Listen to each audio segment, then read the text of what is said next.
So I think I'm finally set up, and it's Sunday, and eventually it's tea time, so let's begin.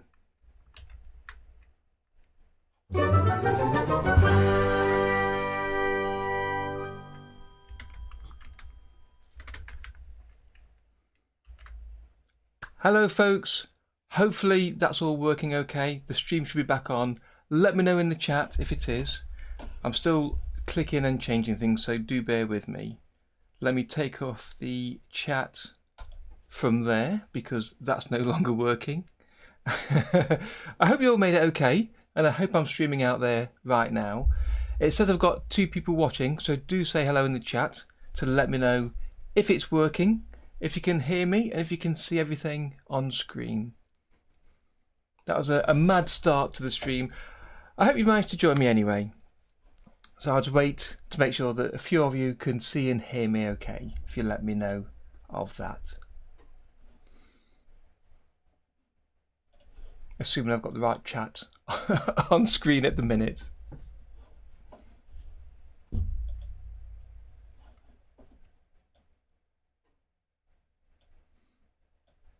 That was a crazy start to the day. Trying to kick off the stream, and the stream software didn't connect through to the channel, unfortunately. So I had to create a new stream. And I couldn't create one through Restream. So unfortunately, we're not on Twitch today, just here on YouTube. Hopefully that's working okay. I am recording the stream, so if it doesn't work, I can always upload the recording later. So that's fine. I still have this recorded for you to see. So what are we doing today? So, back with the Bugs Bunny cartoon, and today we're going to start work on drawing the dragon and working on the run cycle for him. Tom, hello there. Is the sound coming through okay, Tom? Can you see everything all right? If you can let me know that in the stream, that'd be great. Up in the chat. Bit of a mad start to the day, but that's fine. Hi there, Maria. Great, thank you, Tom. Appreciate that. So we're going to start drawing the dragon and working on the run cycle animation. There's more to him than just that, but that's the first part.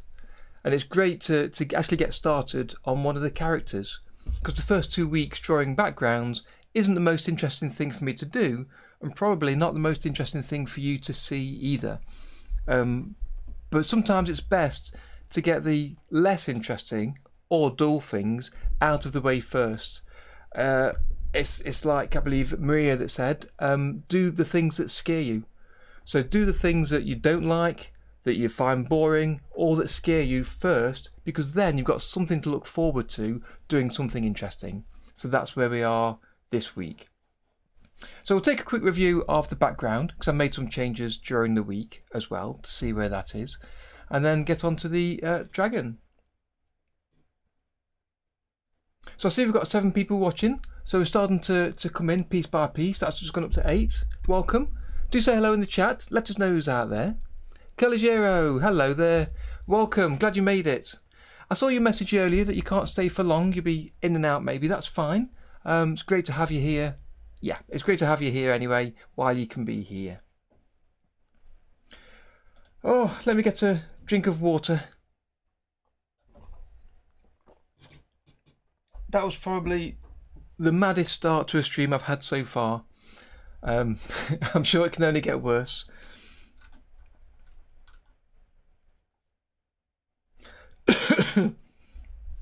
Excuse me. Okay, so as always, I'd like to take a quick look at what's happened over the past week over in the Discord and for me. So, as I say on this channel, let's take a look at what happened last week. What happened last week? Okay, so last week I spent quite a lot of time working on the background for the Bugs Bunny cartoon, which we'll take a look at after this small section. I also recorded another video for the Udemy course, which is about Tahoma, to try and fill in the gaps for Tahoma for the course. So I recorded, edited and uploaded that, and I've got one more to go, and then that's the basics of all the Tahoma videos I wanted to make to get into the course, and then I was going to make them all live, possibly the week after the week after next, but I'll announce that on the channel and pop a message out on my Twitters and Facebook and everywhere. So I've been catching up with that. On Wednesday, I also ran a stream that I know quite a few of you joined. Let me bring this window over here.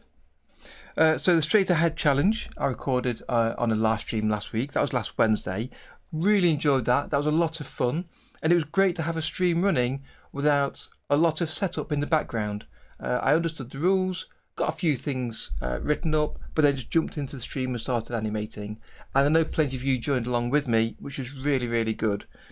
And then on Friday, what I did was I created a speed paint from that stream and shared that on the channel for the people that haven't seen the stream or don't even take a look at the streams. Either they don't see them in their YouTube subscriptions or because they don't follow the streams. So I thought I'd create that for people to catch up on, and also for me as a way to look back at the end of the year at what I've accomplished, what I've made.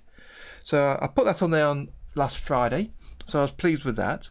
But we might take another little look at that later when I take a break in a short while. I was thinking of playing that in the background when I take the break, but we'll see how that goes later.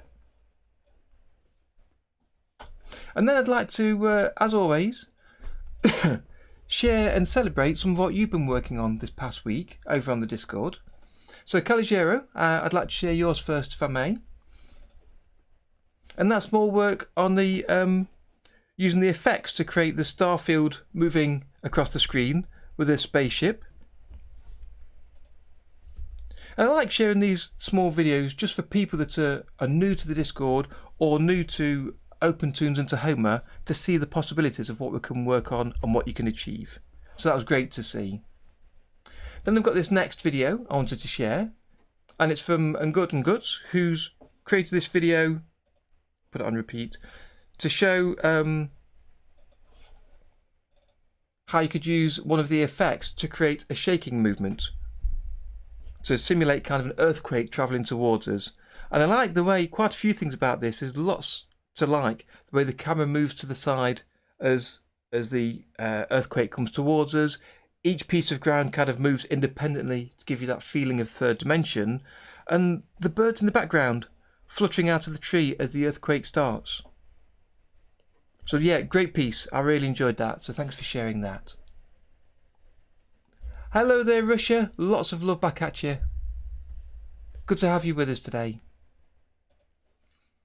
And then I've got two pieces that that I saw originally and really enjoyed them. I thought these are great, moved on, and didn't actually notice, even though it's blatantly obvious, that they're drawings of me. So these were done by Soda Pop. So we made this crazy one first. I don't know why. I saw the crazy parts of the image rather than the first character. So thank you, Soda Pop, for doing that. I showed this to Mrs. T, had it on screen, and I said, take a quick look at this. And she saw it, and the first thing she said was, that's you. I was like, yeah, it is. And then also, he did a ninja with a ninja Darren, moving quickly towards the screen. And again, with the mask on, at first I didn't recognise it was me for some reason, but it clearly is. So thank you for doing those. I really need to find a home for some of these animations and drawings you're doing of me. And finally, Tom, it's your piece where you was working all week on the bubble. So there's the bubble FX. And this came out fantastic. I know you originally started trying to think, how do you use the bubble effect? You looked at the documentation, somebody shared a video with it, and then basically you jumped in and experimented and created this. And I know you used the images from elsewhere on the internet, but you applied the bubble onto the character. And there's so much to like about this. There's the reflection on the outside of the bubble, the way the bubble's moving and changes shape, and also the way you can see through the bubble and it magnifies what's behind it. I don't know if that's part of the bubble effect or something that you did. I suspect it's part of the effect rather than the hand-drawn animation. If you was going to create a bubble effect, you'd want it to do this. So I really hope they've built that in. But that's a great demonstration of what you can do with that effect.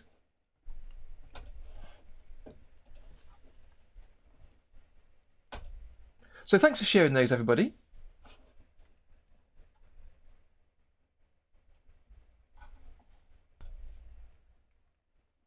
So that's everything that happened last week. What happened last week?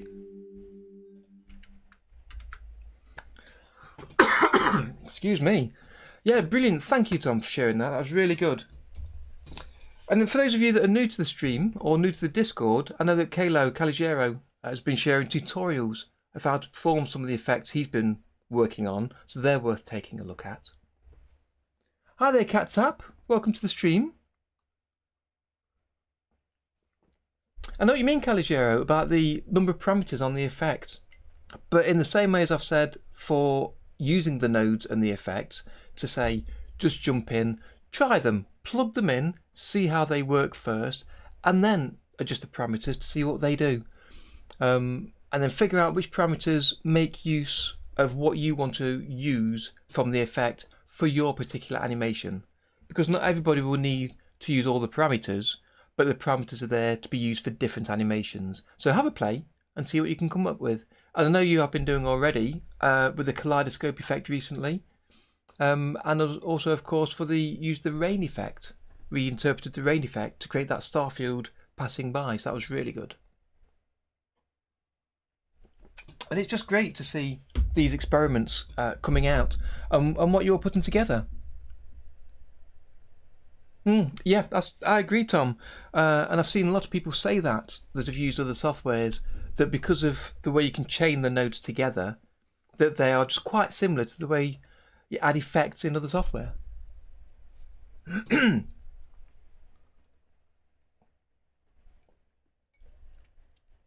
Absolutely, Maria. Yep, exactly that. And you might find that an effect may have a dozen or more attributes that you can change, but in reality, there's only really one or two that change the effect enough to make an effect that works for you. And it's great to be honest that there's so much depth inside OpenToonz and Tahoma that you can use the program just for traditional 2D animation. You can draw yourself a Bugs Bunny cartoon, draw a background, draw Bugs Bunny, make a great film. Or you can use some of the cutout features to connect the columns together and create a more puppetized look, or using the effects on top to add some sparkle to the animation. But it's entirely up to you how you want to use the software to create the film you want to create. I love it. Absolutely love it. So let me jump on and then crack on with this today's Bugs Bunny cartoon. Let's see where we are. So let's first take a look, shall we, at what I've done during the week for the background. Let me load that in first.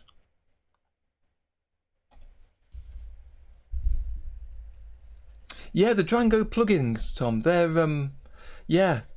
coded plugins that you can write and create your own effects on top. I've not experimented with them in any way at all. I've not even installed the default Django plugins, to be honest. I believe that Tahoma by default comes with some of those plugins already installed in the right places, but I've not looked at them. But if you know exactly what kind of effect you want to achieve, then perhaps coding your own in a plugin might be the best thing to do.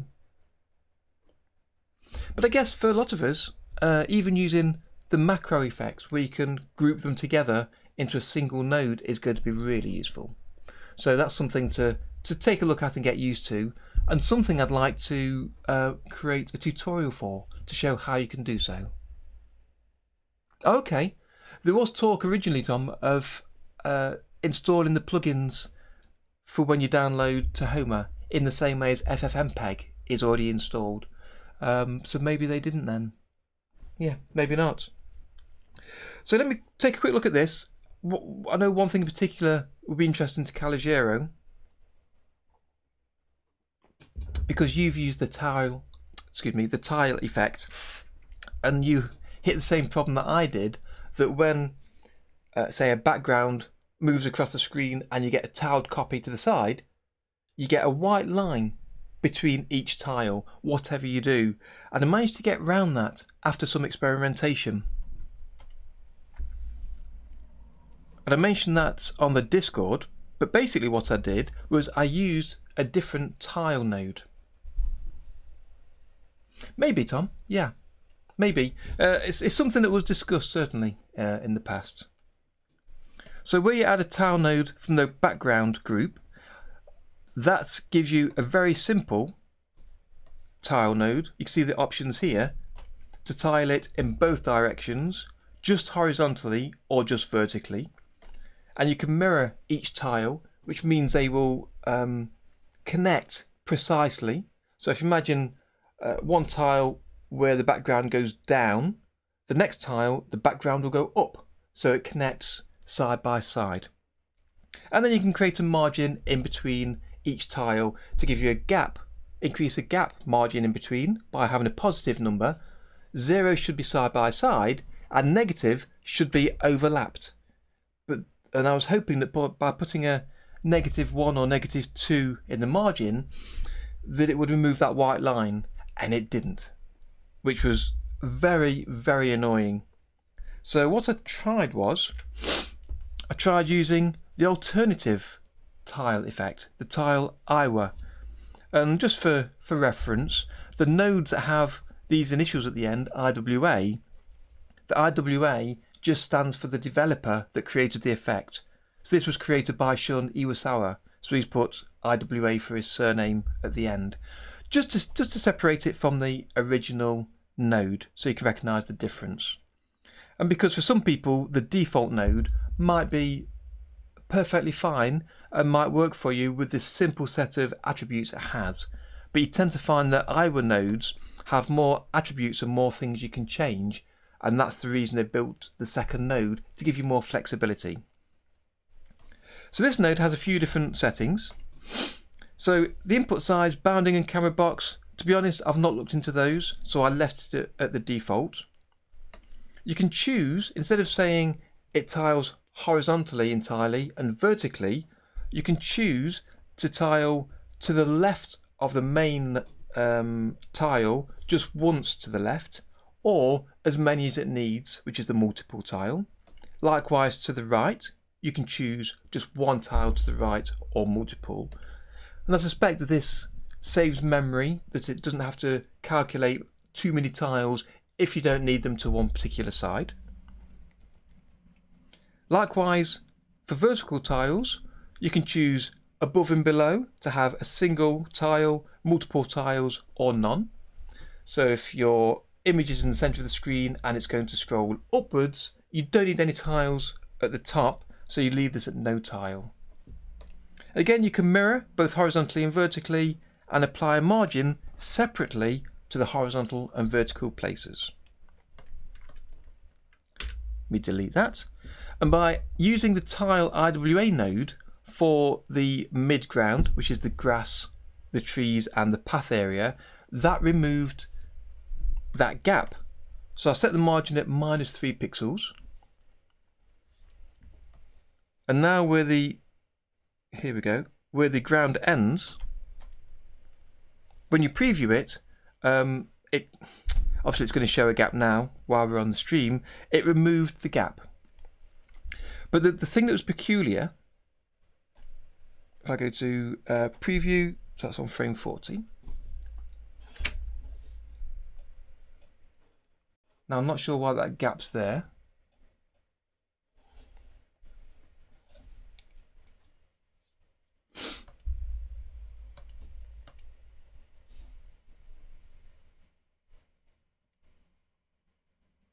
Yeah, that's strange, because when I was using this the other day, it didn't show a gap in the preview window. When I rendered it to an MP4 or a GIF, it showed a gap. But when I rendered it to PNG images, it didn't show a gap.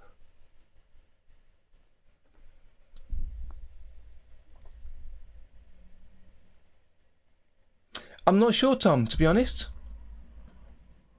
if the bounding box is smaller than the camera. I don't know. I really don't know.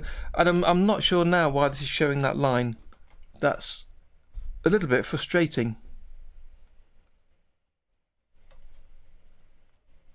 Did I accidentally change this?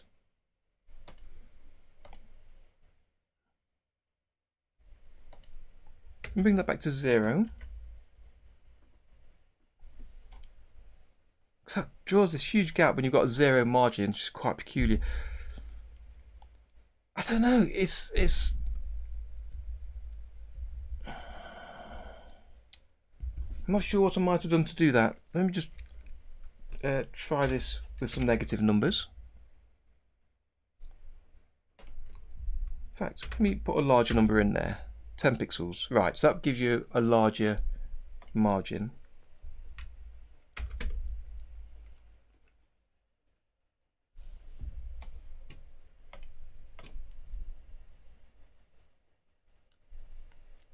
Yeah, change it to camera box for some reason.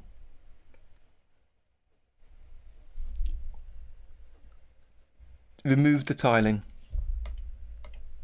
But the bounding box will be the bounding box for the image. So I wonder if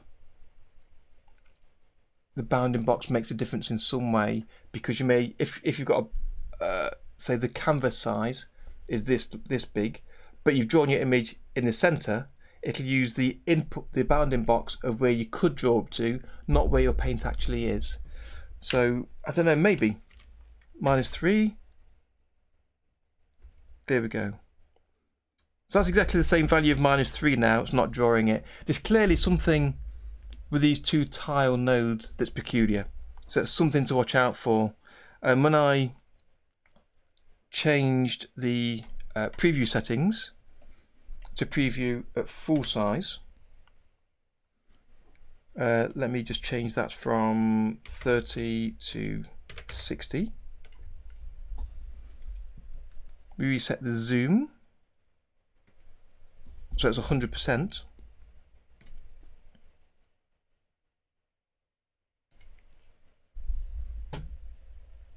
Yes, it's an extra wide canvas, Tom, that's right.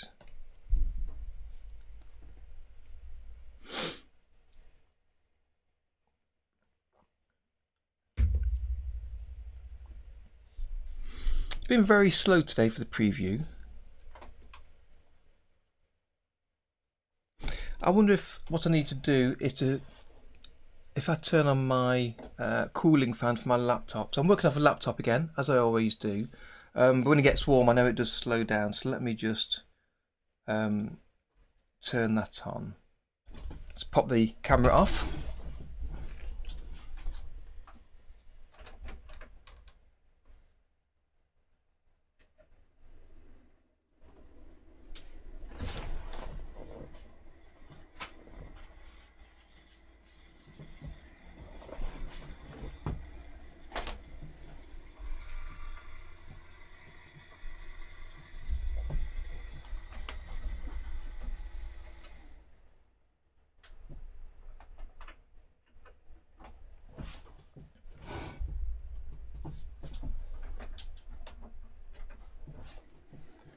See if that's too loud, if it's picking up on the microphone or not. It is quite loud here. I might need to turn one of those off. Let's see how that goes. Okay. Right, so here we are at 100%. So if I hit play, that's that small section. And in here in the middle here, there it is. Just here is where the end of the tile is. Yeah, the preview is really good. Yeah, once you've got the preview set up to the right size, Control R to bring it up, and it's much quicker. So on the preview to 100%, it didn't show this gap. But when I rendered to a GIF or an MP4, it showed a line between the tiles for some reason. So what I did was I changed my render output to render out as PNG images.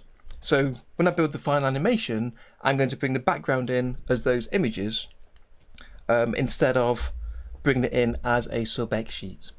So my original thinking was I'd create one scene for the background, a separate scene for the dragon,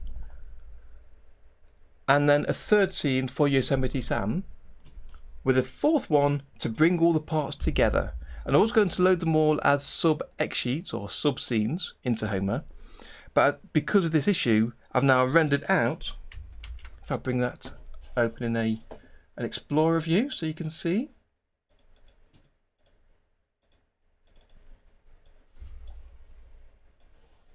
Bring that here. I've renamed the project to background, and I've rendered out the output to 151 images that I'm going to bring in. These are all in different projects, a separate project for each one, and that's purely because when you start adding your drawings, they'll all go into the same drawings folder, and it's just asking for trouble. So if one scene goes wrong in some way, you've still got all the drawings mixed up together. So where possible, I'd like to create a brand new project for each scene. So I've got a background project, I've got a blank dragon project for today, and I'll have a Yosemite, and then I'll have a fourth one to pull them all together. But I'll do that on these Sundays, so you'll see exactly what I'm planning to do. So that's the first part. So the tiling I changed on the background. I also amended some of the images. So I made them a little bit neater. So some of the grass, I got chunks of dark green I'd put on there. The edging of the grass I made a little bit neater and tried to get the colour working a little bit better. And thanks, I believe Tom, you suggested it last week, that the hills in the background could do with looking a little bit foggy. So I'd applied a blur to them already, and what I did was I added an extra blur. I increased that to make it more blurry.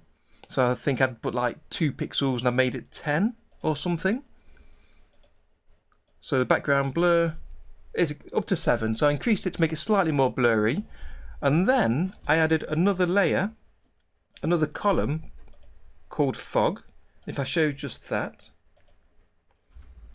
and that's basically a vector level, and I drew a rectangle on there and then added a gradient vector color, so that linear gradient there in the vector tab.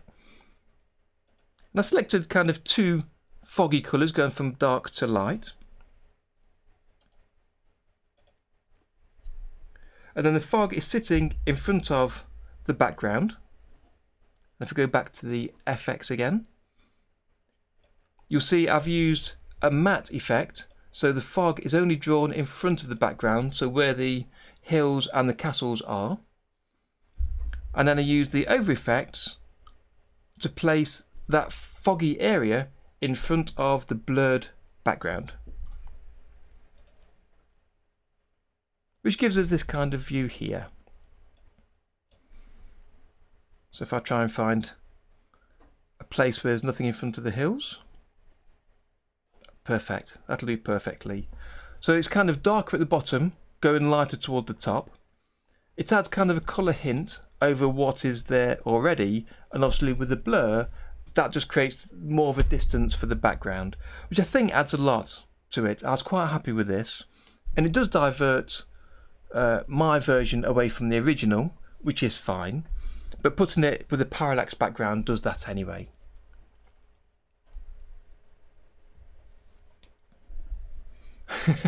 That's right, it does look like a storm on the way. I still may come back and add clouds into the sky and other parts of this background, but for me this is kind of the basics finish, so I'm happy to leave it where it is. Yeah, the linear vector is such... it's one of the main reasons I use vector levels, to use that linear gradient, and I've used it here for the sky as well. But applying a linear gradient over the top of something else is really, really useful. And if I look in here, did I change this? No, I didn't. I couldn't remember if I brought down the opacity here. So what I did was I did it in the colour. Yeah, that's right. So if you look at the 2 colours, you can see the alpha is turned right down to 31 here, and that is on full at the base. So you can see here I've got the dark area at the bottom fading through to the larger at the top. And I used the settings to adjust the smoothness and also the Y position to make the position of where that gradient occurs. So I made those changes. What else? I think that was about it. Yep. And then I just renamed the project and then rendered out those images.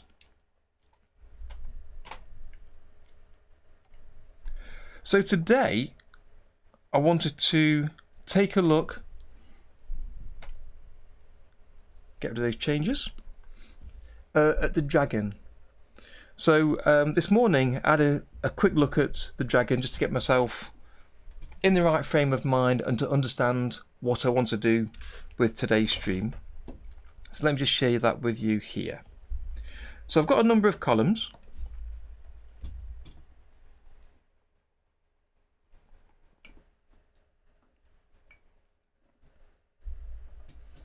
Yes, thank you, Caligero.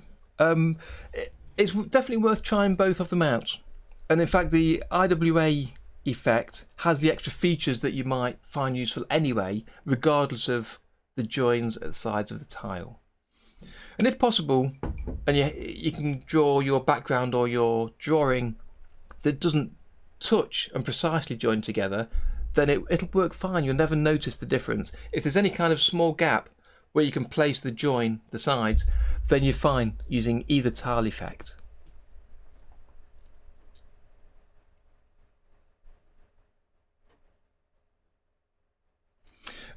Tom, no, that's it's sort of by choice, because I had to cancel the stream that I created with Restream IO, which is what I use for streaming, to send my stream to YouTube and to Twitch. And today it's just going to YouTube because I had a problem during the connection at the start. So I created a quick stream directly through YouTube, and I've not got the chat to put in there. And I could actually capture the chat window that I've got separately, potentially, if that would be useful to you guys. Happy to put that into the main chat. I could take a look at that. That could be quite useful. Thank you. But the chat that I normally capture on screen is through the program Restream, and I can't use that today. But if I actually take a quick look to see if I can add that.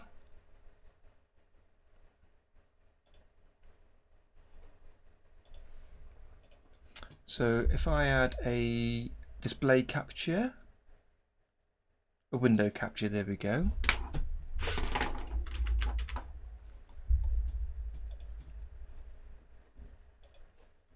Say okay there. Okay, so I could got this window here, so I can adjust that.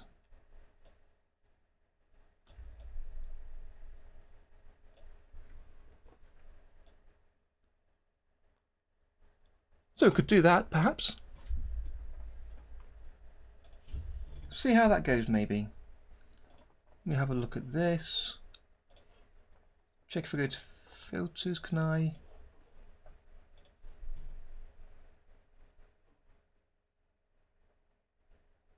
Adjust anything there? I can't see.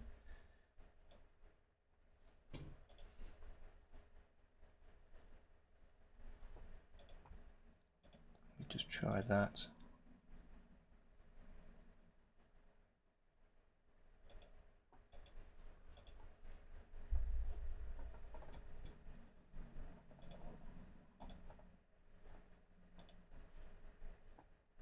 No, that didn't work. Okay.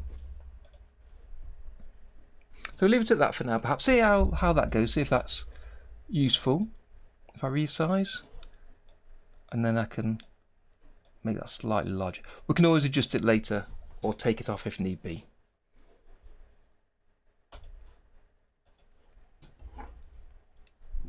Okay, so I took a look at the dragon earlier. So at the bottom we've got the original imported video file. And as I mentioned the other week, the video file, when it imports into Tahoma, doesn't quite work as you'd expect. So it doesn't include the right number of frames, which is a bit peculiar. And this is because the video file is encoded for 29 point something frames a second, and the audio is 24 frames a second. So what it's done, it's added some extra duplicate images. So I noticed as I stepped through one at a time, so here for instance, drawings 8 and 9, or frames 8 and 9 that is imported, are the same. So I deleted 8, and again 13 and 14 are the same, 18 and 19. So I then had this version with gaps in to remove the duplicate frames. So I shuffled them along and removed the gaps, and this now came to where are we? There we go, 159 frames, although at the end they're all the same frame, so there could be duplicates in there I couldn't see. So it's removed sort of 20 extra frames that were duplicated.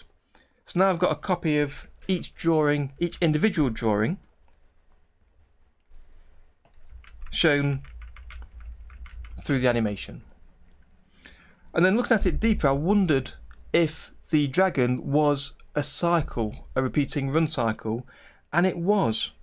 Because I looked at drawing 5 and drawing 15, and they're precisely the same.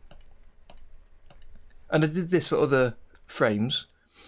So what I did was then pull out those drawings and repeated them from drawings 5 to 14, and repeated them, and that's at the bottom, the repeating section, and then at the top is the entire animation. So if you play them side by side, you can see it's still got exactly the same look as the original. So it really is truly a repeating cycle. So that let me believe that it's an 8-frame repeating cycle. So I'm going to try and do the same sort of timing for that.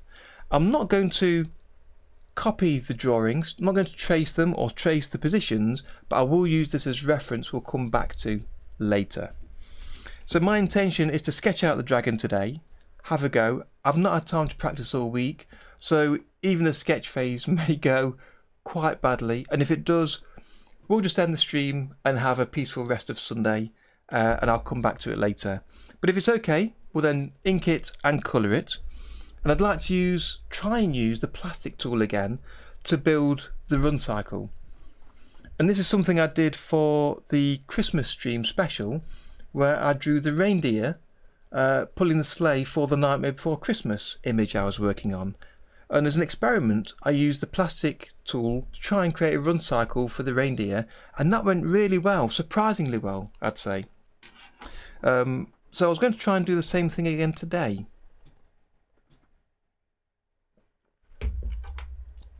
But the only difference being, one problem was the run cycle for the reindeer, the legs and the body moved in different times. And this is because of adding follow through to the cycle and the different pacing for the feet and the body moving up and down. So I thought I'd try and break out the movement of the legs and the body into different columns, so I could see the keys purely for each item and then adjust them accordingly, and that might be easier. So again, it's another experiment to see if it works, and if it doesn't work, then that's fine, so be it, not a problem. It's just an experiment, but it might be the basis for possibly overdrawing, so create another level and by hand sort of trace the positions and try and get a better cycle drawn by hand, because it's only for those 8 frames. So that's the first part of the animation that, if everything goes well, that's what I'd like to do today. But in coming weeks, so next Sunday, if that goes well, next Sunday will be the rest of the dragon's animation. So he runs in this cycle for quite a while. Here we go, just to here. And then he puts his legs out to slow down. His legs stretch a little bit and he leans backwards as Yosemite pulls on the reins on his neck. And then he stops totally dead. And this surprised me when I looked at the video, that until I reviewed it frame by frame, I didn't really notice that he still stopped with his legs in front of him. So leaning backwards. So really, he should then come and stand up straight. But they've chosen not to. And it was something I didn't notice. So it may be something I'll leave as well. So the dragon stays absolutely still with his eyes closed and then opens them as he goes off the screen.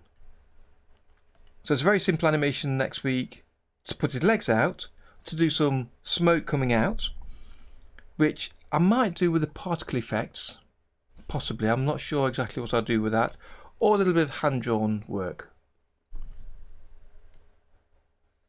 And then he just stops, and then it will just slide out. So that's quite simple. But today it's the run cycle that I'd like to work on. Yes, Maria, I've done this before with the plastic tool, to use either the plastic tool or cutout style animation. So if you imagine a puppet in cutout style with his legs moving backwards and forwards as he runs and the arms swinging too, it can feel quite stiff. But you can do this to create the timing that you want for the cycle, and then create a new level over the top and just trace the rough position, and you still get that hand drawn feel to the animation, and you can add a bit more flexibility in that you can't with cutout. So both can work really well together. So a hand-drawn mask combined with smoke effect might give me the best control. It might. Possibly. I've done this in a few different ways, and sometimes I've just literally drawn the smoke by hand. But then also using the in-between, auto-in-betweening of the vector level could be useful for getting smoke to grow larger in a smooth way. So I was thinking of possibly combining that with the particles. Felt similar to what we've got here, as the smoke sort of comes from his feet and moves to the right hand side of the screen, and then a small dissipation here at the end. So yeah, we'll see. We'll have a little play. Hi there, Claude. What about the skeleton tool? That's kind of what I was referring to for cutout. The skeleton tool is a way to easily pick a different part of the body and then to adjust it. In the same way, you could just choose a column and then use the animate tool. So the skeleton tool, yeah, that's exactly what I was referring to. That using that instead of plastic tool is a great way to set up the basic movement of animation. So rather than having as a run cycle the leg to the backwards and then trying to figure out how it might look forwards, using the skeleton tool to rotate it around, or the plastic tool, I think is quite a useful thing to do.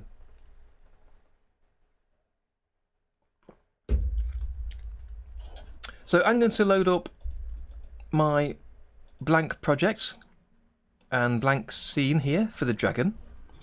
Discard those changes. Okay, so I've not created anything apart from a project and scene here.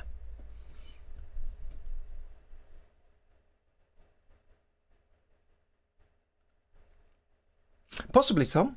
Yeah, interesting idea. Yeah, I might, if I get a chance, I'd like to experiment during the week with a couple of these ideas. And you feel free to do the same if you want to share some ideas over on the Discord, or anybody else, of different ways you can give a smoke look to put into this animation. I'm really interested to see what you can come up with, because like so many ways of animating and so many ways of using the software, there's just different techniques you can employ to create the same sort of effect, or to create the same style of effect. So if you want to share some of that, that'd be great to see. But hopefully, if this goes well, that'll be next Sunday's work. So let me bring up the dragon on a second screen. So I'm going to my assets folder, my original animation, scene 32.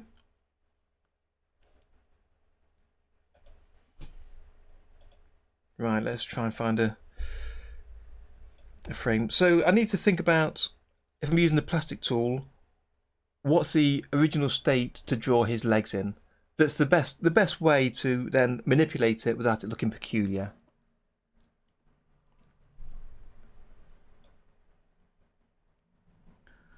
and his legs move really, really fast. So I think having them wide apart, one of these two kind of might be useful.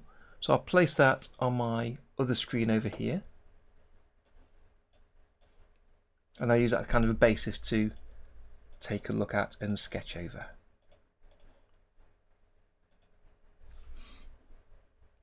In fact, on one of my first sets of animations here on the channel, I did a 4-part series to show the basics of how you can use OpenToons for traditional style animation. And that's where you go through sketching, a rough sketch, a detailed sketch of the level, inking the keys, then working out the breakdowns, in-betweens, colouring in and adding effects. And in there I drew a few small smoke effects as well.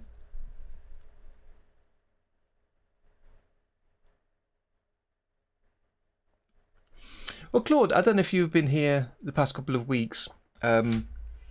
Apologies if you haven't, I've just forgotten your name. But this is a small project of reanimating a classic cartoon, a classic Bugs Bunny cartoon. And the person that's created this project split the cartoon up into 62 or so pieces. And I've been allocated this piece to reanimate. So I've been doing it on the streams over the past couple of weeks. And then hopefully I'll get this finished in the next, I don't know, 3, 4, 5 weeks maybe, and hand this scene in.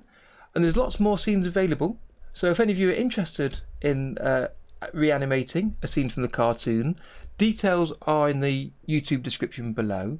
You should be able to see that, and they're also over on the Discord you can take a look at. But there's plenty more scenes left, so if you want to have a go yourself, it'd be great to get you involved. And if you do decide to get involved, try and share your progress over on the Discord. It'd be really nice to see.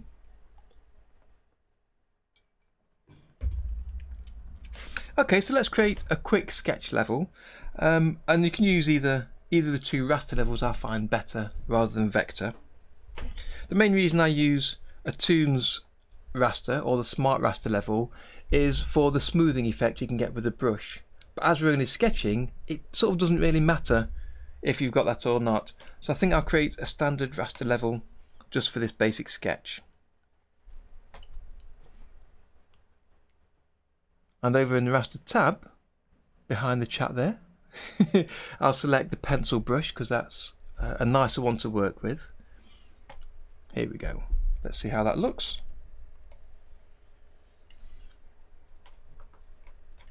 Reset the size, bring up the opacity, pressure's on. It's kind of a green colour, so let's change that down to black.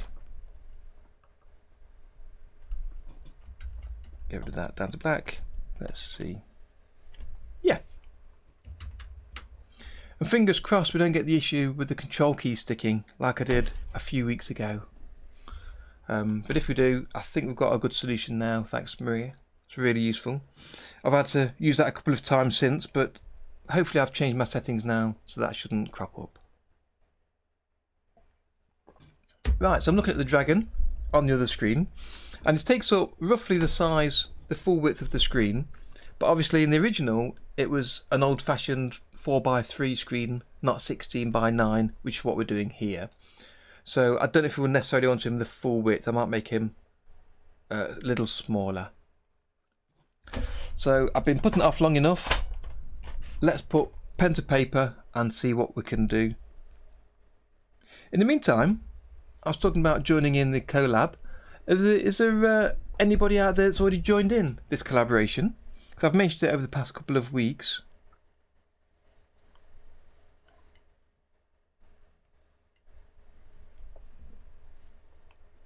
And already I'm drawing the dragon too large here. Just want to get a feel for his rough size.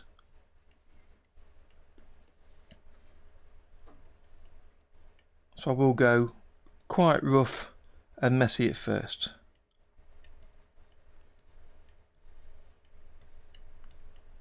So it's got quite a fat tummy. So then I'll start using the select tool, I think.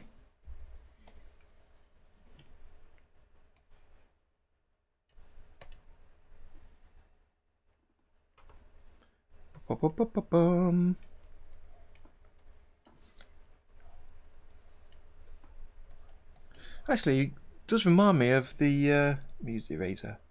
The dragon from Princess and the Frog. Quite a bit.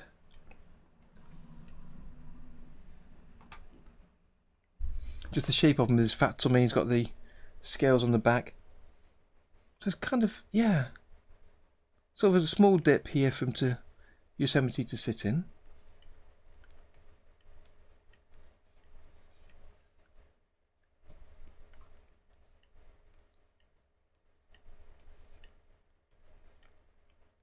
I must remember I've got some delay in my pen.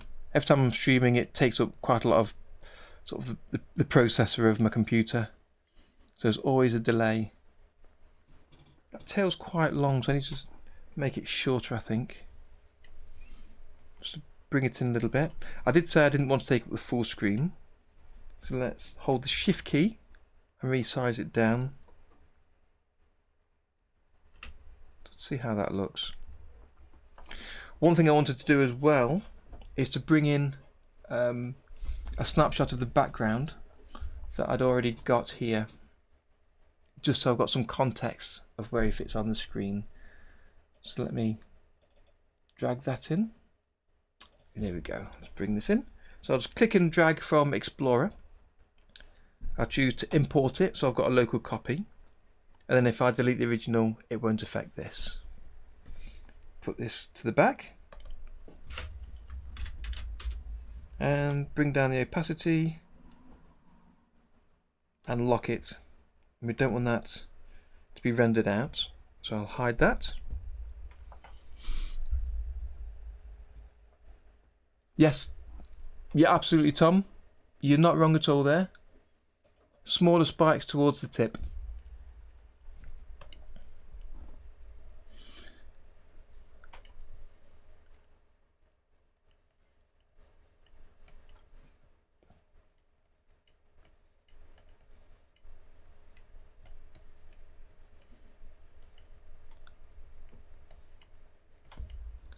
Let me just do a quick noggin for his noggin. So again, get the eraser, get rid of that part. This kind of his nose is here. And as I've said before, this doesn't have to be an exact copy of this image. I'm not trying to duplicate what I can see precisely in the drawings, but it does need to be quite close, because this follows on from a previous shot with the dragon, and there'll be a dragon on the following shot. So it needs to be close enough to recognise it's the same character, but it's not as well known a character as you get with Yosemite Sam. So for him, in a couple of weeks' time, I really need to try and capture precisely how he looks.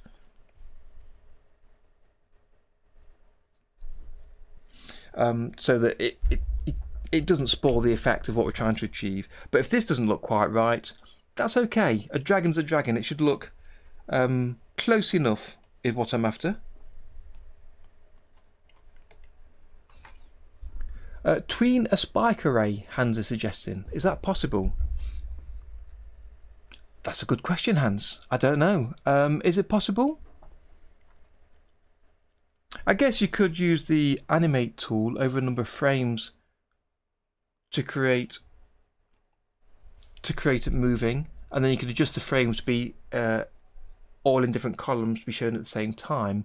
But I think for what I'm doing here, I don't think I need to worry about that too much at the minute. The position of these spikes I'll change shortly. So this is just the first sketch, and I'll do another sketch over the top of this afterwards.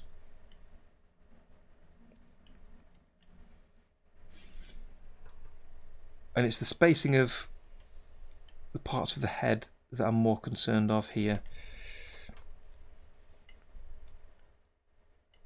I'm not sure why I'm using the select tool. I think just redrawing it would have been quicker, to be honest.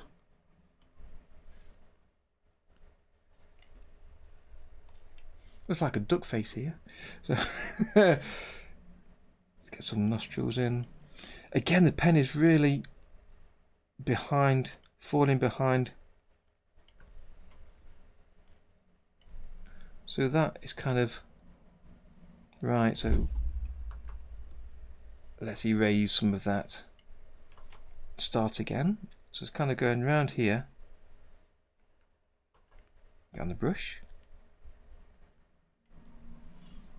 And then it's kind of got these jowls hanging down up to here. Okay, and then his bottom lip.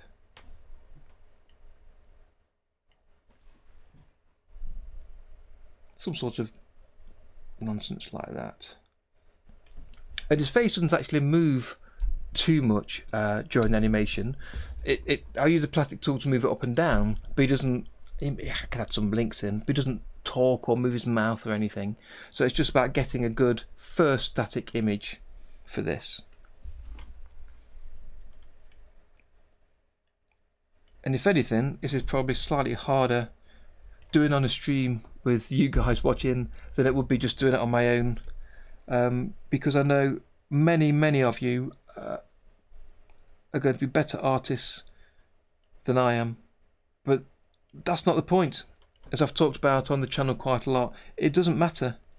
It doesn't matter.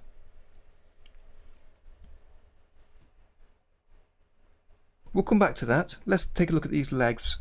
So, just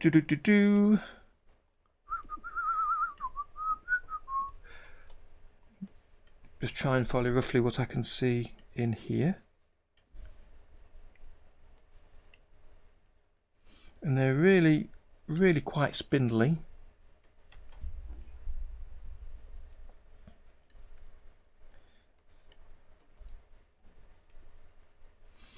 And the feet start off spindly, but they've got these huge pads at the front.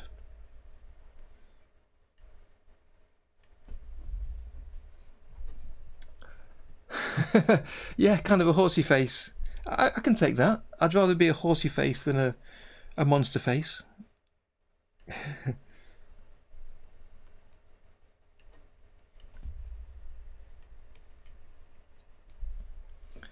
fact, they're really much more spindly than I'm doing here. So let me just erase that part of the leg.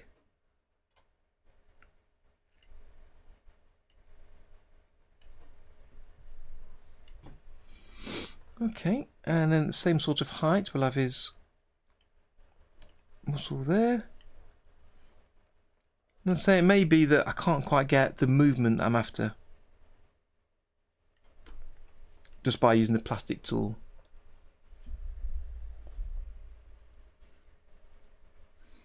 Thank you, Hans. I appreciate that. That is mainly the sort of thing I'm trying to show by doing this process, to be honest. And a lot of the other videos, it's not about me showing how great I can draw and follow me to do what I can do. It's to show that you can use the software how you need to use it, and if I can use it with some of my shocking drawings, then so can you.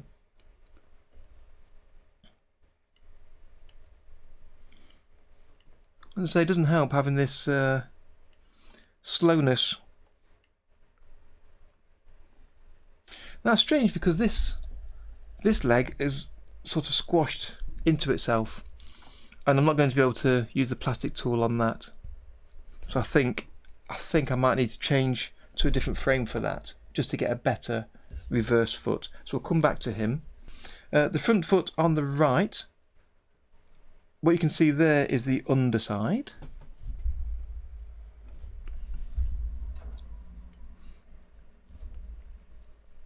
So this is just above here.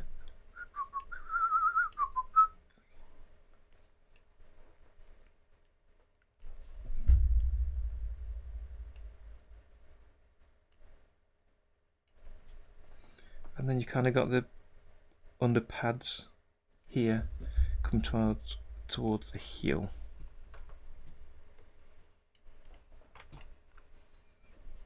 Hit save. In fact, before we go any further, let me bring up my backup tool. I brought this on early to remind me so I didn't forget, and I almost did. So let me choose to keep watching the Tahoma folder, and then hit save again and check that's working. Yeah, so that's giving me a backup of this project, so I can save it at different stages and can always revert back if something breaks or if I want to just go back to an older version, which is useful when you want to go back at the end of a project and see the different stages of doing the drawing. So this is underneath the foot, so it's kind of a peculiar angle.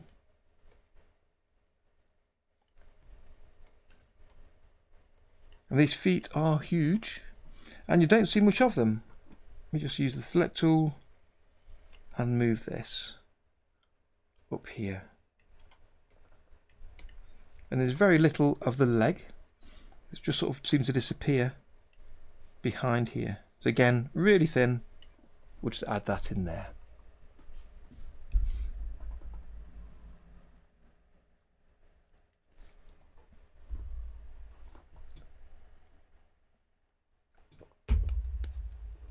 It would, Tom. Yes. So Tom's asking, would it help to draw simple shapes first? That's something I've struggled with, and it's something I need to work on. You're right. To yeah, rather than drawing the detail first, which I'm falling into that trap already, I can see. And I've done this on other projects where I've just drawn ovals, spheres, cubes and what have you on one drawing, then immediately move to the next drawing and place them over the top. I've not done that here, and it's, yeah, you're right, it's something that's useful to do, and I find it difficult to get into that habit. Yeah, animating simple shapes is really useful. If I'm animating, I can do that. I'm more inclined to do that, but for drawing, I'm not for some reason. It's something, I don't know, it's something I need to look at. Let me get to that leg. In fact, his tummy just comes down a bit further here and then sweeps up. So if I erase the old line, yeah, we'll get to that. So he's got a leg here, the top of his thigh. Let me draw it coming out straight.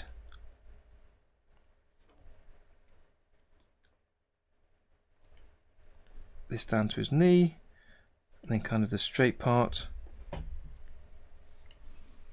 and then we'll have his foot coming out there. And really the simple shape there is kind of like a triangle shape for his foot, I guess. And then on there is his toes.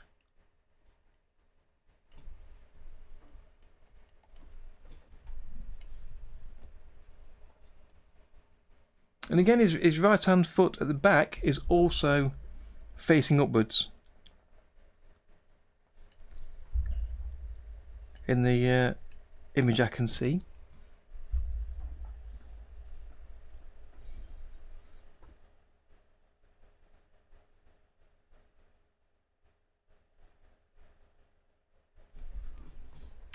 You could do that, Hans, just using drawing one leg and then tweak it.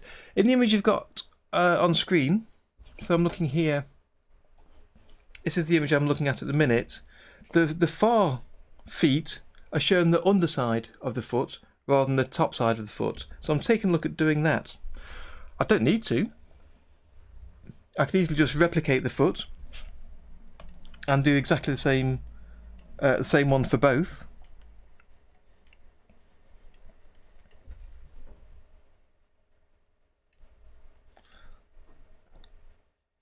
I don't know if it kind of looks right being the opposite way around. Let me take a look at some of the other frames on that, see how it looks. Yeah, I think, Tom, as you say, doing simple shapes, action lines, that kind of thing can help for animation, where you're going from one frame to the next, or you're thinking about the overall movement. Yeah, it really can. Okay, so I'm just stepping through this.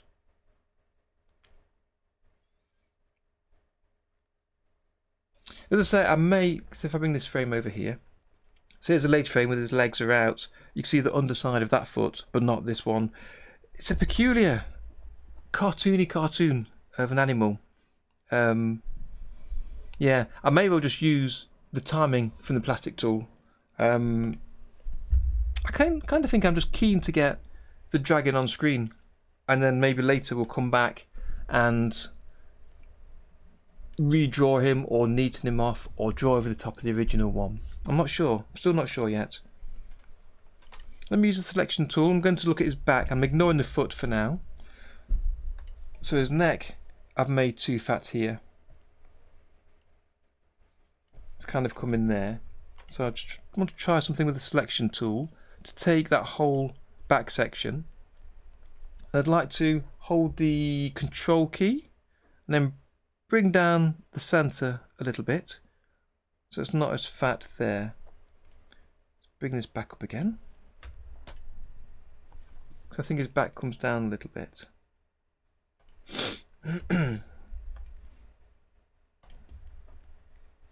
Okay, so let me create another blank drawing. I'll insert a column and then move that in front of the other one. Let's bring down the opacity of that first sketch. Go to the second and try and do something a bit neater over the top.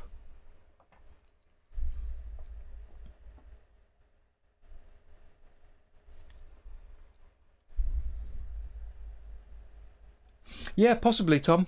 I'm not entirely sure yet if I'll really be using the plastic tool. It's kind of an experiment. I wanted to see how it turned out.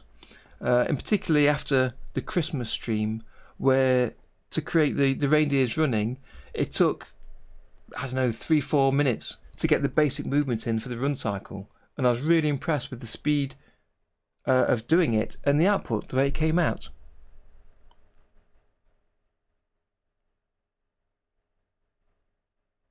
That's right, yeah. The plastic tool is better for smaller movements.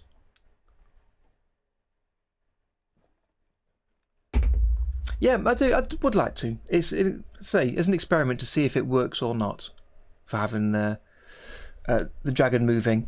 But even without the legs, using the plastic tool on the dragon, if you look at the original video clip, if I bring that over, I'll turn off the volume. There we go. Put it on repeat. If you look at him running, the head and the tail have got this overlap and follow through a little bit as he moves. And that bobbing of his head and tail I think is perfect for the plastic tool. So it may be that I just use that for the body and then redraw the legs over the top. So I quite like that. And that's the sort of thing that they say is perfect for the plastic tool.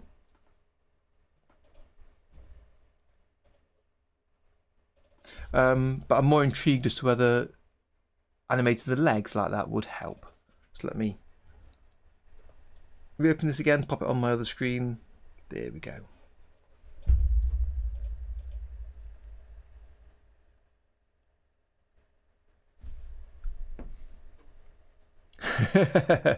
Shrek ears. I could easily change the look of his ears or something else if I wanted to create a different kind of personality or character to the dragon, and that would be fine. That's kind of part of what the reanimation is about, to add your own stamp to different parts. So that's another vote for Shrek ears from Hans. Okay, so let's quickly sketch over this again. Slightly neater lines.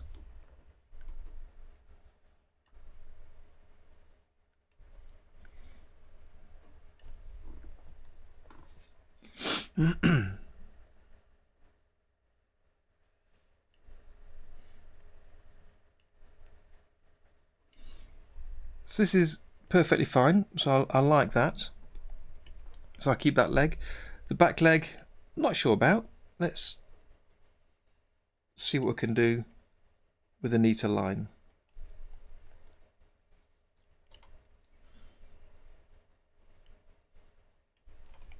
We'll see. We'll see on that. Pop these in.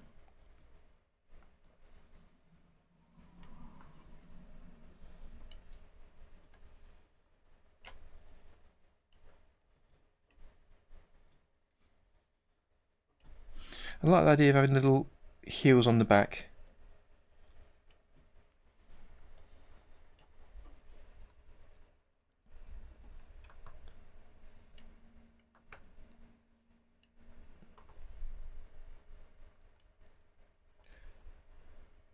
But yeah, drawing them by hand over the top might be the way to do it. Might be the way to do it.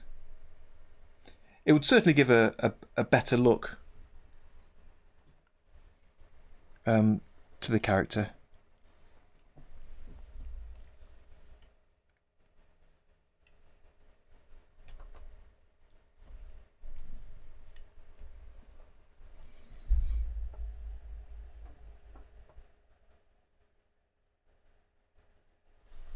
Yeah, mixing techniques is exactly what sort of OpenToonz does, and what it's good for.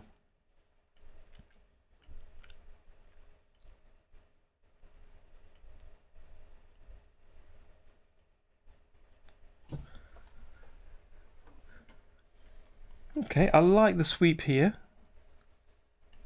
the curve, so I'll draw that in.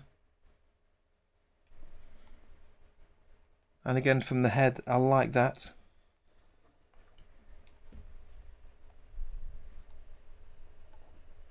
Looking at these spikes on the visual, the head needs some work. That's not right. I think the spikes are a bit better. So let's pop some in. So the way they've got it, let me just zoom in a little bit so I can. Yeah, they've kind of got some overlap between each of them. They haven't got too many in there. So they're perhaps slightly bigger than I first sketched. And there's no straight line, so then the next spike comes out of the top of the previous. Something like this.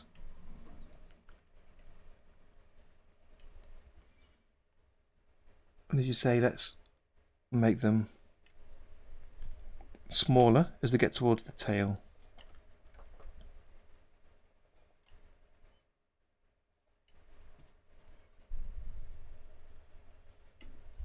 And if anything, I've made the tail a little too long. Oops, so I'll just remove that. So from this last spike, we've just got a little curve. Something like that.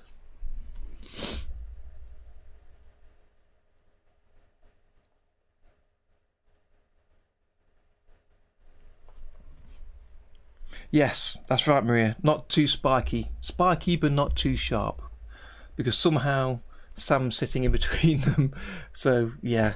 And later, of course, he's got to bounce off the front. So he bounces up the spikes. So you need to fit them in between, which is why the size and spacing needs to be similar. Not the same, but similar. Absolutely, Tom. You're absolutely right. Anything that rotates on that single plane is perfect and okay for the plastic tool. And yeah, any kind of twisting or bending isn't so good. It's possible for small things, especially if you untick the keep distance. So it's possible to shrink the length of a bone to imply rotation. So let's see how this dragon's head looks. It doesn't quite. It's close here. It's close, certainly, but not quite right. Okay.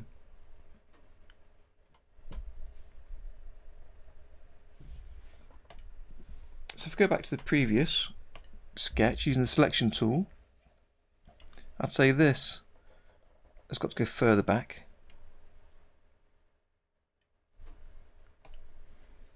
It's also a little bit bigger. Yeah, so it's got a spikier head. So let's draw the muzzle first.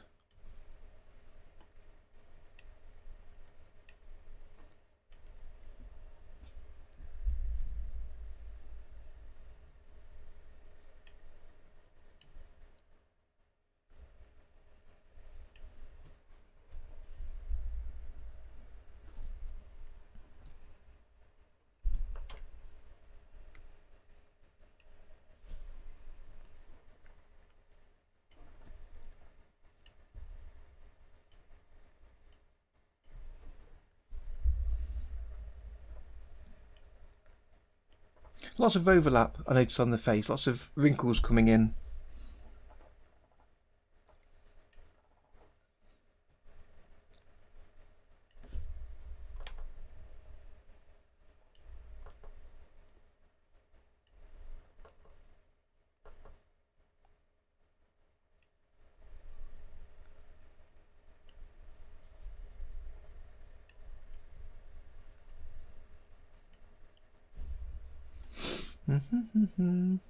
So I've got this a bit low, this part, so we'll bring that up a little bit.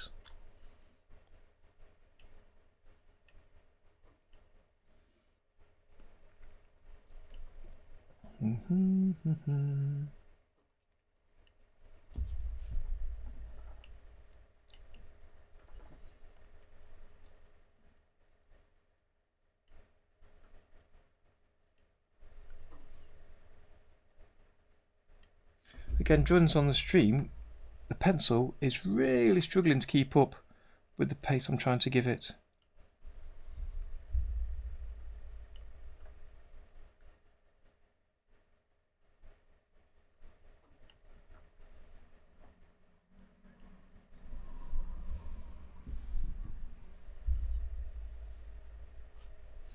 And then there's some wrinkles on his nose. Kind of there.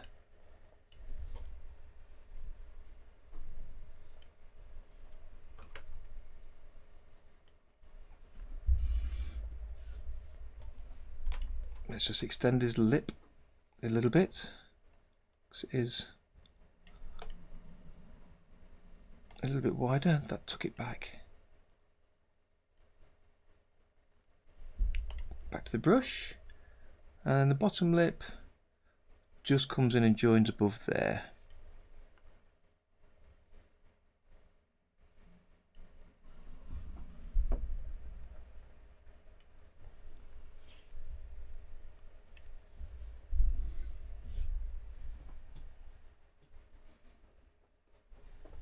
And then let's do his let me do his normal ears first that I can see on screen before we get to Shrek.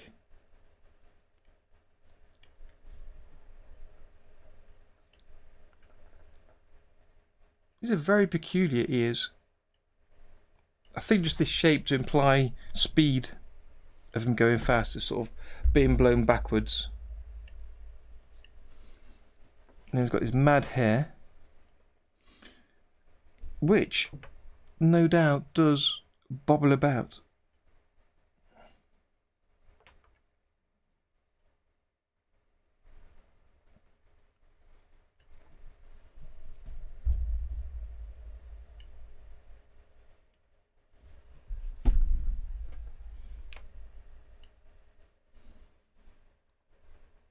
I won't do the rest of them obviously, but let me just add that in just for reference kind of thing. Let me turn off the old drawing.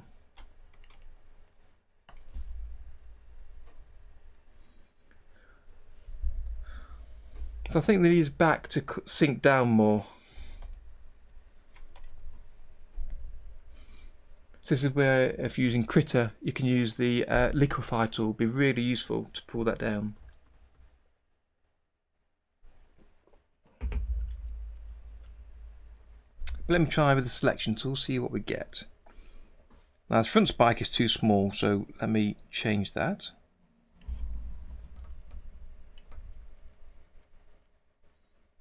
Sorry, it is too tall there, too wide, and little fella.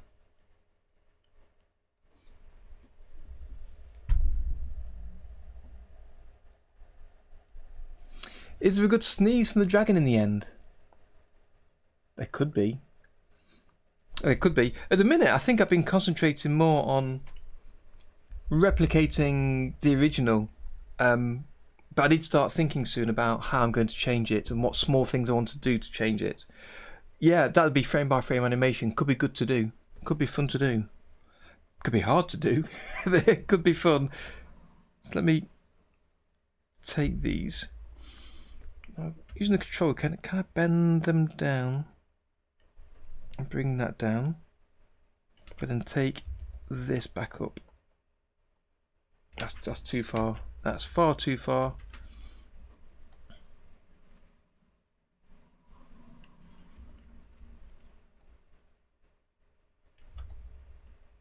Bring them down here. It does jump when it's struggling to keep up. You need to move slowly. Right, so that's rotated. So holding control to move the corner. And then let's move that corner too.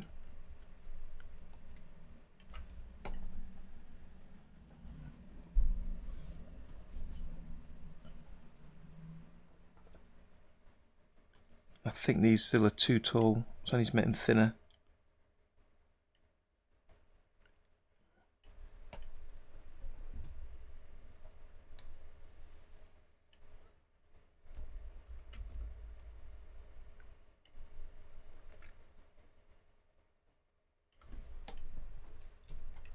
Hit save.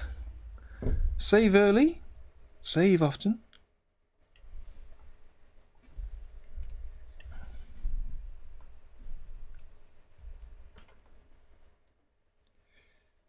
Yep, I'm going to move this over to the right a bit, just to give him a bit more room for his neck. So let's erase what's there. And his neck, again, is quite thin. So I've got his head coming down this far. And his neck starts just above. So there's some overlap from the head again.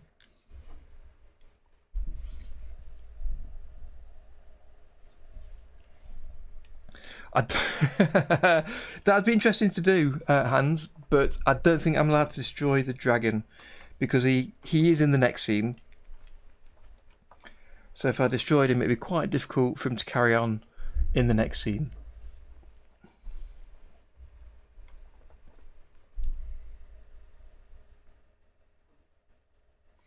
Yeah, the neck is a little bit odd. I think it needs to be longer than I've made it.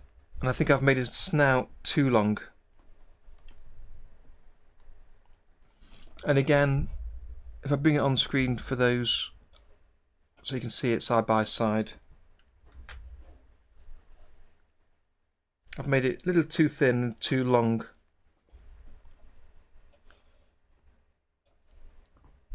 Yulichek, hi there, welcome. Glad you could join us.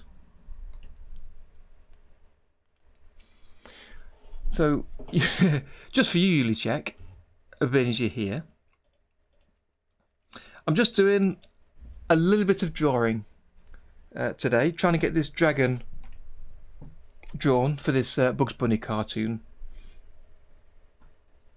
And I keep doing them in the wrong scales. This is where Tom was talking earlier about using basic shapes to figure out the size and position of the elements.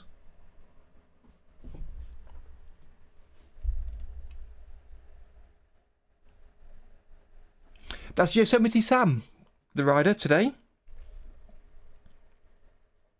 So let me make the whole of his head a little bit larger.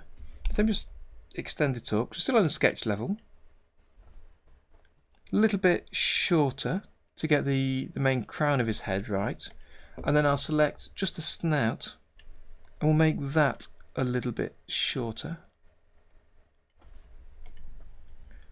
And it's these sort of scaling issues that I struggle with seeing at first.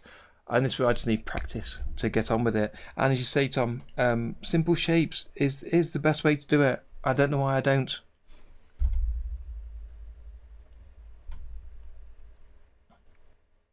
So snaps here. Yes, I still think that's too long. And if I wanted this exact, I could just easily trace it from the original, bring that over, pop it into the scene and trace it. I don't want to do that. Copying him is kind of tracing enough. It's using someone else's drawings as inspiration, but it's still using your own hand to work out the shape and size. It's just something I need to get practice with, so it's good to be doing this today. So yeah, so his neck is quite long, so let me try again for this. That's coming down here. His neck is kind of coming down a little bit. And then we've got the first spike.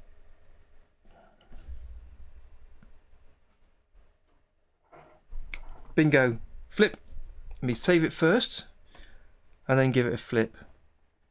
Something I forget to do, but it's such a useful thing to do.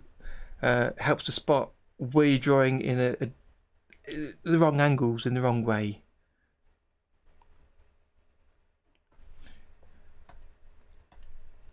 You know, it's not too bad flipped. It's not massively wrong, I don't think.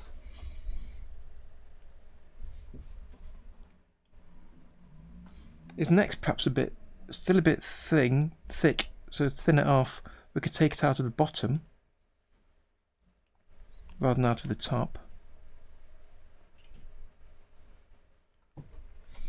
If I use the eraser in normal mode, I can just full opacity, take that second line away and see how that looks.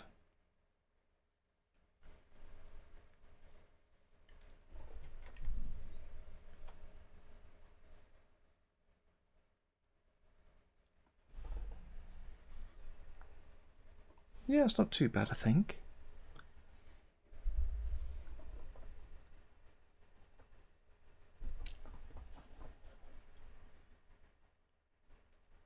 Yeah, I'm having second thoughts about these legs. I'm still not entirely sure about the legs.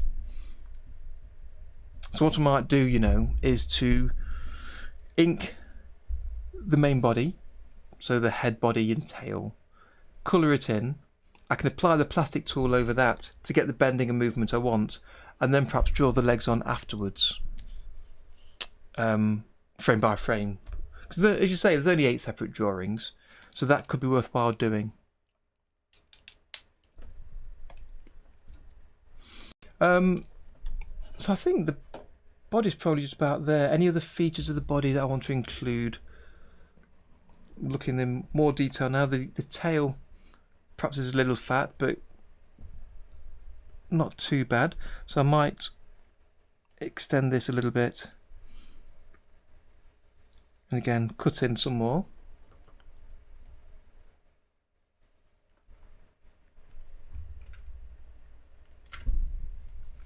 Let's just erase some of this. And then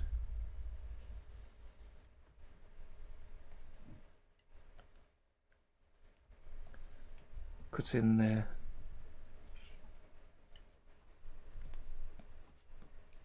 And that's a little bit long.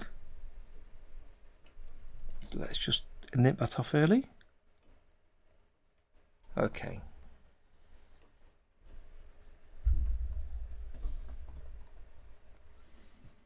I really like that hanging down, the jowl that he's got, the original, and I've kind of exaggerated it a little bit here. And potentially you could animate it moving up and down a little bit, but I'm not sure if that'd get noticed with everything else happening. It's the shortest of clips, 6 seconds in total, and the run cycle maybe happens 4 or 5 times. So yeah, so it's quite a short piece here.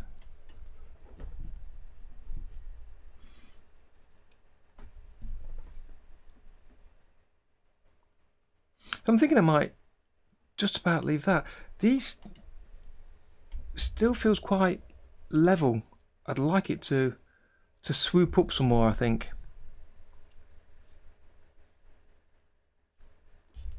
So it comes down more and then comes up. So let me see if I can do this one piece at a time, just a tiny bit, just to see how it looks.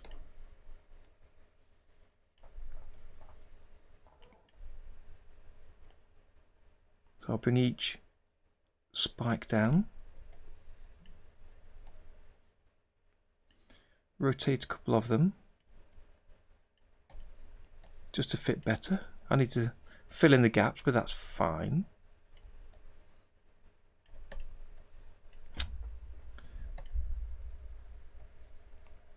it does sometimes think you're trying to rotate when you click away.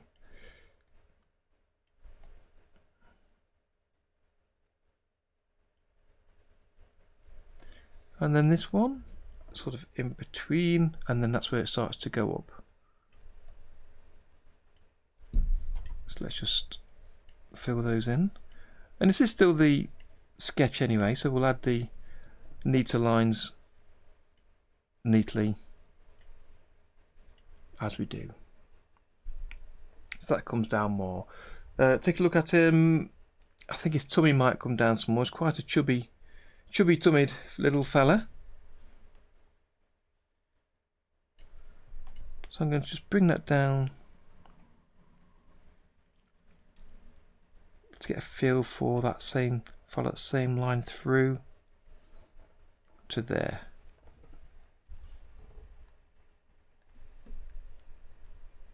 Save. So I think that'll do for the sketch. We'll add some ink onto him. I'm still deciding about the Shrek ears.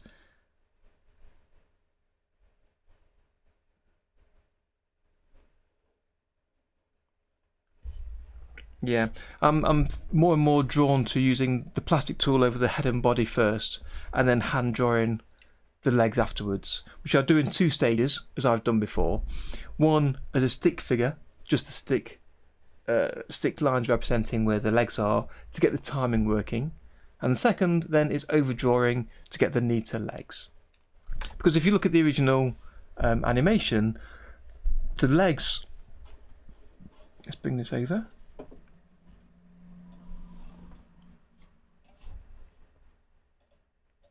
The legs are moving so quickly that where they're joined onto the body, you can't really see if that's necessarily stuck in the same place, so it feels just quite fluid and quite fast. So I'm not too concerned about having to get those exactly right. So yeah, I think we'll do that. But before we do, I think I'll just take a very quick 5-minute break, if you'll bear with me.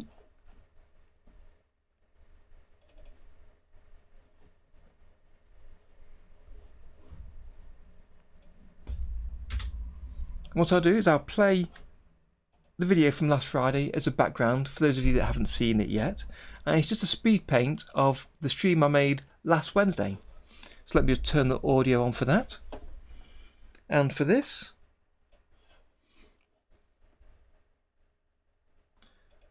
and I'll be back in about 5 minutes.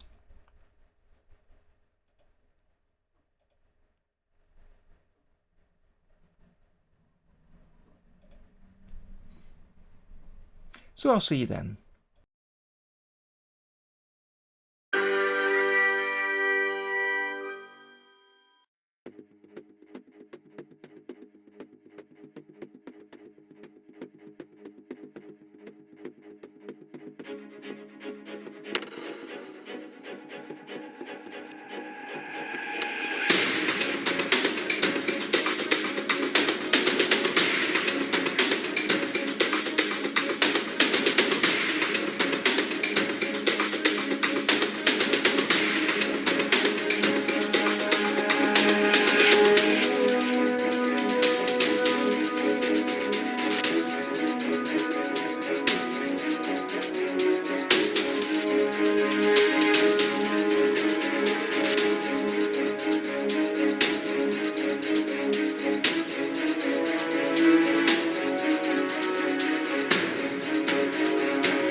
And I'm back.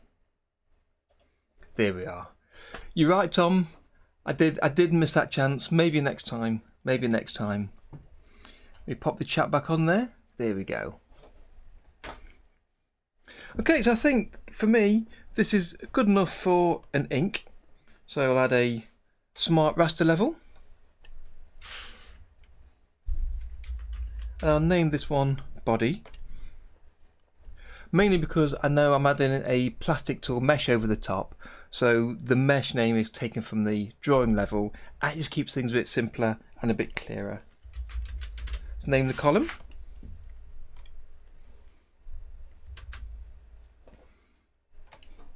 Bring down the opacity of that drawing so it's clear where we've added the ink.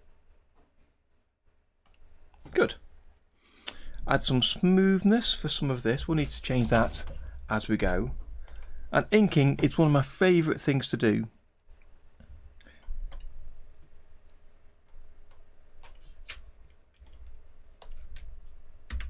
Because you've already placed your lines in the right place if you've done a good enough sketch.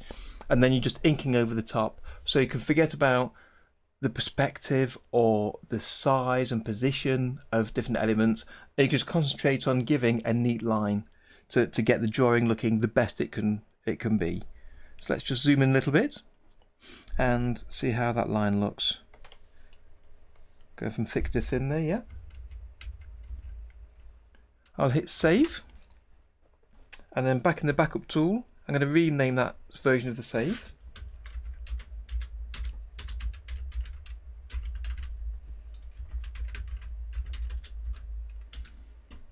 Make a copy. Boom. And then I can come back to that later if I want to. Right, so let's start from the head and just start inking over this.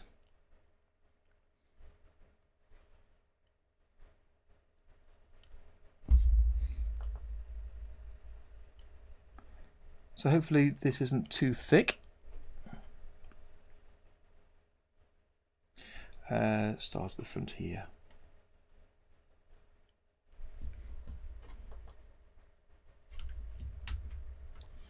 I think I might make that a little bit thinner, and this a little bit thinner too. A bit less smoothing for the small details.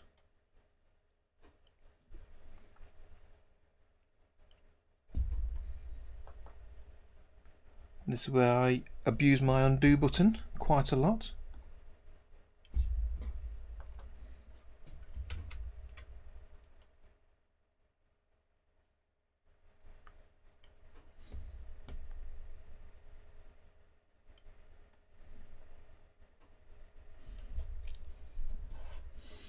Bum, bum, bum, bum, bum, bum. Let me bring up the original image so I can confirm some of the details as I draw them. Whoa, dragon!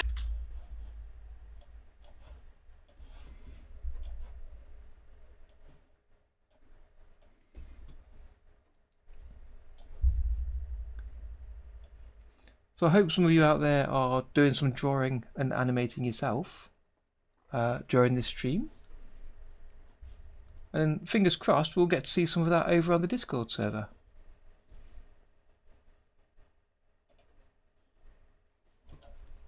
It's always good to see what you're all up to.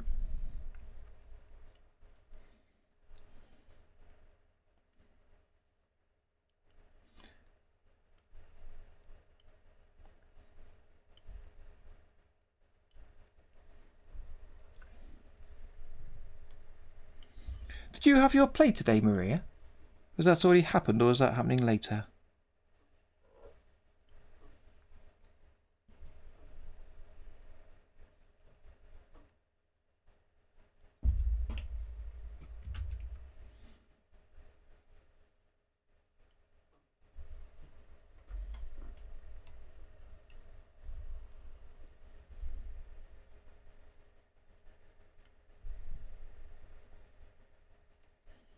So obviously during the ink phase I can change my mind about some of these details and place lines more appropriate to what I'm drawing, if need be.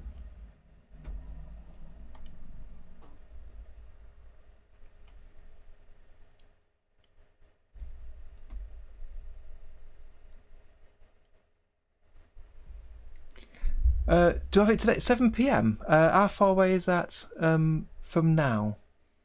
I'm not sure. EST. Oh, okay. Yes, last minute stuff. I bet you are. Yeah, how far away is that?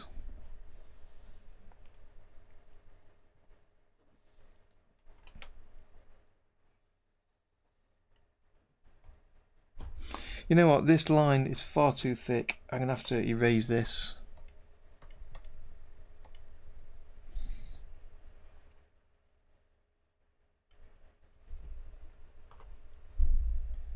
It's almost noon. Oh, okay, so 7 hours away. Hi there, Blifton. Good to have you with us today. So 7 hours is a fair bit of time to prepare the last few changes. Hopefully there's not too many changes. I saw that you had a change of actor at the last minute that you've had to work around.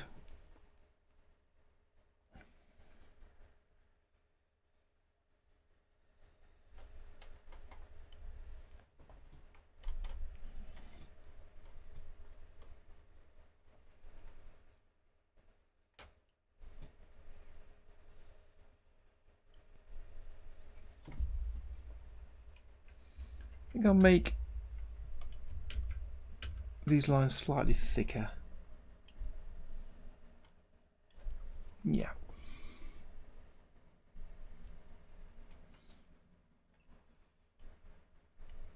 A little bit too thick.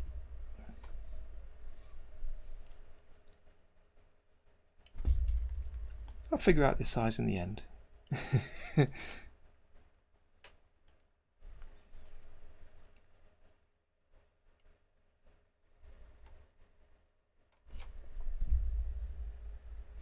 She's very brave, because memorising lines is the one thing that would make it scary to join a new group, I imagine.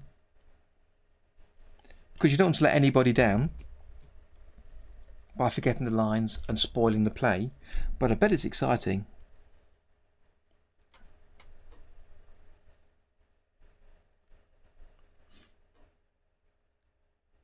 Well, if I forget to say later, good luck with it. I hope it all goes well.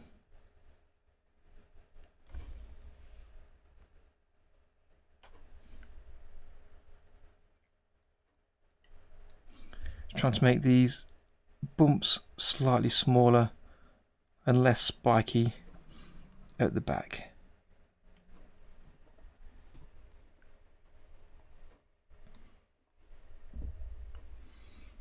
Okay, let me just put his eye in.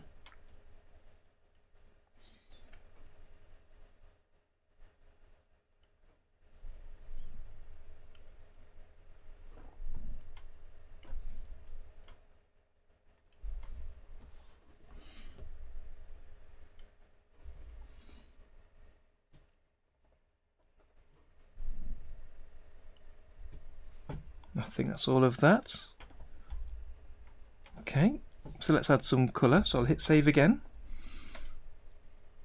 So let's add, before we do the main colour, let me add one for the nostril, which is like a deeper green.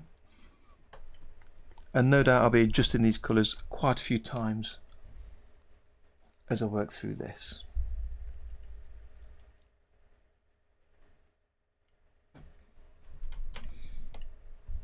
Okay, and we'll make this much darker. So let's add the main green and make it lighter. Zoom out a second, just hit fill. Perfect, it's closed. Yes, and that's enclosed too. The ears are exactly the same colour. And then we'll try and find the pale green colour similar to the original. So it is quite light. Let's try there. Okay, a bit more saturation. Let's leave it there for now. And then in the mouth, he's got kind of the red tongue hanging through here, which I'll paint under all, so I don't go over the black lines already there. And fill that in. And his lips can be filled in the same as the other colours, but first let me erase his bottom lip. I'm not quite happy with that,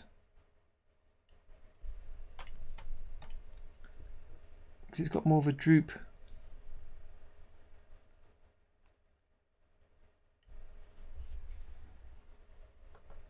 No.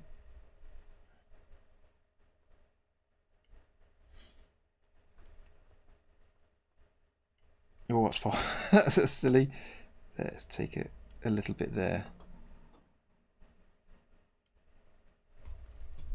Let's turn that shift thing again. Let's undo that.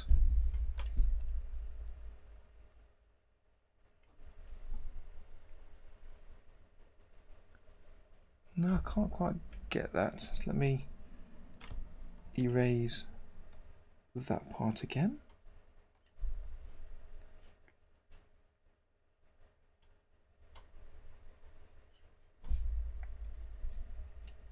Okay, this is crazy. Can't quite get how this looks.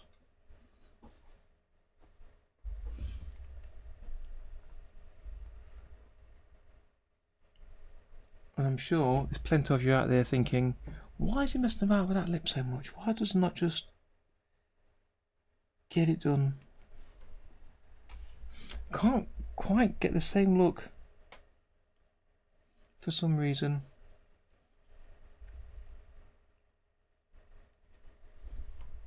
Let me just erase.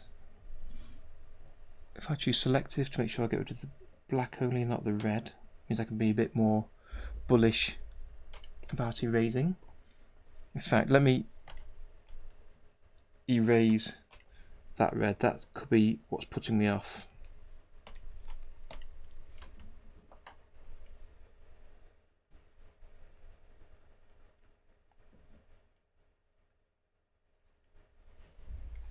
It's that kind of droop that we're after. So then with the red, can I then do the same?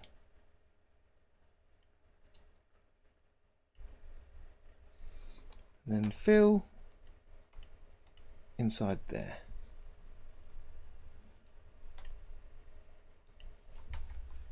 And then fill with that green, see how that looks.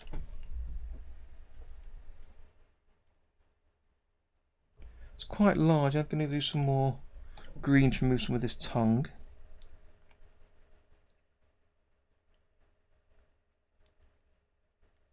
And to match that curve better.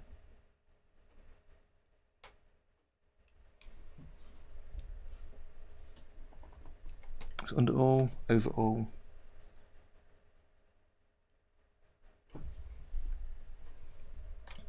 And then in black, make sure I've got that filled in, because the red goes over the edge slightly.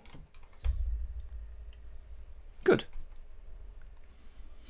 So while I'm near the eye, let's do the eye. We'll add another colour, fill it white, fill it in, and then we'll add the pupil, which is just a black pupil looking forward.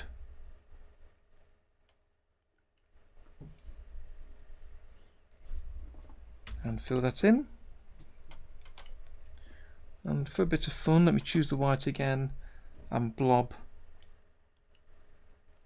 a little dot here for the specular reflection, and another dot down there. Possibly not noticeable, but we'll add it on anyway. Oops, undo that. Wrong colour, choose the black. Just fill in this gap that we've got here.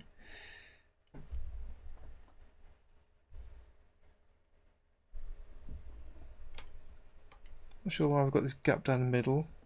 Is it the sketch behind?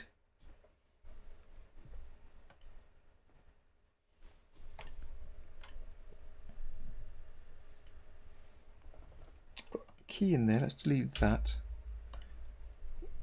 There's a bug that keeps popping up to do that. Green colour, let me use the paintbrush. reduce it down to quite small. See if I can paint over that. Lines and areas. Yeah, that's a faint line over the top. Good.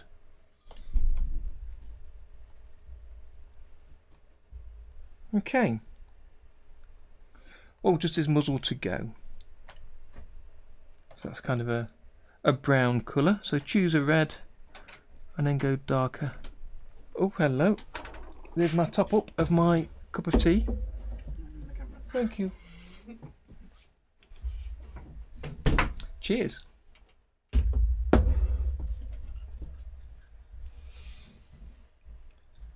Pop that over there.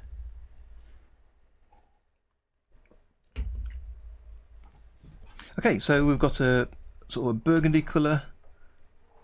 Let's fill that in. Fine. And before I go any further, yeah, I think that's okay. Fine. So let me take this drawing, put it on a 8 frame cycle, hit save, and once that's saved,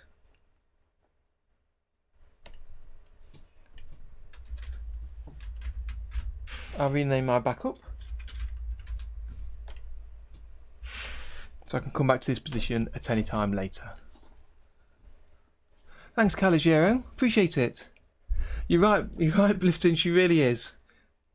She's very helpful and very supportive. Really appreciate it from her.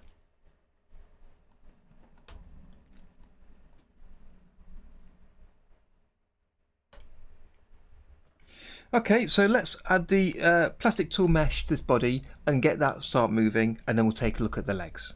So go to the plastic tool option, hit create mesh. Let's take a look at the size of this, and you can zoom in and out and move the preview as much as you need to.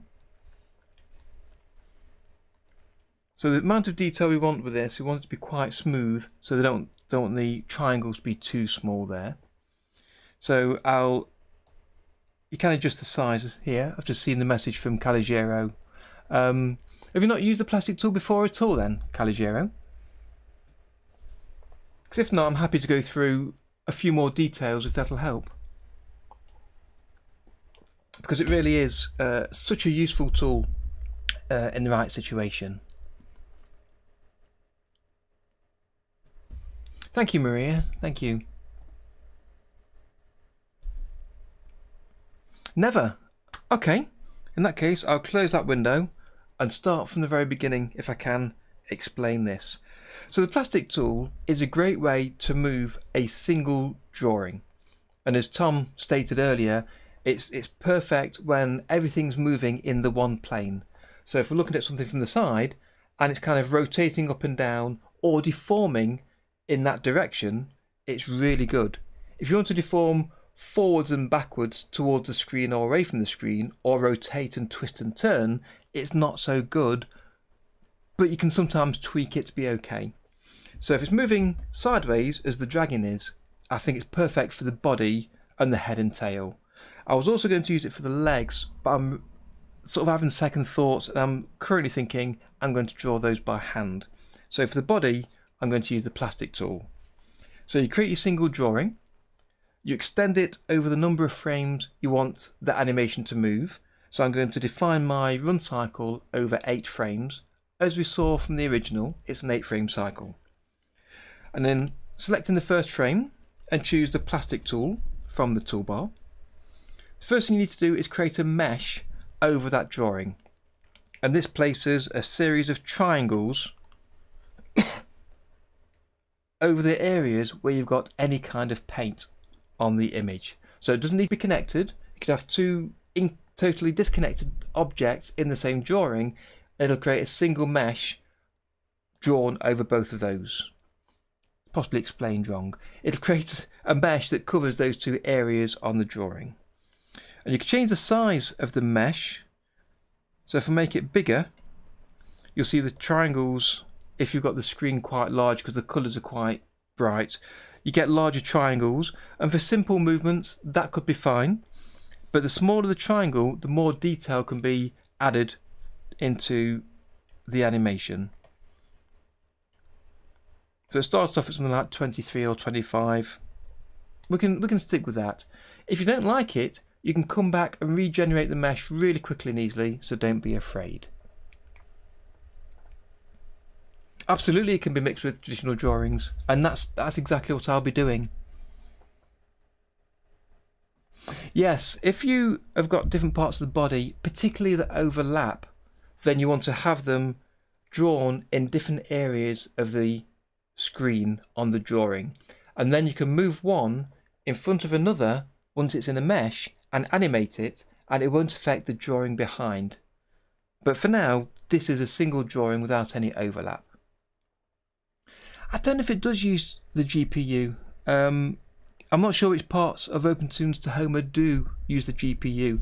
Not enough of them, I'd say. But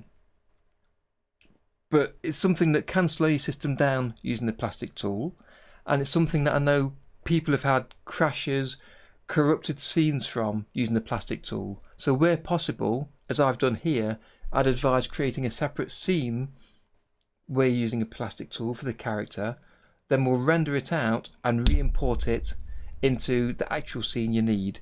And then if there's a crash while setting up the plastic tool, it doesn't break anything else. The only other thing on here to change is potentially the mesh margin, and that's how far outside of your drawing it creates the mesh. And the smaller the number, I think you can use is either 1 or 2. So if I type 1 and tab out, yep, it reduces it to 2. So 2 is the smallest number of pixels. It'll create the mesh outside of the drawing. So hopefully you can see here it's just outside. If I make the margin larger, 3, 4, 10, and then it comes out larger.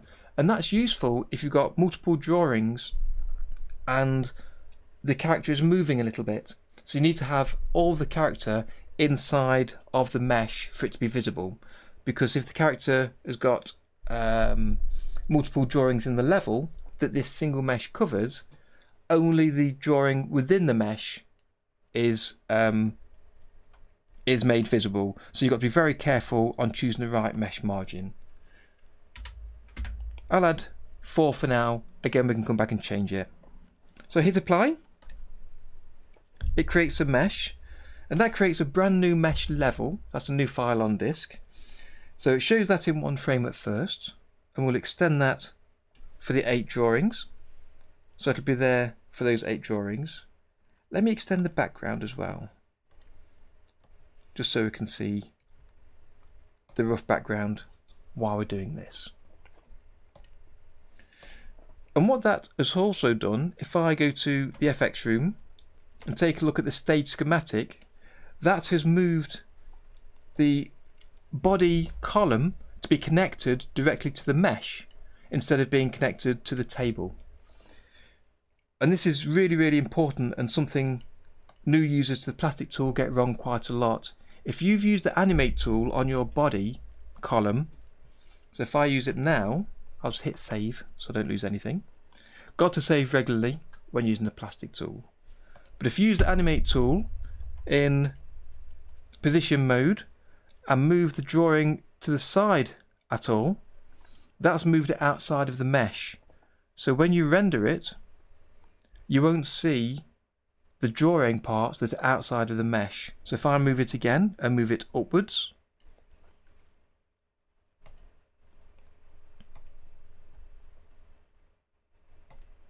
well, that's interesting. It's drawn it.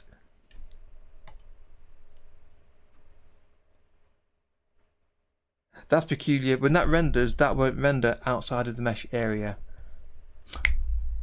Sorry, that only happens once you've got the first bone working. So we'll get to that in a second. So yes, if you move that outside of the mesh, only the drawing inside the mesh will be shown. So the animate key, if I press Control X to cut it and paste it on the body mesh, it's the mesh you need to move, because if you move the mesh level, the body drawing will follow, I hope that's clear. I've kind of fluffed that, but hopefully you get the idea. Don't animate the body because that moves it outside of the mesh. Animate the mesh and the body will follow. Hopefully that's clear enough. So let's take the animate key off.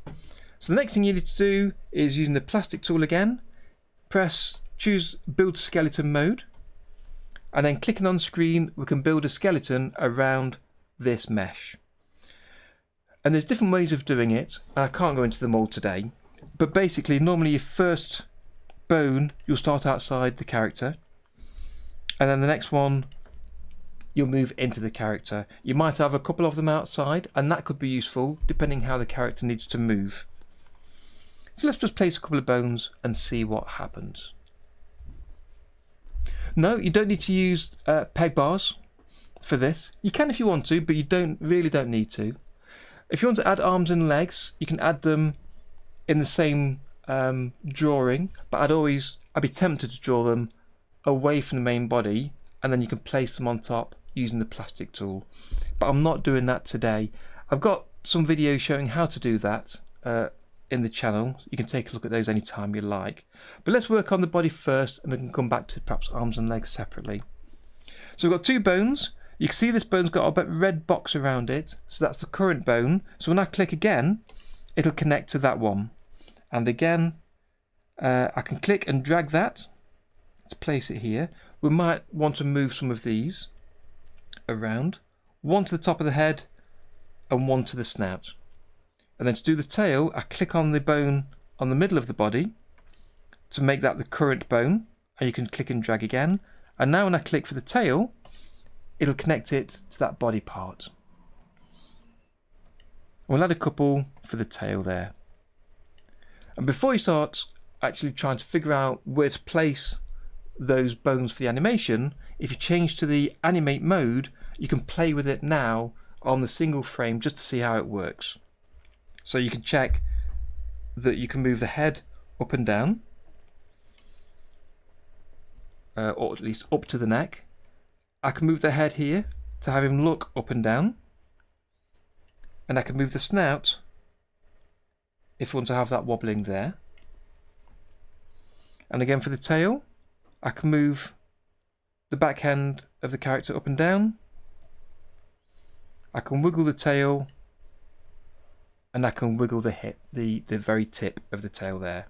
So in combination, hopefully we can get a nice flowing movement. But you may decide you need more bones, and if you do, if you hold the control key, you can click on the line and create a bone, go to build skeleton, hold control and click on the line. You can see a box moving to create a bone in the middle if you want to add more. But now that's selected, I can also tap the delete key to remove that bone. So you can add and change them as you need to. But once you've set up any animation, that's set up for a very specific node number. So if you insert a new node number, it'll adjust that animation. You might need to change and review the animation. So let's switch back to the animate mode, and let me see if this is working as I hope it will. So I'm going to lift that up, lift this tail up like this, and then move it down, and move that down. Let me take a quick look at the original animation on a separate screen here. Is that okay so far, Caligero? Is that clear?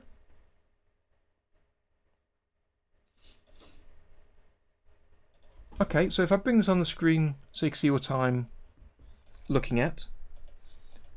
So I'm looking at how it moves up and down, that the middle section that the Yosemite Sam is sitting on isn't twisting and turning, it's quite flat and moving up and down there. It is really the tip of the tail that's moving, and then the head. So it's not moving too much there. So I think what I will do is I'll move these bones, go back to build skeleton, oops, delete that, click and drag that. So it is really the tail that's moving, not the middle of the body. Bring that down here. So it really is the head that's moving up and down. I don't know if I really need the 2 bones in the head, because that's what we need. Although it does allow you to move the chin up. So yeah, let's just move this down to the bottom. Yeah, it allows him to move his chin. But one thing you'll notice is that as you move the plastic tool, OpenToonz and Tahoma can't know what you want to see in your character. So it makes everything kind of quite flexible and bendy using these triangles. If you don't want that flexibility and that bendiness, change to Paint Rigid mode. Fix the thickness of brush, you get a circle to show you how thick it is. And then we're in rigid mode. You've got rigid and flex, which is basically like brush and erase. And you can paint over some parts of your mesh, the triangles. And then the parts that are painted rigid won't bend and flex as much. But be careful not to paint over the joint between the bones, because if you do that, it won't know how to move and it will just flex everything anyway. But you can paint around a little bit, so that when you go to animate mode, his jawline there stays quite stiff rather than being flexible. Groovy Predator, welcome, you've made it, thank you. Good to have you with us. But for most things you do want them to flex quite a lot. The middle section I don't want to flex, because Yosemite Sam is sitting on there. I need to make sure he stays quite still. Yeah, so that's around this area. So let me see what that does.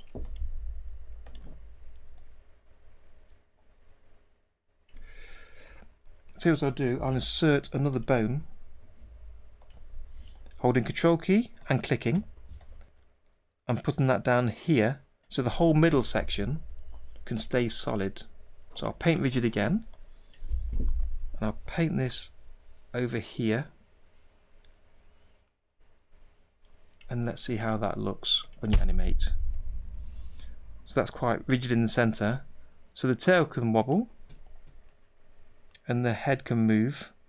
You notice the middle section doesn't move now, so I can move that quite a lot.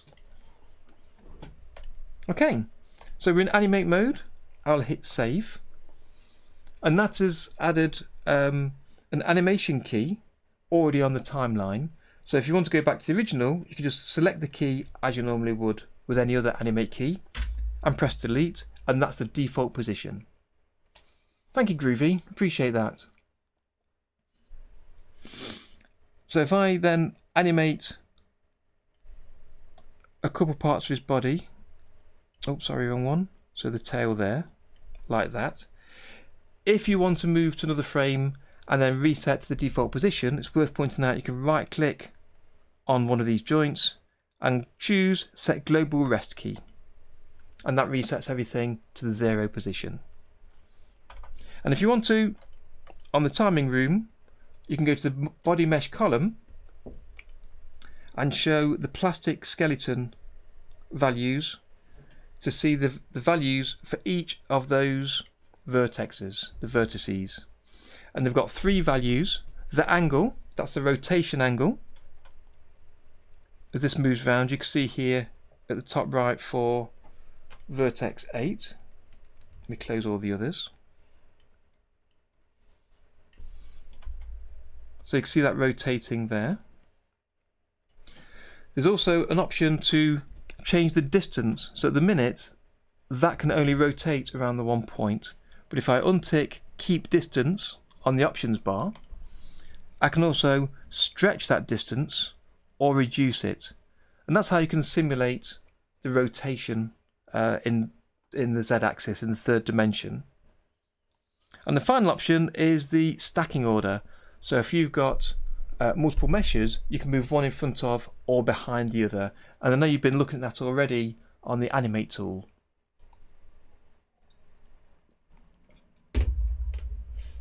Well, I've already done one collaboration, Groovy, with Noble Frugal. Did that last year or the year before, I think, where we looked at using Critter with OpenToonz.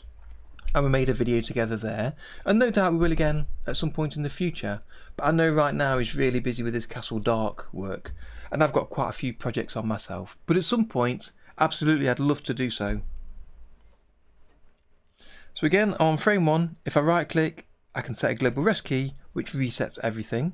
I'll click on the keep distance because I don't want that to be adjusted for this particular animation. So I'm not sure about how some of this looks. So that moves up and down, that's fine. And the tail moves up and down there, but that moves the front part of his body. Might be okay. Let's take a look. Global rest key just to reset everything. Okay. So the dragon is running. I want him to move up and down as well. So I want to use the animate tool to move him up and down. To do that, I'd like to have my keys on different columns. So I'll create a dummy column by creating a vector level here.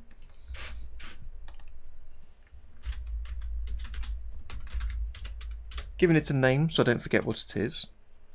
I won't draw on there, but in the FX room, in the standard stage schematic, I'll parent the body mesh off this new up and down column.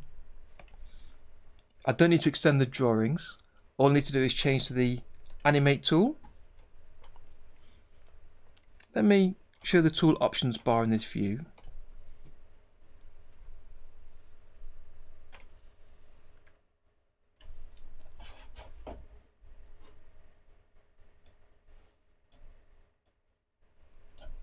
Try again.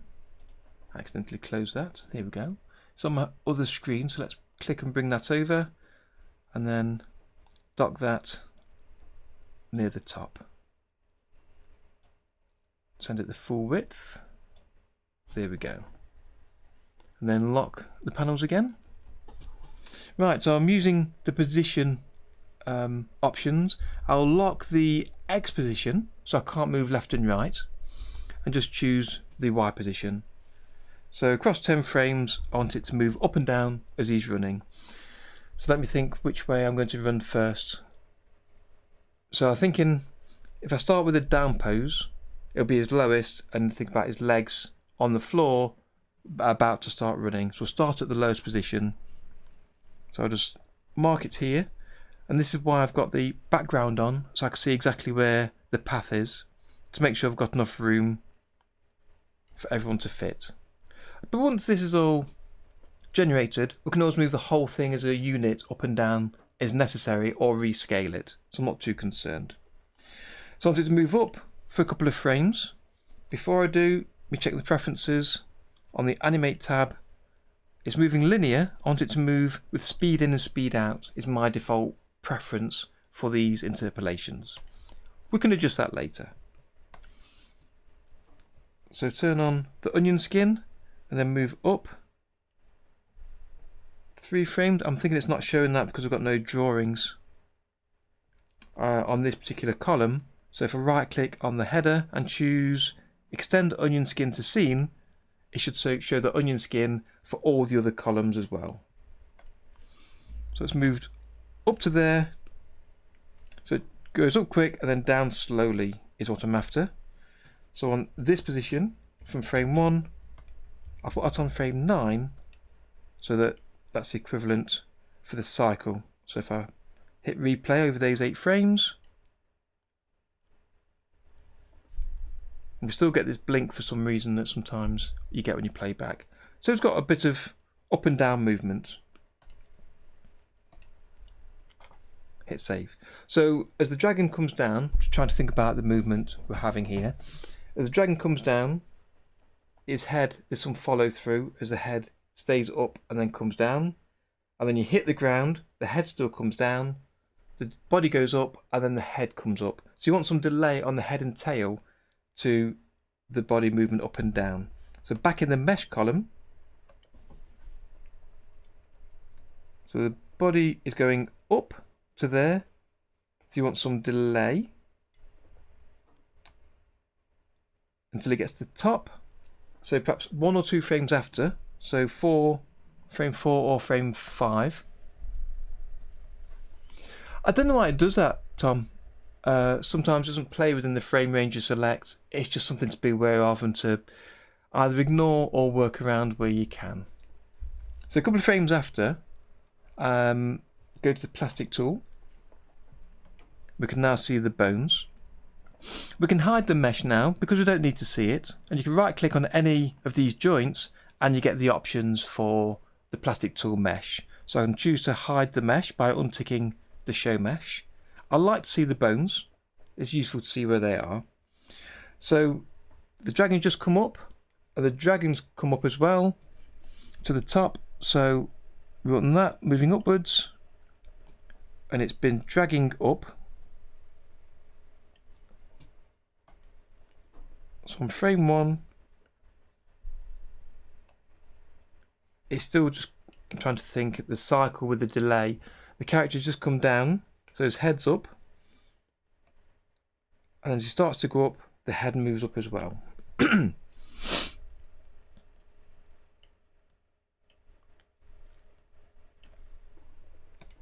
So to there, we want more drag.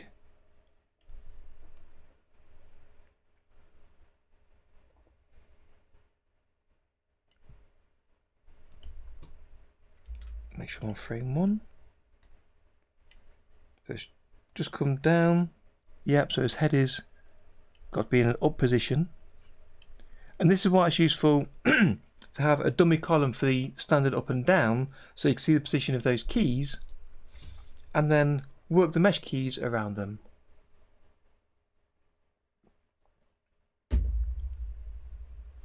Thank you, Maria. Good tip. Let me just try that. So replay. Oh, this time I'm not getting the blink. Okay, but yeah, extending the background, the extra frame. So it's the other columns that's perhaps the issue, and possibly because I had the onion skin indicator on as well. So the head comes up. I think I want to have this further down. The paint rigid, I think I've got that far too rigid, because that's not moving down. So I'm going to change that to flex and then use that as an eraser to paint over some of this so that can flex around. Go back to animate mode. Right, so as he starts to move up, the neck needs to come down quite a lot.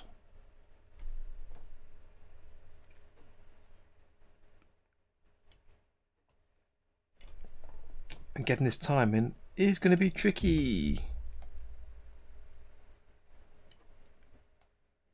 And then it comes down. So a couple of frames after, it's got to come back up.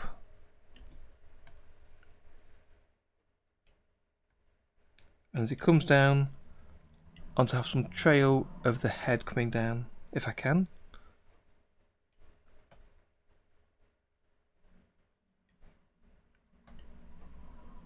Put the onion skin for frame 8 on number 1, so I can be sure that I follow on from that position. Oops. Oopsie.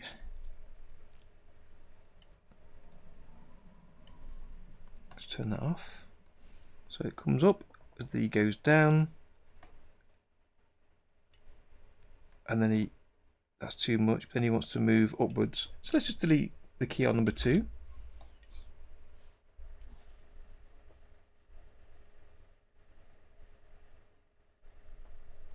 Yes, possibly, Tom, depending which column that is active. It's one of those things that I've come across now and again, but not dug into why it happens. It's not really got in my way, so it's not an issue. But it'd be useful to figure it out so you know what to do. Yes, it may well depend on which column selected. If onion skin is showing, and as you say, Maria, extend the background so you don't get that blink. So where are we here? So as you go up, his head comes down. I want this to move down more, I think. And then the other way. Let me change the pacing here, just to make it easier to read. Yeah, that's too much. That's far too much. Let's hope we're not going to be here too long doing this. So it goes up. It's going that way. And then it comes down. I think the up and down movement isn't moving enough.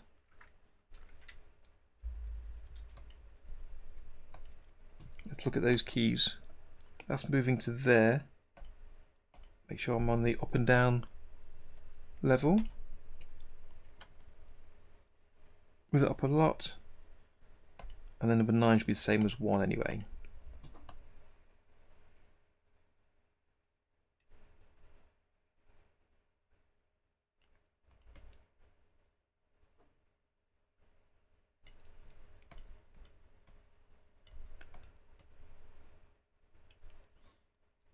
So maybe I need to almost frame by frame key it to get the position that I'm exactly after.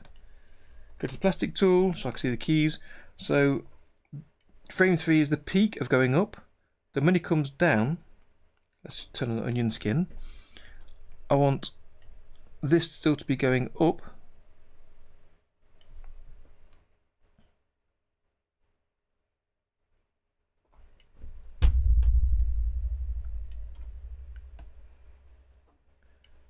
And then start to come down there.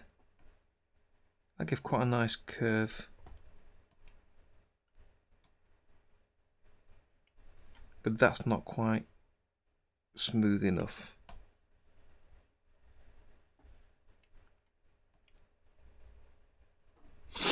So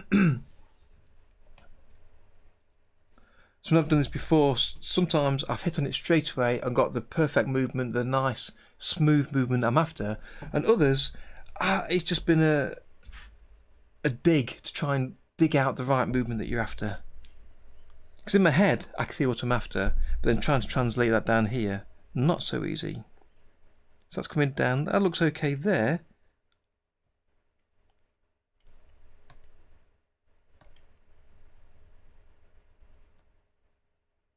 And then when it comes up, it's kind of like that, but that's moved too quickly.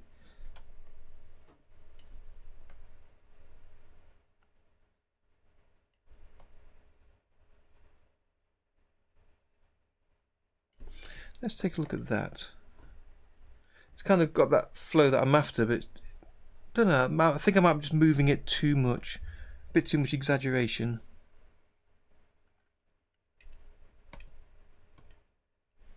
Let me bring that down a little bit so it's less exaggerated. And same for this one. Bring that down closer. And this one again, bring it back up so it's just a little bit less exaggerated, but there's still some of that floppiness, but it can't be too floppy because it's got strong leg muscles as it's moving.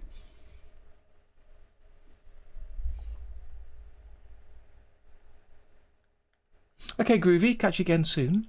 Hopefully back shortly, but hopefully catch you soon. You're right, Tom, it doesn't have to be exact, but I'm trying not to make it look too silly, too wobbly. I want to give it some extra movement, because it is quite stiff in the original cartoon. And I have got the option to do so, so I kind of want to take it. So this one here, let's bring that in a bit. Okay, let's see that one. Yeah, so it's got a slow up and that whip down. Again, we can come back and finesse it later, that's fine. So let's take a look at the tail. The tail needs to be something similar. So let's see what we've got.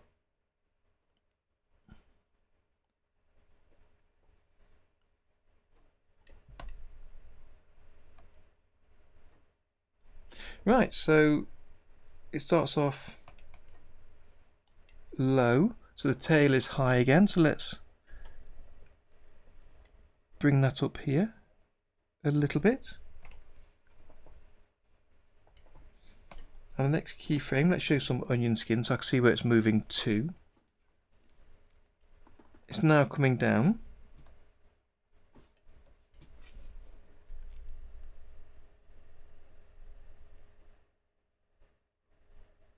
It does, you're right, the head does stay stable. And if you see videos of a lot of animals running, the head is the most stable part with everything else moving behind.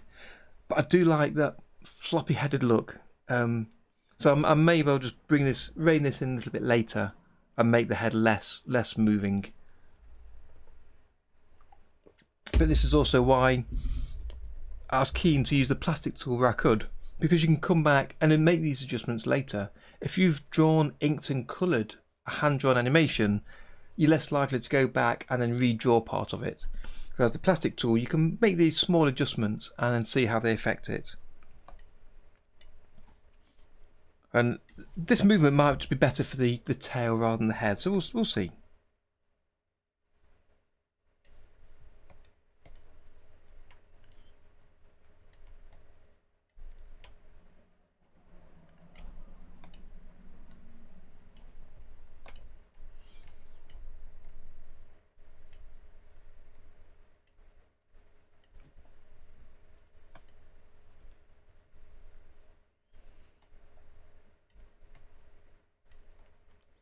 So let's just adjust this a little bit. Again, possibly going too far. And then reverse the tail position, so it's twisting the other way. And also forget it's best to adjust from the bone nearest to the bone that isn't moving, then the next one, adjust that, then the end, and then the very end tail. So start from the center and move out to adjust this.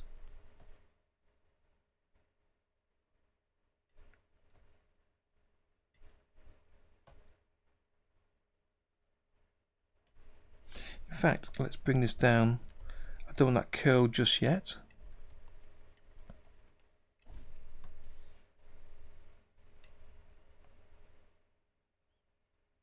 So here, I want to add the twisting change.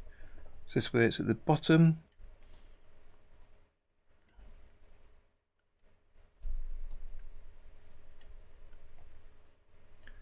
So that needs to be quite close to the previous key to ease into it. Ready for jumping up,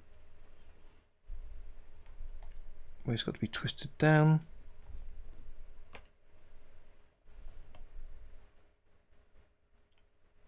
Yeah, let's make it a little bit more extreme there, just a little bit.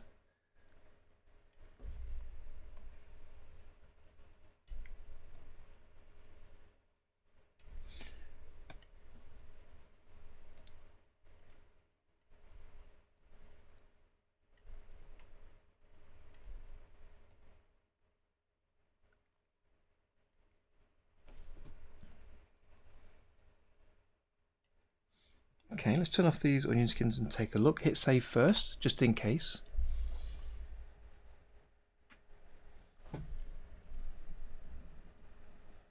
Yes, I think you're right, Tom. I think I've possibly made it a little bit too goofy for that.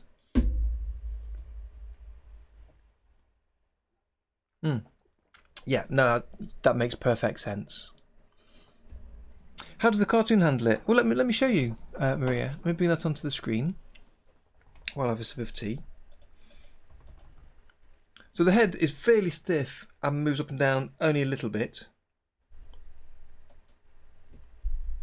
And it's only the tip of the tail that moves.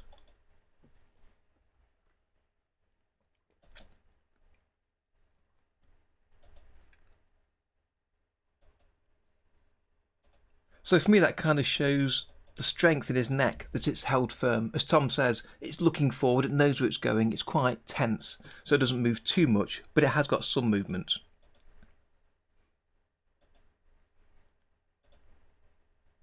But the tail's got a little bit more movement there.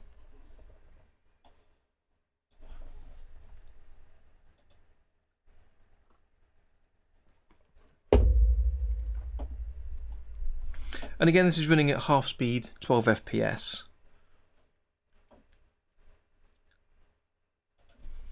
I've not got that flick of the tail that I wanted quite. Yeah, I do, Tom, yeah. I'm looking at it over here on the replay. Let me hit autoplay on that to take a look.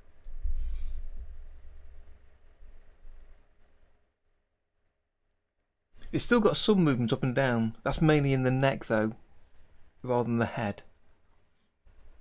Let me take a look at this then. Yeah, that's dipping quite a lot.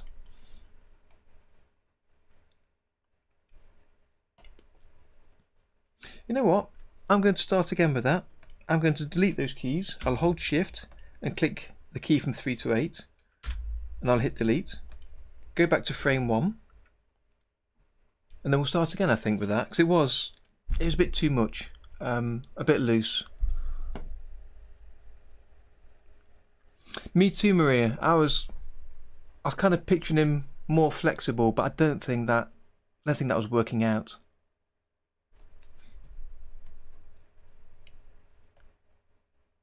So it starts off by going up, so let me bring this down a little bit so you can see some movement.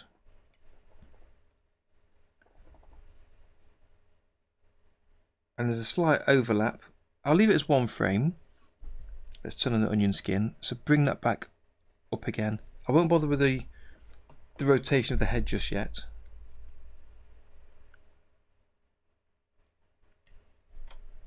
Up a bit more. In fact, let me rotate.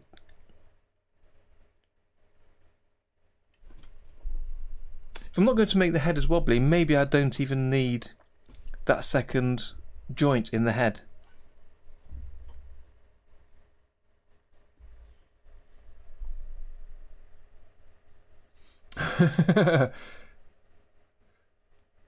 Yeah, a floppy tongue would look quite good. I'm going to delete build skeleton, that last key here, but I'll select it and tap the delete key. Then I'll drag the end bone to the end of his face and put the joint for his neck. I can still leave it there. So now if I go to the animate mode, as he goes up, I can point his head in the direction I want. So it's still going upwards, but I can point it forwards. So hopefully it has that sort of overlap. So I'll delete the key on number 3. So it just goes upwards, and then when it comes down, it can come down a little bit, but still looking forwards. Let's try that. See if you can even notice. It's not quite, the timing's not quite right there, because it's got to follow on to get that wave motion. Possibly, Maria. Yeah, I don't know. I think what I'd like to do is to, again, I mentioned earlier, get the basics moving and then come back and think, I'm going to add this extra little bit of fun. Because once you've got the basic timing, you can then exaggerate the timing or offset it in a different way.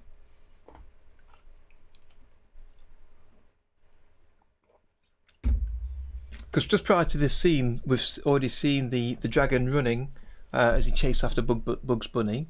Bugs jumps down a hole, and then it comes here where he's kind of running past him, which is why it starts off looking backwards. In fact, I'm looking at it on the second screen. Let me bring it on here again. There we go. So that's why the cartoon starts off here, where he looks backwards, because he's gone past Bugs, and then he's just trying to slow him down. Then he falls off. The next scene is immediately running the opposite direction, so you never see him get back onto the dragon. So there's no reason, because this is the end of the run cycle, that he can't have a tongue hanging out. But for that, I'd just hand draw that in myself.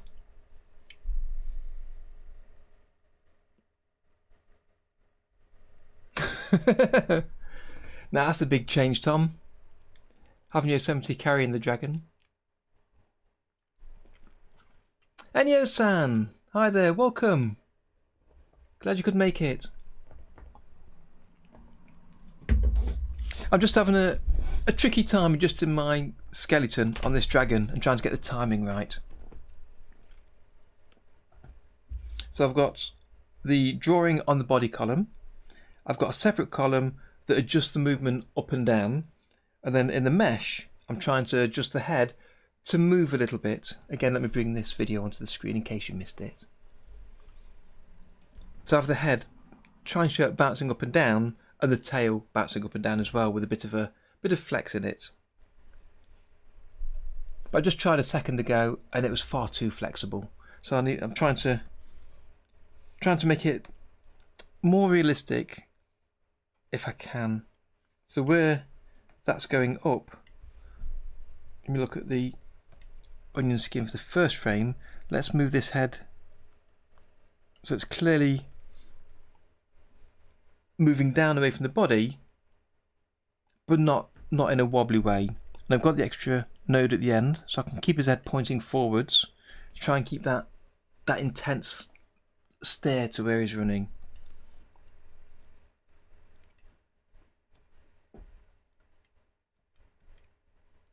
I do think I need a key on number 3. Get rid of that. Okay, so number 3, if I bring that down here, it always goes up a bit further. There we go. And then adjust his head to make sure it's going forward. Then on 4, it can still keep going upwards. So let's go to the previous one. So it's got the end part at the top of the peak as the dragon comes down. And then I kind of want the dragon's head coming downwards from there.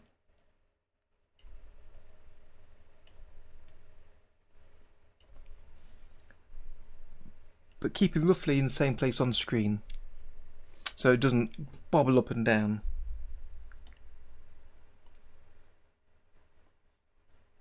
So that's again 12 FPS, that's slower, so let's bring that up to 24.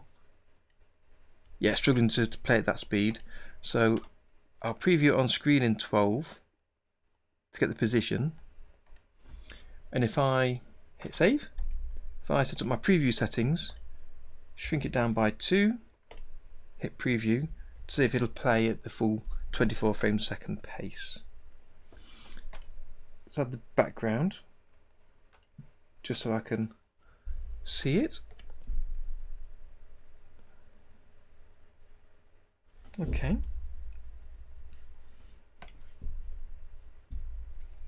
So now he's more steely-eyed. We've still got that adjustment, that little bit of movement that I wanted. I'm trying to think of the gallop, the pacing as well. On the original animation, the pacing was for an 8-frame cycle, 3 frames down, and then 5 frames up. So rather than being 4 and 4 where it's evenly up and down, for the gallop it's kind of it pushes and gives some air time to have 5 frames up and then 3 down. So it's kind of got an offset timing. Yeah, I think that's better. I think that's much better, Tom. Thank you. We might come back again and fiddle with it and adjust it a little bit more. Let me change the zoom though. There we go. So it's less pixelated. Resize this for next time. So let's have a go at the tail.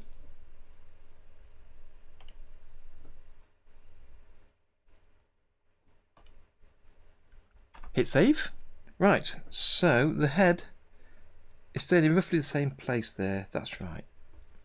So I've got the tail already got a key 4. So frame 3. Let me turn on the onion skin for drawing 1. So if I do the same thing again and bring the tail down to roughly the same place, so it's moving upwards, but I want the tail to have that little curl. And then on the frame after, it can continue past where it was previously.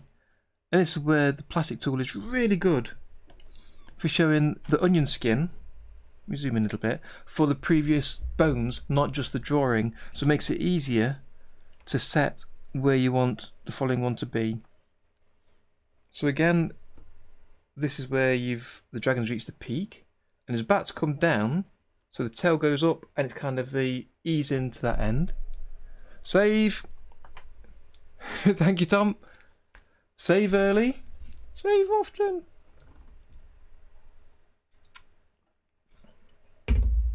As I always say, you save as often as you can. And is that often enough? No. Just reading some of the comments.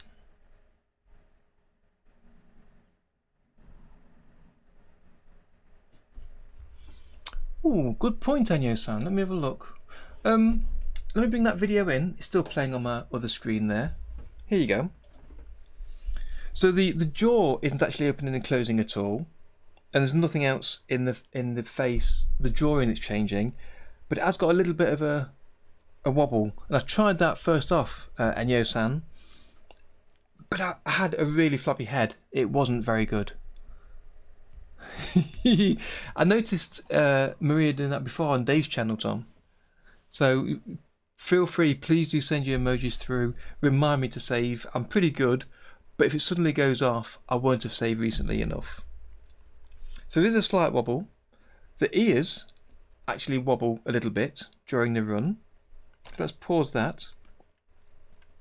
So you can see them coming up and down, and so does the hair, and that's hand drawn on there. So whether we use the plastic tool or hand draw them, I don't know. But yeah, there is a little bit of extra movement to add. Let's push that over onto the other screen over there.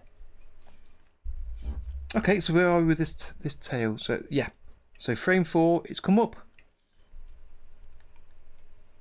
The dragon then starts to move down, and the tail's got to follow on from it. And what I will do, and this is where I want to do the point. So again, I should really start from the leftmost joint here. So from 4, the tail does that switch where it changes direction for the wave. And that's where I need frame 1. Turn off that onion skin to see the onion for frame 8 because it follows on. And this is where you get 1 extra frame again for that overlap, where it's very close to the previous frame, about to change direction, but not quite. Then hopefully that'll come through to there. Okay. Save, and then let's see how that is. So that's got that little whip as it moves as well.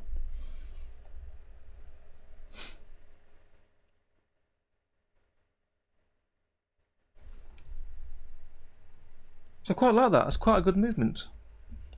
That surprised me. I didn't think it was going to be quite like that for this one. I thought it'd take a few more turns. We might still want to change, and if you've got any advice or suggestions, do speak up. That's why you're all here. I would love to hear what you got to say about these things. Having another dozen pair of eyes looking over these is useful. I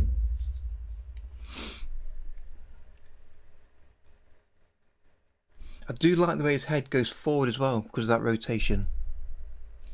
Oh, Tom, thank you. There we go.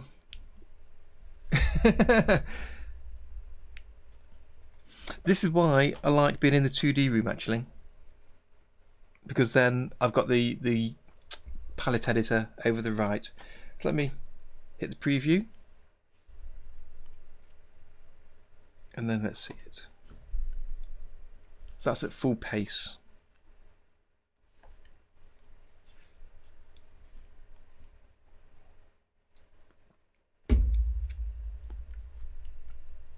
So really here it's only the tail that seems to flick, the very tip, not the middle part. So I might want to bring that back and exaggerate that a little bit more.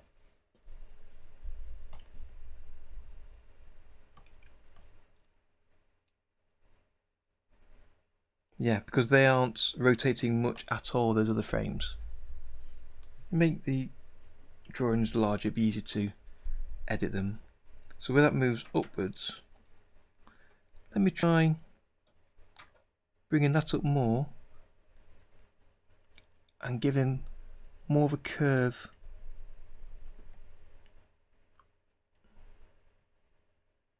to this.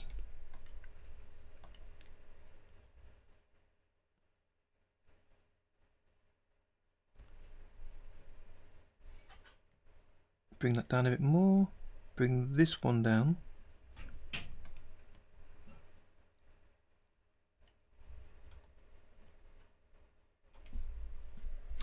It does, it has a couple of lines, Maria, at the tail tip as the tail curls up.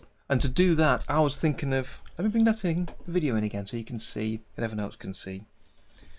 So when it starts again, here,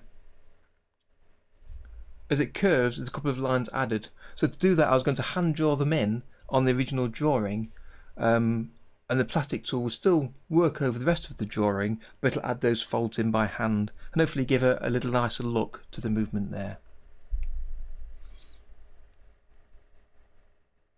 Yeah, the plastic tool is very impressive.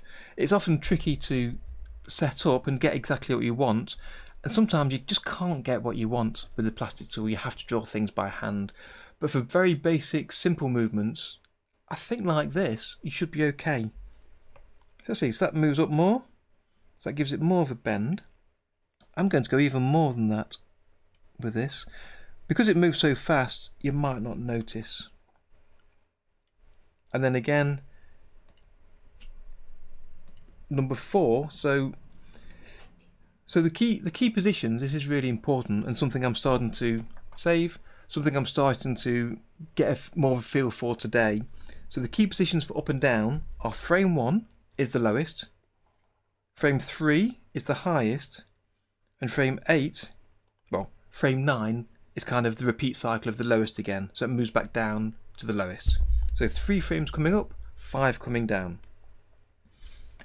And to get this overlap, the frame after, so I'm moving up to the highest point to where I'd like the curve, and the frame after I'm adding an ease in to the final frame from 3 to 4, so it's only slightly different from frame 3, but it gives it that small overlap, and then an interpolation movement up to the last frame again, which is frame 8 here, and then frame 1 is that overlap again. So that's starting to sort of embed itself into my thinking a bit for this.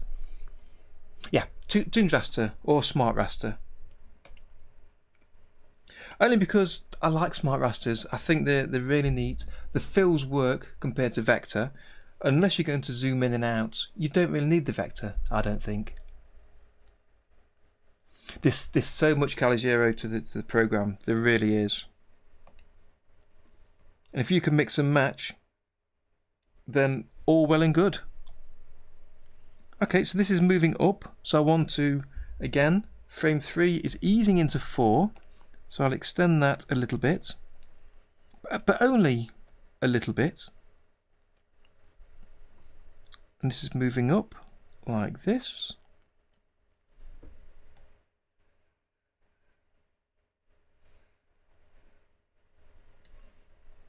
And I'm going to untick the keep distance to make this key, it seems to shrink in a little bit, go a bit closer to that. And then, oops, and then re-tick keep distance so I don't forget later. And then from 4 down, it'll come down again and twist the opposite way. And I want this to, again, exaggerate a little bit more, a bit like I was doing for the head, incorrectly doing for the head. So it's going, these keys are all going further than the previous one.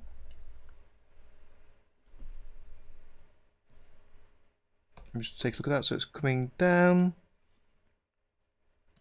So if I look at the previous key, and now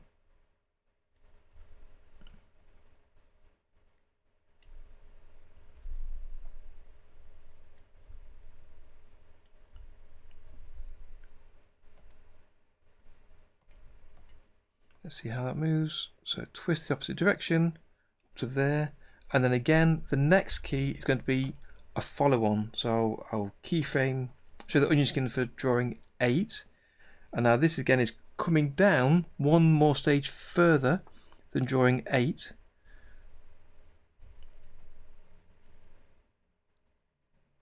So I'll twist that up more, bring the tail down more to curl it upwards if I can, and then that'll go to there.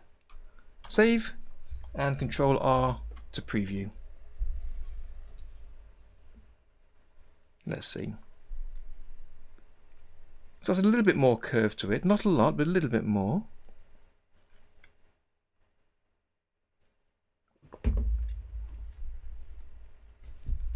Again, let's reset the view. So it's at 100%.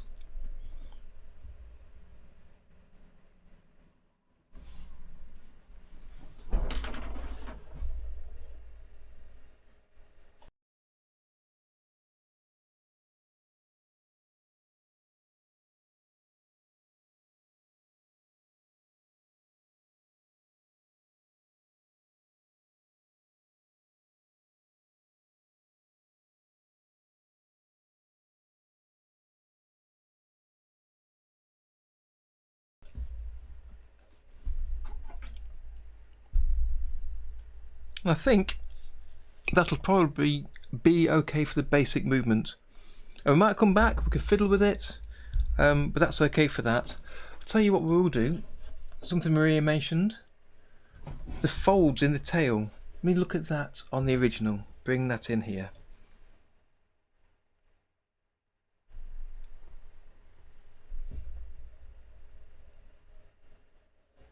So let me pause that.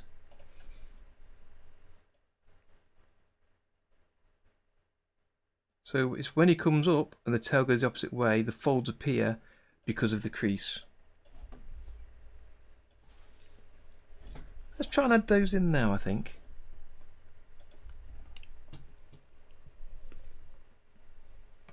So I've just saved that, so that's dragon body movement done. That's the basic first movement. Make a copy. Good. Okay. Any squash and stretch along the length? I've not added any, but we could add secondary squash and stretch if necessary. Do we need it here, do you think? Would it help? And which parts would it improve? So are we talking towards the neck and front or the main body? So as the tail and the head come together, I guess the body would kind of stretch upwards a little bit, possibly.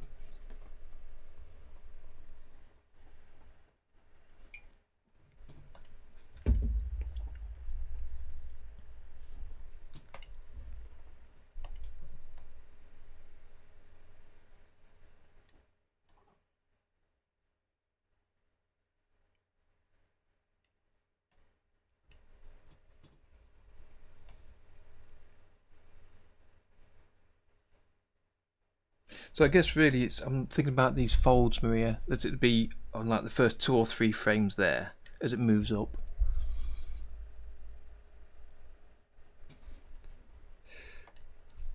Well, the neck kind of does reach out as it goes up there a little bit, look. If I pause that and step through, you can see there it goes to that point for the lips there on frame 3.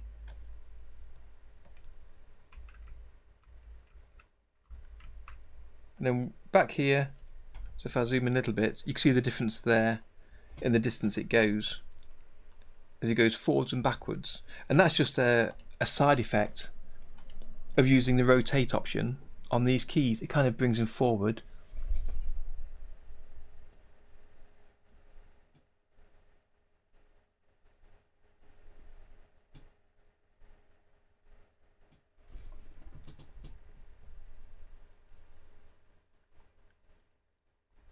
But yes, we can add more bones, certainly, and add extra squash and stretch if you think so. Everybody, what do you think? I don't want to be too exaggerated with it, so I don't want his nose stretching, you know, if I go sideways. as he kind of moves too much, but a little bit, do you think?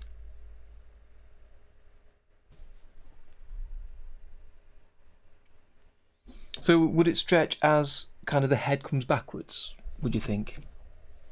I'm trying to figure out where you might add it in here.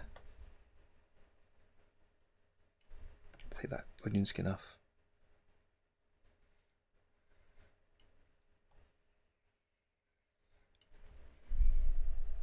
Head stable, neck stretching.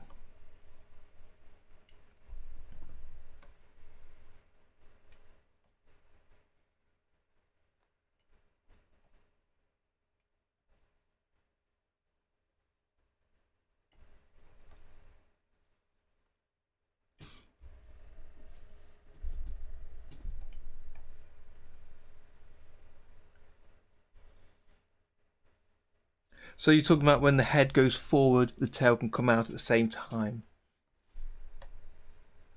Which is really from here to, yeah. So let's give that a go.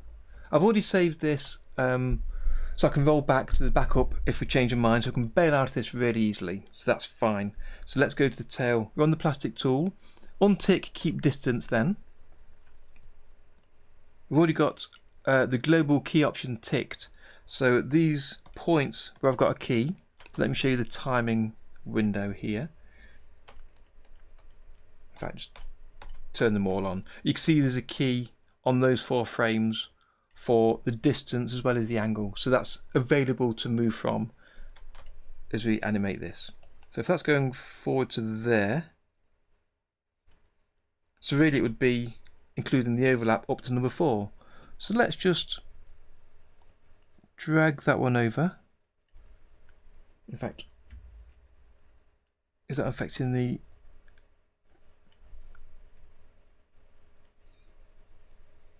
rotation? I'm not sure. Let's see, number 1, because we've got a key there on number 3. So let's do this in the timing room so I can better see what I'm doing. So the one I was just moving was this one, which is vertex number 6.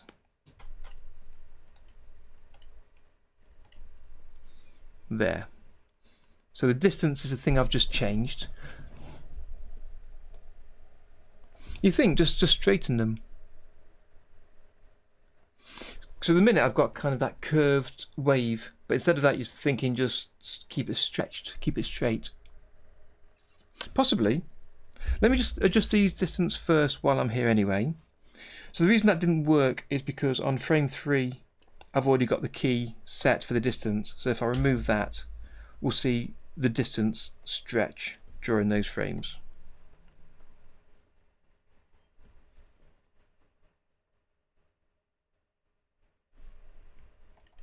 Bring this down to 12 so I can see it a bit easier.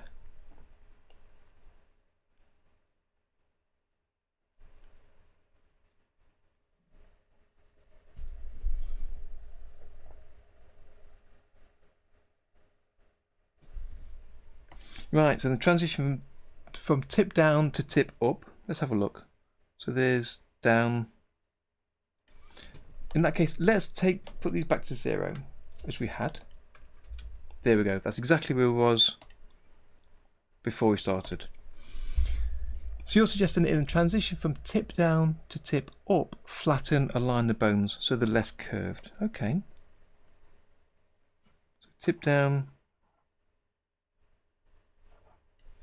Let me just check I haven't got any distances changing already. I've got one here. Body distance, is that the final one? I believe it is.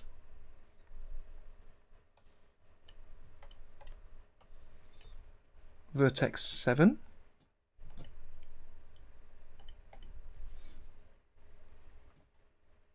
Vertex 7, so I've still got that key there. Right, so now that is where we were before. Okay.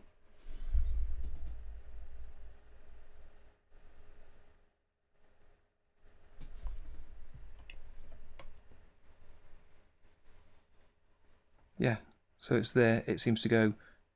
If it's the first 3 or so positions, yeah, from 1 to 3, it seems to surge forwards. So you're suggesting instead of having so much of a curl, straighten them out so they're not as rotated, and it would, oops,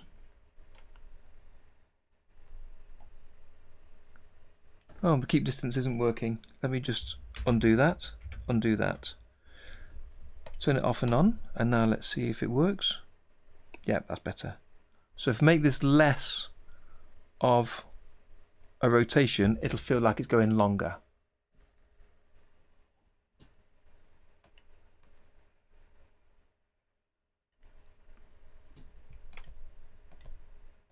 Let's see.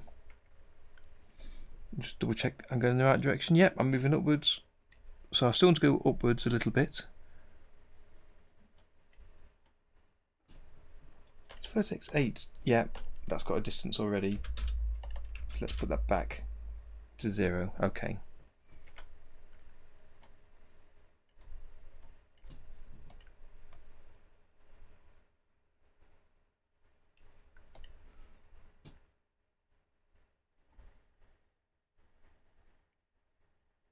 It is quite peculiar the way the head seems to surge forward as he runs, as you're saying. It's not quite got the same surge at the back. I think that's possibly because of the length of these lines here. They're shorter, so it doesn't quite show the same distance.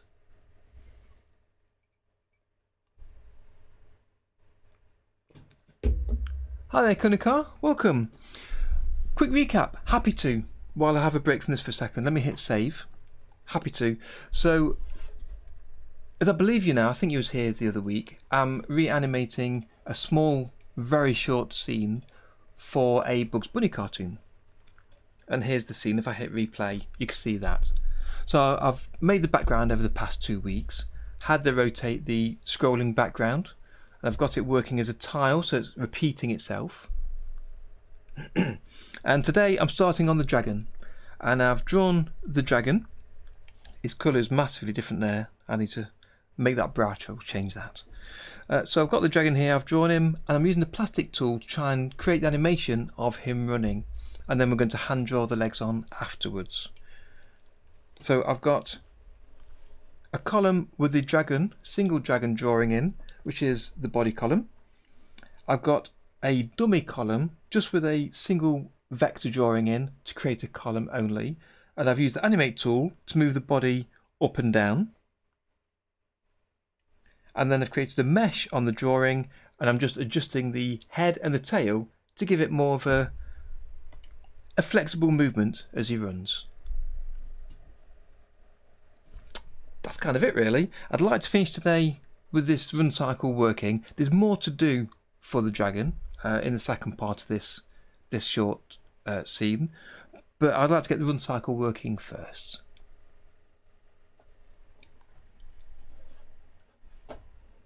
Let me bring that in there, Maria. There we go. So Maria's asking, does the back arch up further than we have it here at the base where Sam is sitting? It seems to be fairly static, just moving up and down, I believe, where Sam is.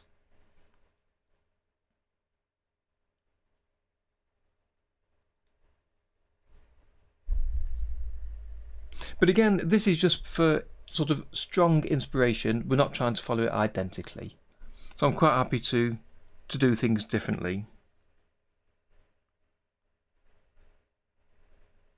You know, I'm think I'm going to leave that right now. I think we might come back to it. Sorry, Jimpy, do you mean on the original animation or on the one I've got here?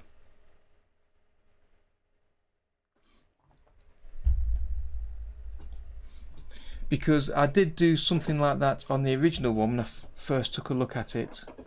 Let me find that image for you.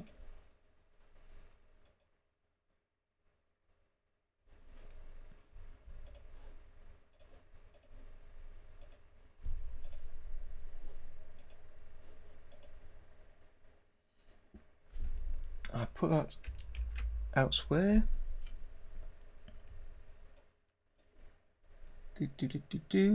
Be right with you. In this folder, timing. Here we go.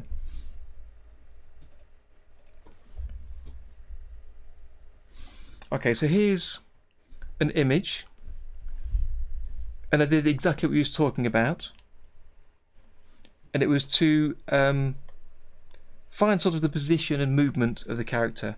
So there's 8 frames for this cycle, and for the height, to think about the height of the dragon running, that's frame 1, 2, 3, 4, 5, 6, 7, 8. So it kind of showed me it was 3 down and 5 up. The tail wasn't really arced at all here, the tip. It started here and went up, then it shot down to the middle, came down, and then came back up here. So it's not really arced at all. It's because it's got a whipping motion as well, it kind of avoids the arc.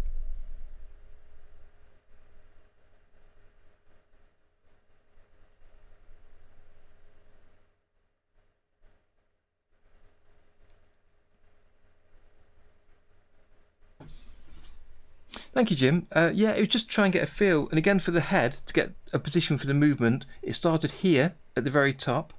It came down these 6 positions, so that's fairly evenly spaced, and then went up in thirds back to the top. So it's kind of the opposite of the body. So where the body came down in 3 places, 3 frames, and up in 5, this one came down in 5 and up in 3. So it's kind of the opposite motion. And the tail is just a bit all over, so so that didn't help me at all there.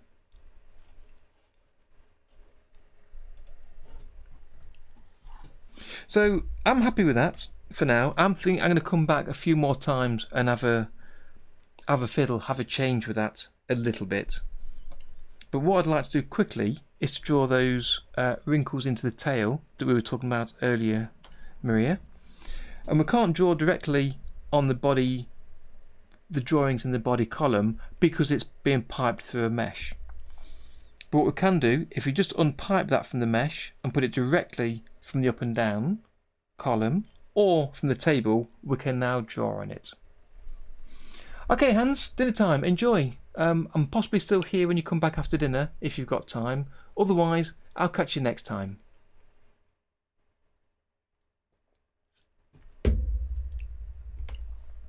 So let me grab the pen, back to the 2D room, choose the ink colour. So as the body went up, I believe on frames 2 and 3, I wanted to adjust it. So let me bring up this schematic. Here we go, on separate window. So I can take a look at that and then pipe it back through the mesh. I think Tom's got the hang of these emojis now. Yeah, so it's 2 and 3, and then it starts to come down. In fact, yeah. So let me change that connection again in the schematic, and then the body level, we can add a couple of lines and see how they look.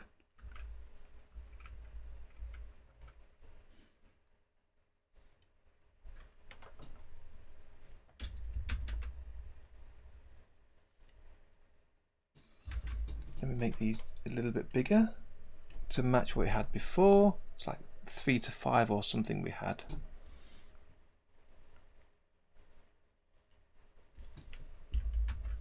Make this smaller so it can tail off. Literally. Bring this down to 5. Let's see how that looks.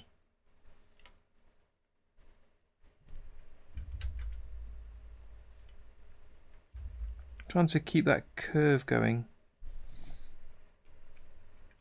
In fact, I need to duplicate the drawing, so I've got a different copy. It certainly is, Tom.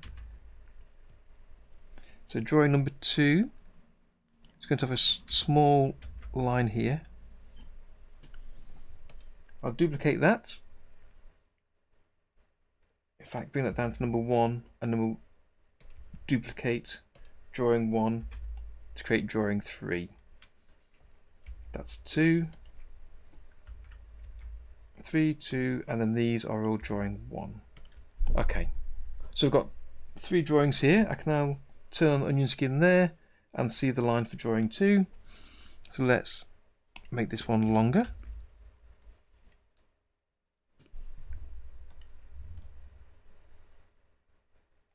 So that's all I kind of want to add in, a small crease there.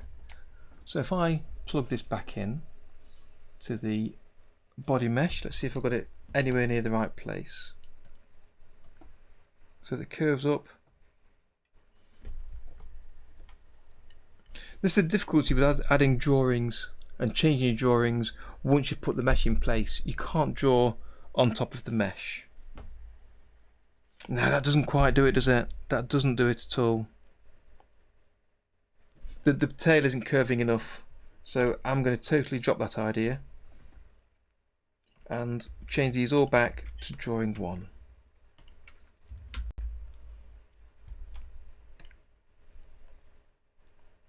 So what I will do is start thinking about the legs for the run cycle. So I've got these sketch levels here. I'm going to use the same sketch level, so I'm going to press Alt D in the blank frame next to that and create a drawing number 3. I'm going to resize this, create myself a new column by tapping the insert key, and then move drawing number 3 in front of those inked drawings. Hit save.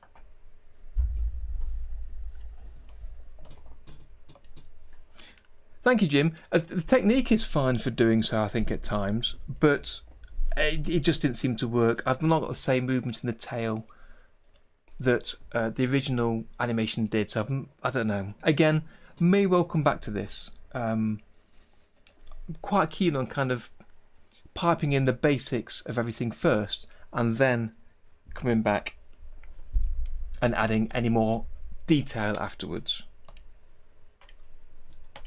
So let's see what we can do here. So again, I'm going to hide the body mesh column entirely so it doesn't get in the way. On my second screen, I've got this animation playing to give me an idea for the cycle and how it looks. And now I want to do a stick figure approximation of where I'd like the legs. So let me just take a quick look at this animation.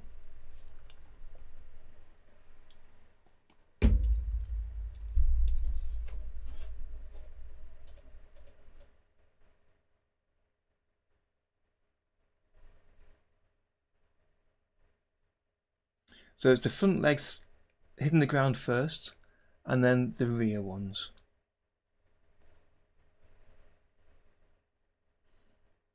And when the front ones do, that's when we start on the upward motion. Okay.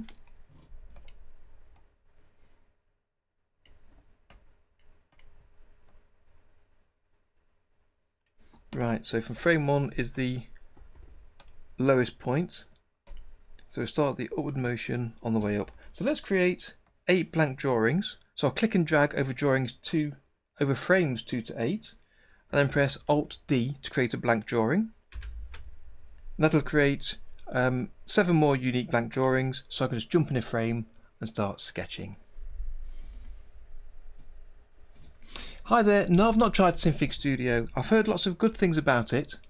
But I've not branched out from using OpenToon's Autohoma for animation. I think it would just take too long to start looking at more software and trying to learn their particular features when this does everything I need it to.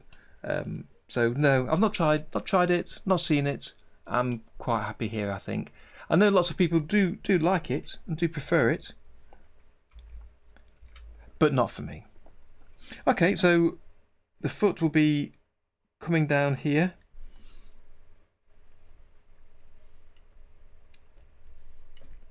So the previous frame, it's about to land.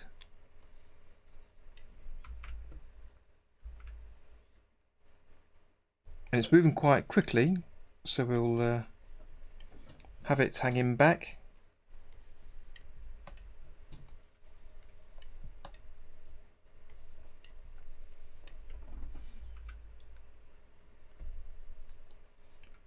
So I'm going to be quite sketchy with this, just to, in fact, let me change that to freehand, just to get a feel for where things are moving. Let me turn on onion skin for the preview. In fact, let's not do the onion skin thing this time. Let's do the page flipping thing. Let's place the ground in of where the left foot is. It might make it easier. Although you can't quite see the ruler with the background. So let's hide the background too. There we go.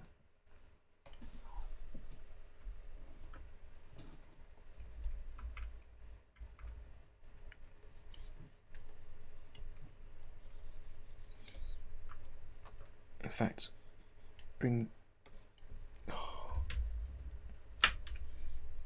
this foot back, and then here I think it's going to be all the way back before it starts to come forward. We've got 4 more frames, so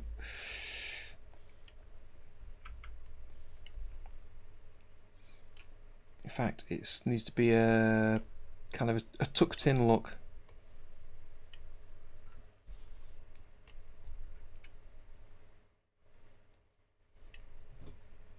Then I'm going to rotate that to be here, still tucked in, this time with the foot lifted up.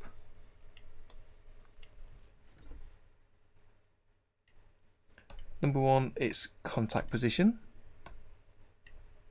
So it's tucked in, it starts to unfurl, so something like that, and then it's coming down towards the contact.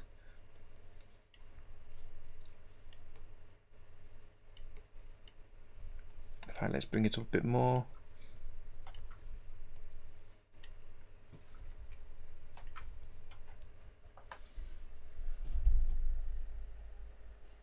Didn't know that Tahoma has the transparency feature of the entire drawing program right from the video. Yes, I did. Yeah, I've used the transparency feature quite a few times. It's really useful. I'm trying to avoid it for this particular animation now. I don't want to be tracing or taking the exact timing from the animation if I can help it. You could do that easily enough with this, wouldn't be a problem, but part of the reason of doing this isn't just to replicate precisely what the original animation is, but to learn as I'm doing it. So to figure out how to do these things, how to time out, how to getting used to drawing a bit better as well. So lots of reasons to avoid copying it too closely.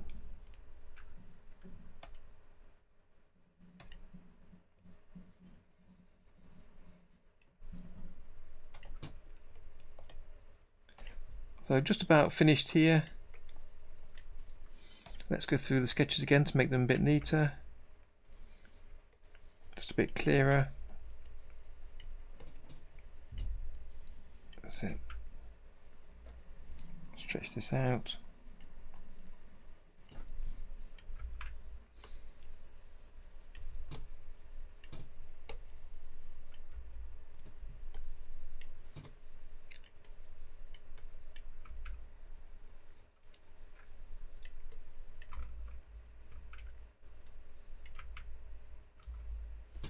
Let's see. So hit play. So hopping on one foot.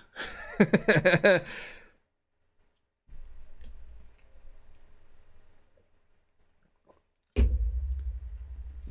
me slow it down again just to read it better. But I think that's okay timing for the position of that foot. The right foot I think will offset for the gallop to give it a alternating foot movement.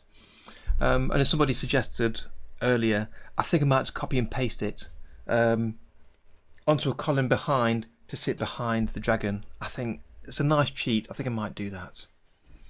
Okay, so now I want to do the same thing with the rear foot.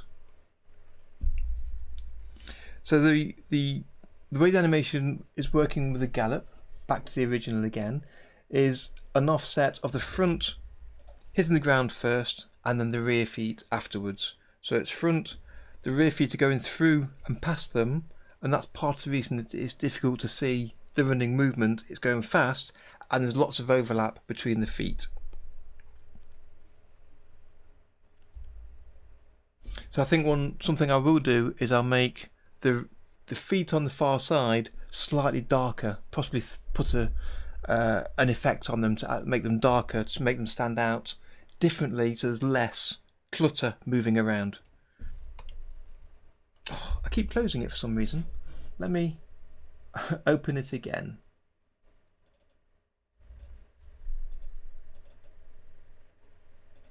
And I hope this isn't too boring for you looking at this.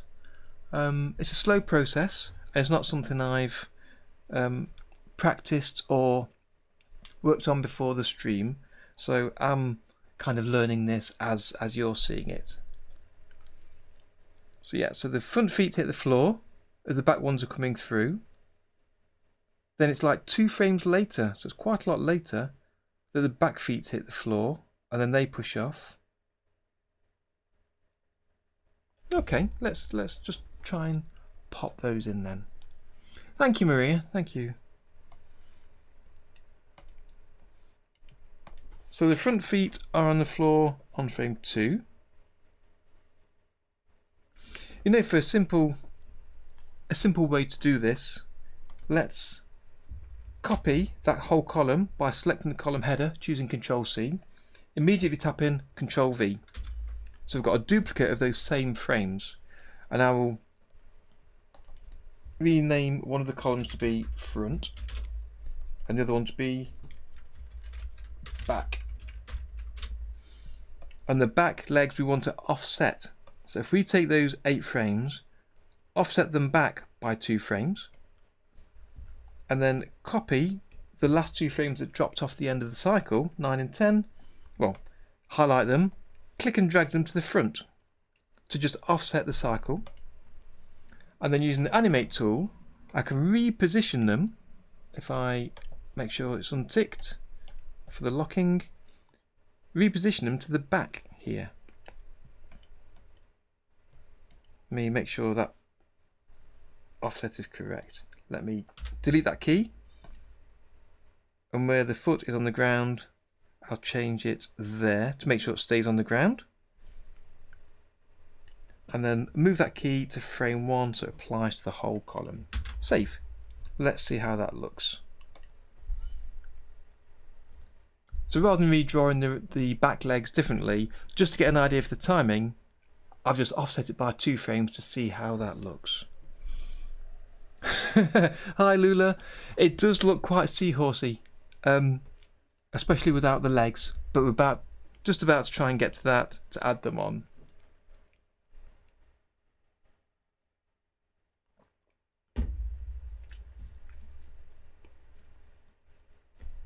Okay, that's not too bad. We will need to change the look of them, so we won't be able to copy and paste them for the rear legs and the real legs for the final animation. I'm looking at the original drawings over here on my other screen, just to see how they look. So I'm comparing the front and the rear. So again, if I bring that on screen, so you can see them both side by side. Seahorse. As soon as I read the word seahorse, I thought to myself, yeah, you're right.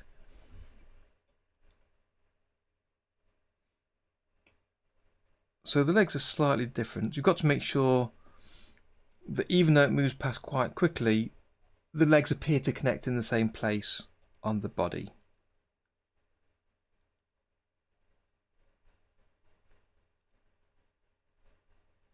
So if we take a look at the front legs, the front left in particular, nearest the camera,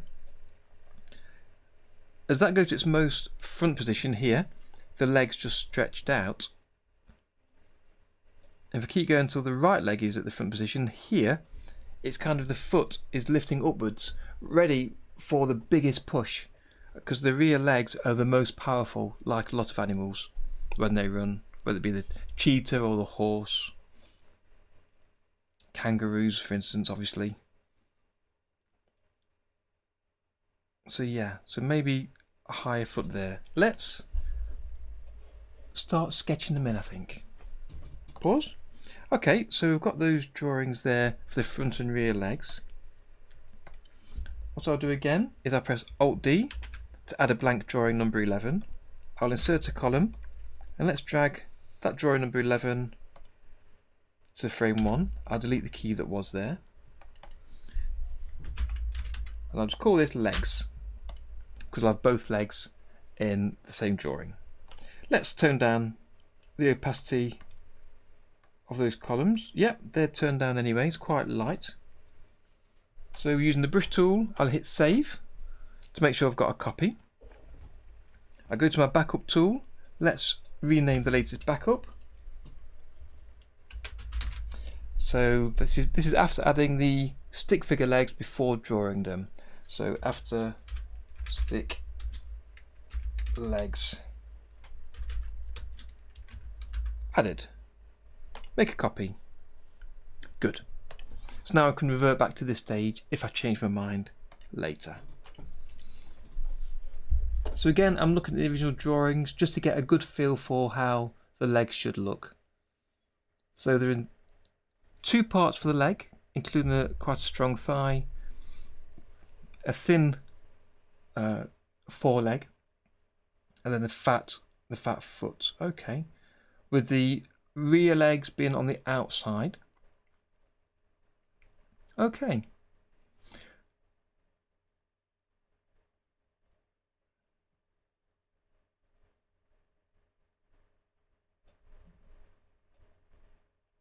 I think I can see that.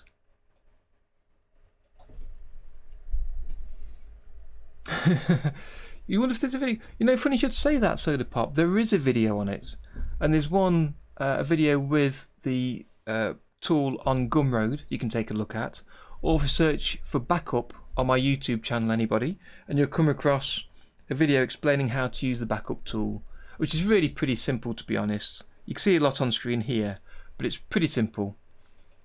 You point to a directory for it to monitor, tell it what kind of files to back up, click the button to start monitoring. When it saves a backup, it gives you a message. You can rename any of the backups.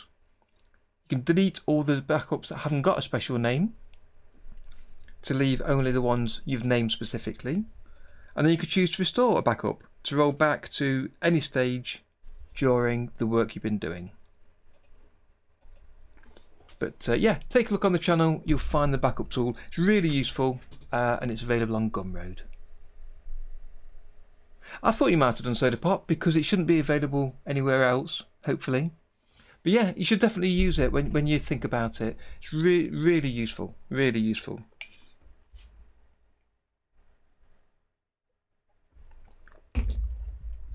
Okay, so let's try and draw some legs, shall we?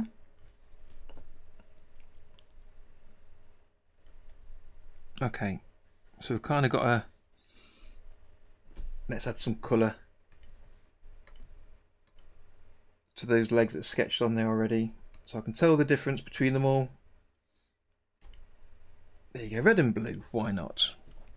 So we've got quite a fat part of the leg here.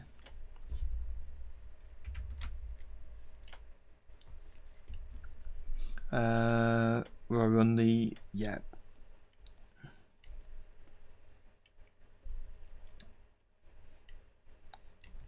It's a thin, really thin leg here, the first part, back to kind of the kneecap, and then it'll kind of curve round.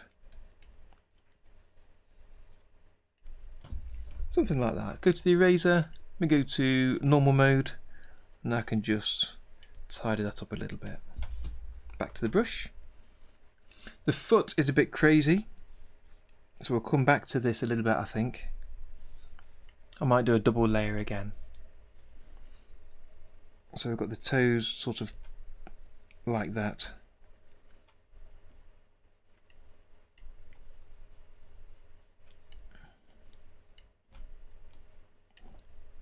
Trying to keep to some simple shapes, Tom, because you're absolutely right, that is the way to go. Okay, here's the front one. Let's stick to the front first, one at a time. So again, to add some blank drawings, click and drag from frame 2 to 8 in the column that follows the first drawing. Press Alt D, and now I've got 7 new blank drawings to draw straight into. Hit save. So we use the flipping to try and keep them looking similar and the same position. The dragon is actually going up, so from that height it needs to go up a little bit.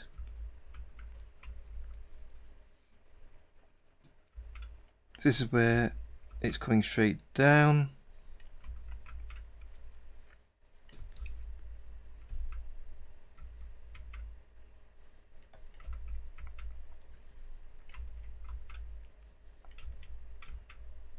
So trying to think about the arc of this moving, and then straight down to the ground, thin legs, little knobbly back of foot there, and it's not on a flat surface, so we need to splay this out.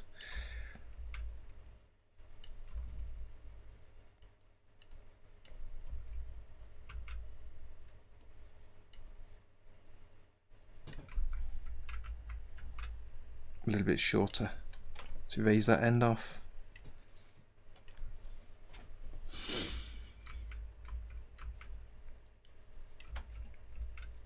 Okay, still going upwards, so moving that upwards again.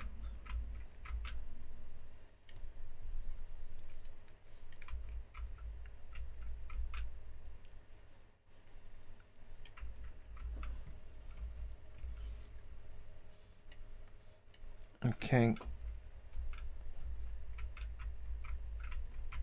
so flipping to try and get a feel for how this looks, and I've done that in 2 parts up till now, so let's do the same here. Yep, the kneecap needs to go a bit further back.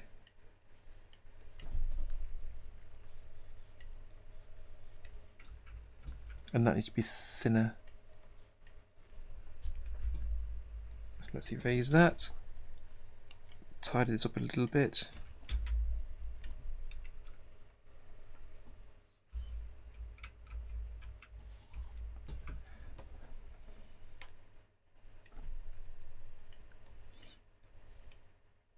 So you up to anything exciting this afternoon then, JP?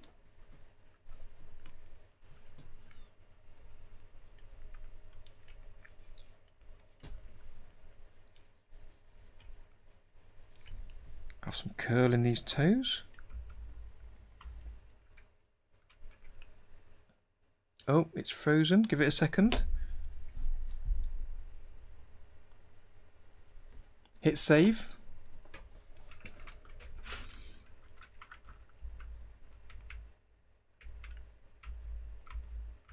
So there's a good flip there. And it starts to come down again now, so I need to slide down.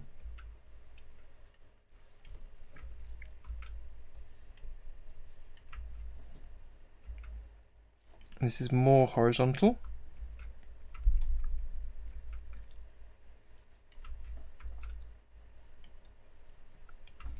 So look where the knee is. There.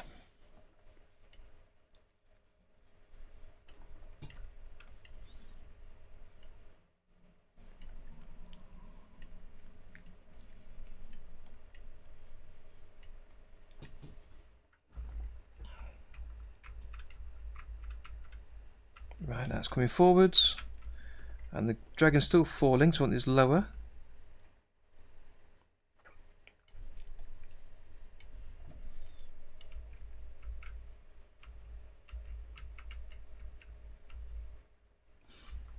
In fact, this is too far over, I think, so I'm going to raise that.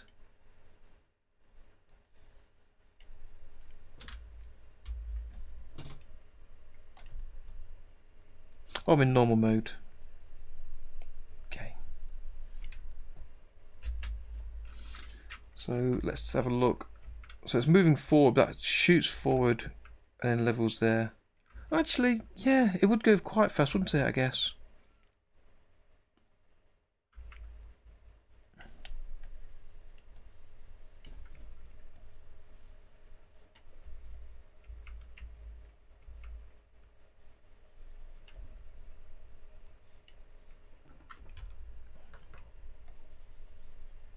Let's make this a little bit more horizontal, so it's less movement in it. Just realise, there we go. I thought the opacity was low. I've literally set the opacity very low. Save.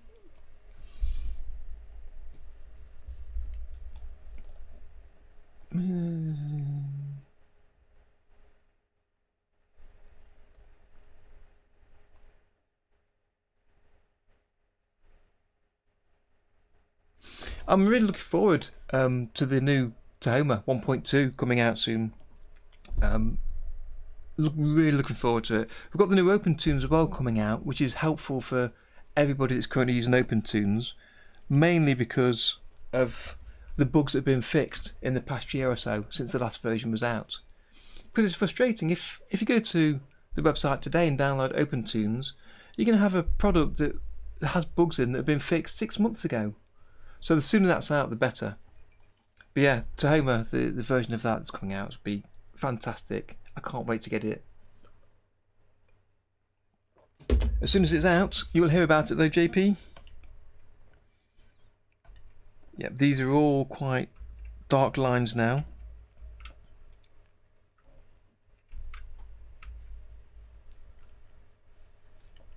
Because I didn't realise I got the opacity down quite so low. So again, I'm going to have some toe curling as the foot moves forward.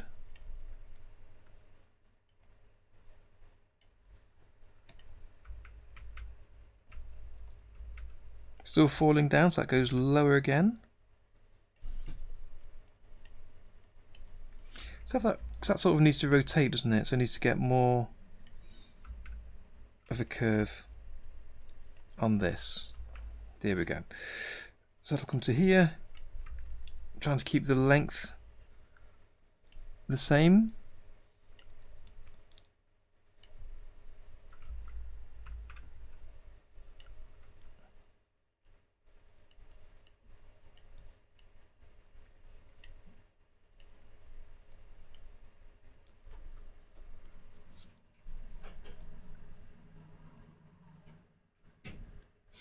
Yeah, does Tahoma not work on Windows 7 at all? Has anybody out there tried it?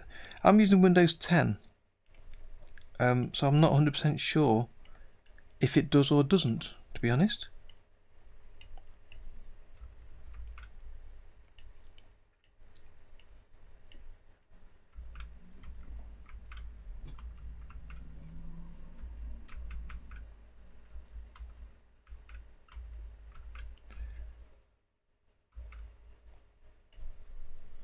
I'm going to change this leg to come more forward.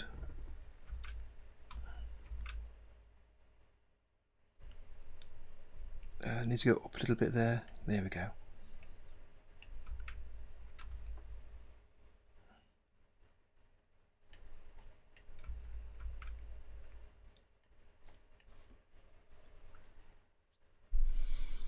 Yeah, I mean, you don't have to install it, of course. It's not an installable program. You download the zip file, so you can always just download it and try it, see if it works on Windows 7. I mean, I don't know of a reason why it wouldn't, but there could well be technical reasons why it doesn't.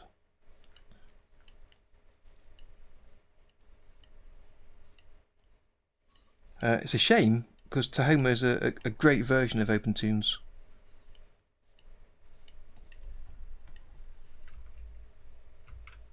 So moving down again, so again, let's try and keep this going down and keep this rotating round. Let's not make this too long, so here we go. It's easy to start extending limbs.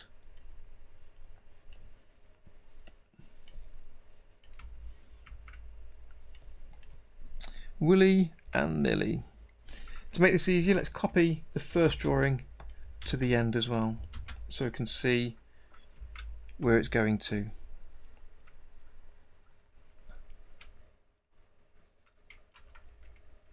Yeah? Okay, thanks Enyo-san. I mean, if you've got a chance to, then I'd strongly recommend downloading the nightly build, so you get the version with the bugs fixed. or more of the bugs fixed, I should say, because the current nightly build is almost the same as what the 1.5 will be. So if you're not in the middle of a project, it might be better to do that. Let me just see how this looks. It's not too bad. I like the curling toes. Just take a look at the movement of the top of the hips here.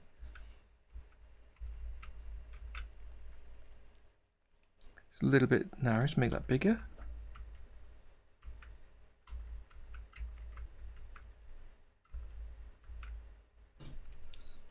Get the eraser on this. That's far too messy.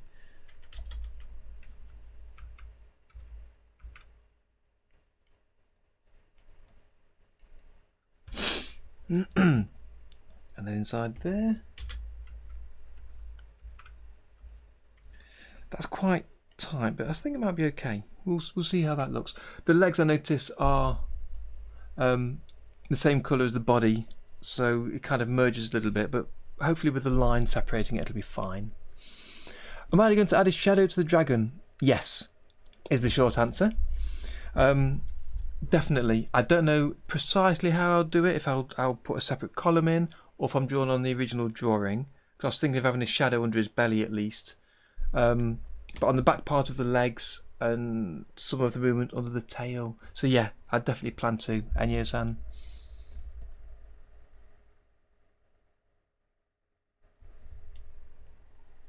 Thank you, Lula. It's great to have you here. Thank you. So from Portugal then.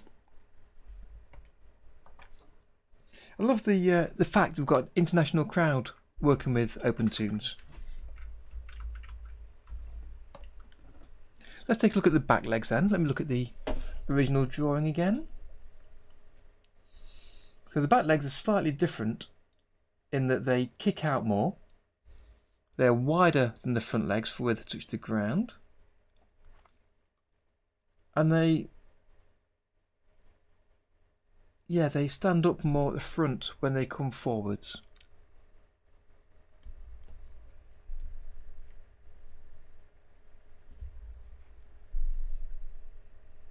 So they are quite similar to the front legs. Okay, let's see how we get on with this. So, starting off with it coming forward, stretching out, landing.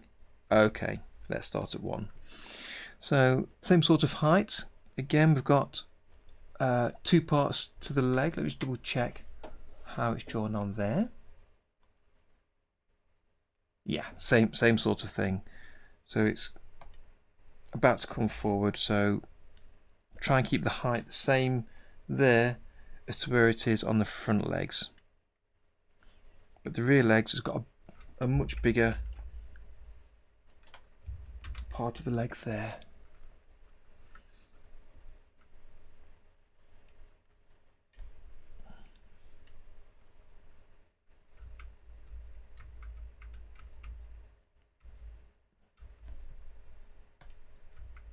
Curling forward, curling forward. So really, this is the part that should be different. So if I use let's get to the eraser. Make it larger. Be a lot easier to use. There we go. So I'm going to change this, hit save. Change this already to bring this to be the crazy forward motion. I've kind of got this sort of affair, with the heel quite large here.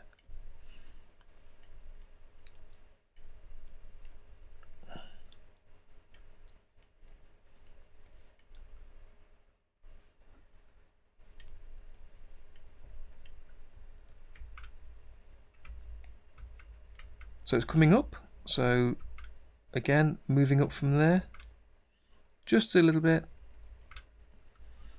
and then it's coming down like this. Again, the first part of the leg is quite thin.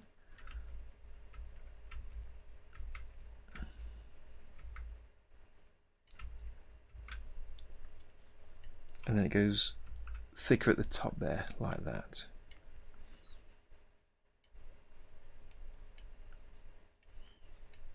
So there's some overlap there. And then it lands on the ground there, bit of contact.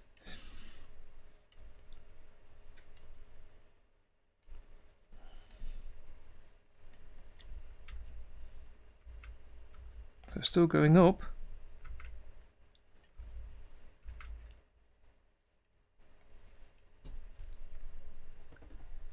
That needs to go a bit of a different way,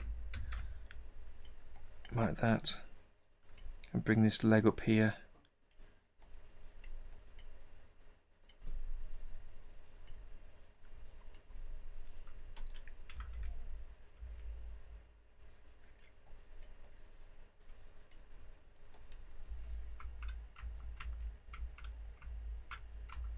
I might need to change that second drawing. So it hits the ground. This needs to be much bigger at the back. We'll come back to that. Then it comes back here. So let's have the position here. In fact, this foot needs to be further down the screen because it's further out than the front feet are. So let's again erase some of this mess here. We'll see where we get to in a second. So again, lower than the front feet. So it's coming down from here.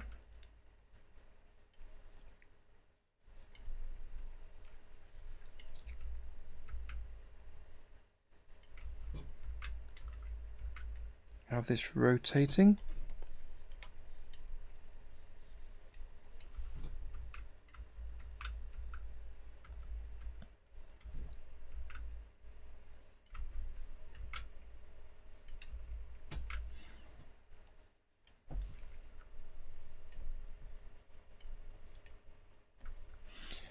Okay. Well, there's 16 of you watching. If you want to say hi in the chat, if you've not already, to let me know who's out there. It's nice to know who's in the group and who can join us, who's been able to join us today. So to get to the end of this sketching phase, and then I'm going to take a short 5-minute break just to say hello to Mrs. T. Give that a nice curl as he's kicking off the toes. And then we'll come back and ink and colour these legs in. And then duplicate them as well to use as the rear legs.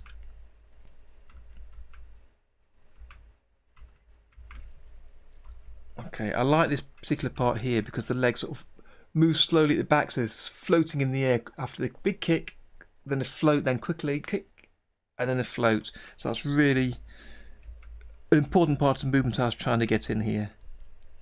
So it's coming down. So the position of that sketch is wrong, although I may move the legs up a little bit because they are quite a long way, quite near to the edge rather than being in the middle of the body. And they look quite thin, spindly, although in the original one they do as well.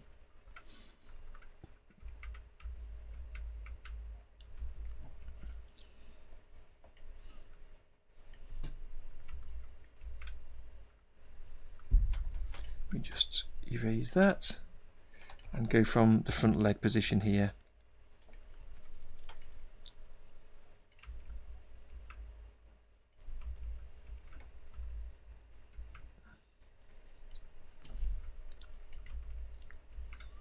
Keeping the arc of where the kneecap is. I do really like this flying foot.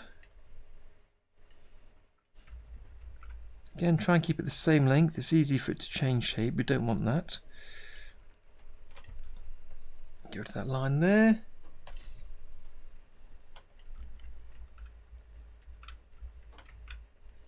Give it a little heel.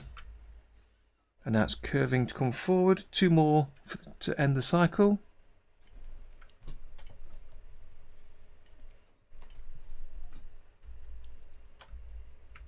Still coming down.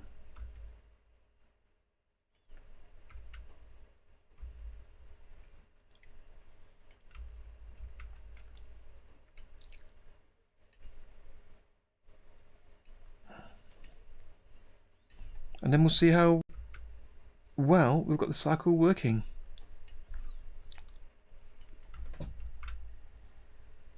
That's the knee coming up and then going forward back to the first one. Okay.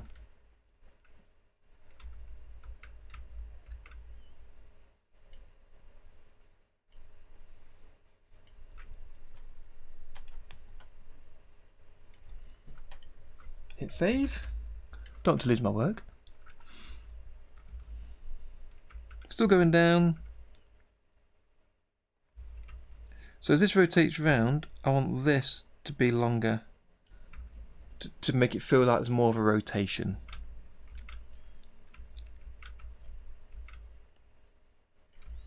And I've totally messed up my sketch. It's gone up there on his body, but I might copy that later. It's the positioning and the rotation I'm more interested in at the minute.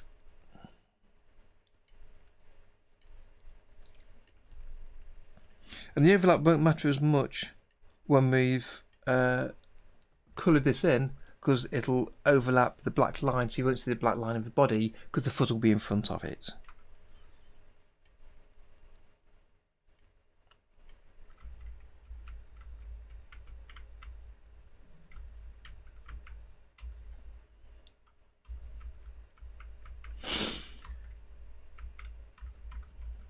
So I need to adjust these a little bit, I think. Let me use the select tool and move them up a little bit. They're not quite right.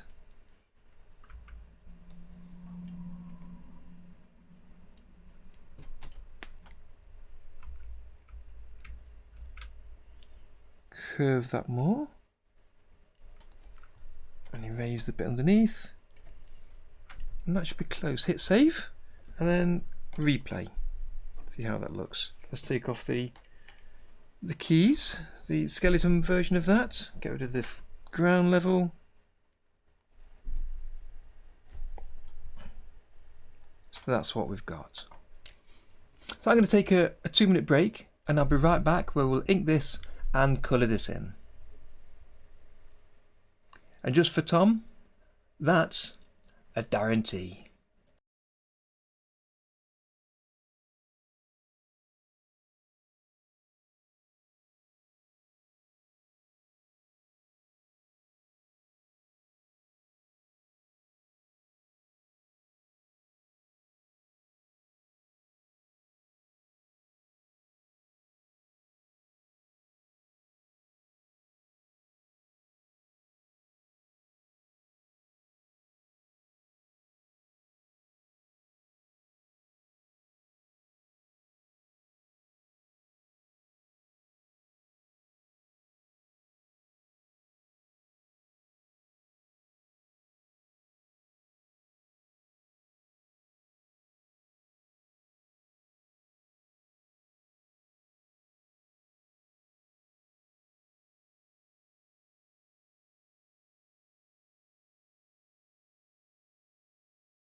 There we go.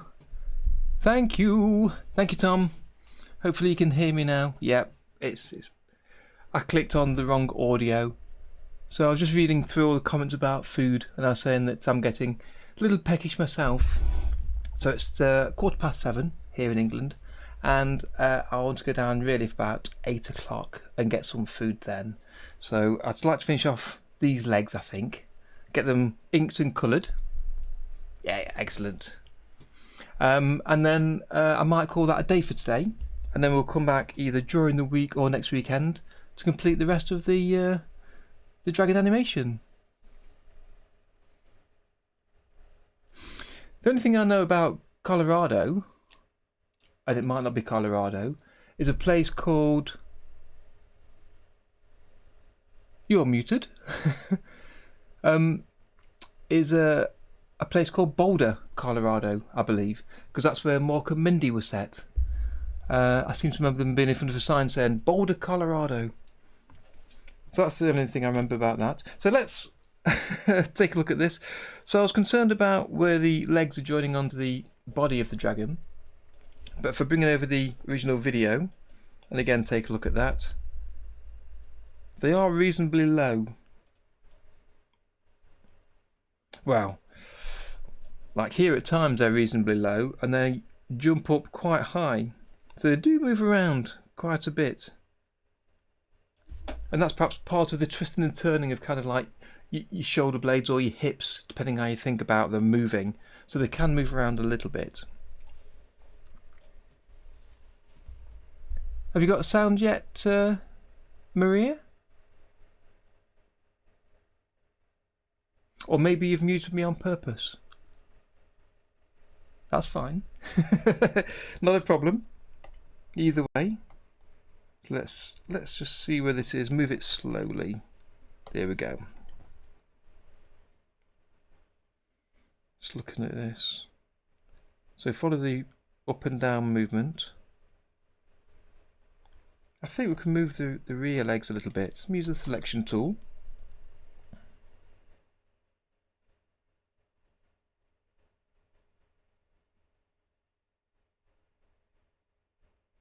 Because that one is a huge jump.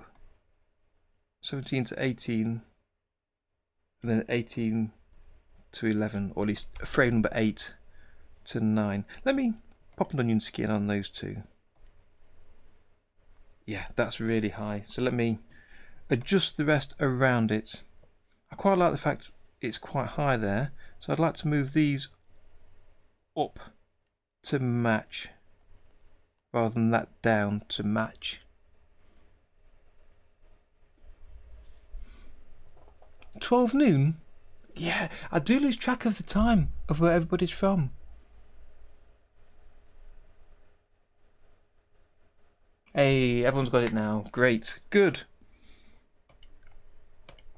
And it's good to see so many friendly faces again joining me. I know some of what I'm doing here isn't necessarily the most interesting. So I'm going to replace these and then add marks as necessary to keep them looking right. Okay, because I'm trying to show that rotation. Turn off the onion skin. So I'm trying to show the rotation at the top of the leg here as he moves backwards and forwards.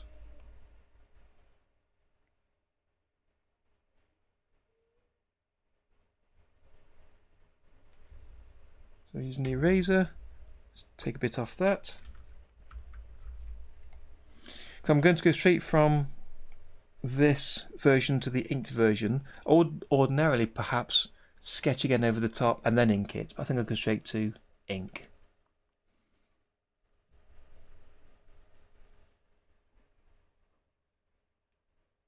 $2.20 in Brooklyn. Ah, middle of the afternoon, nice.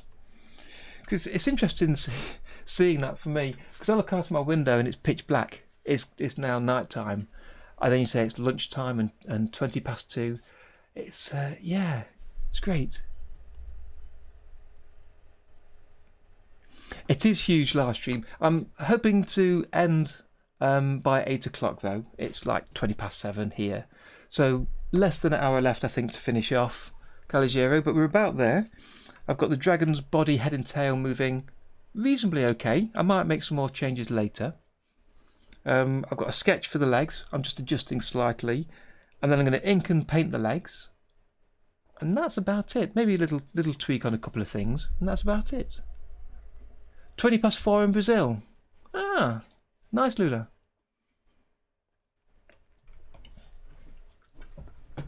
So who else we've got in the group then? We've got 19 watching.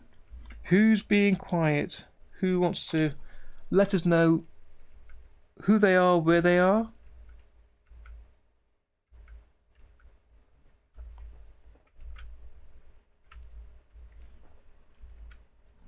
So this needs to move up a little bit. Oops. Go slower. Slower. There we go. Let's move that up a little bit.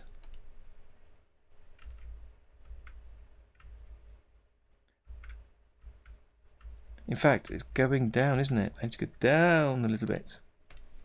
Let's get it right.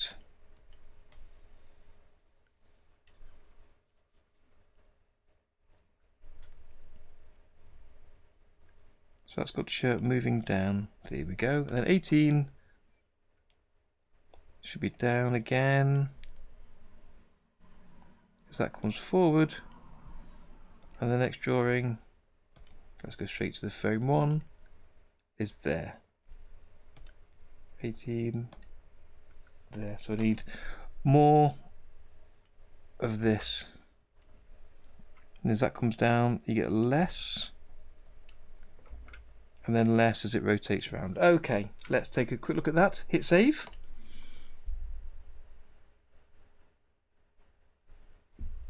For me, that'll just about do. So let's ink it. So create a smart raster level that I'll call legs. Boom. Right, we want 8 new drawings. So I'll select from drawings 2 to 8 again. Press Alt D. So now we've got 8 unique drawings ready for adding the legs into.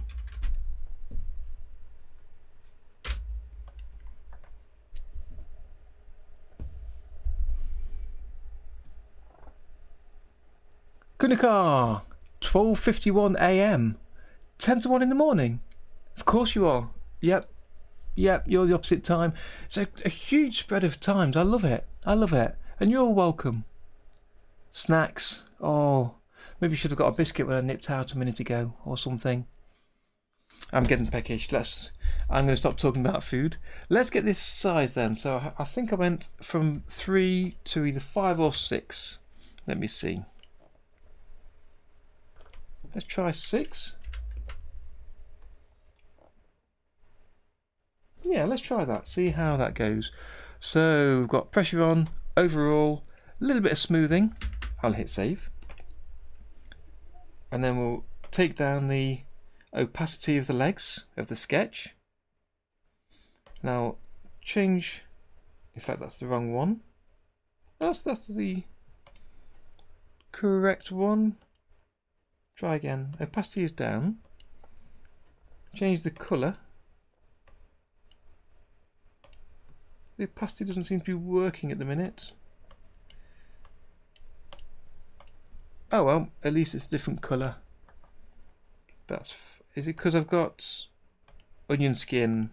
Yeah, that sorted it.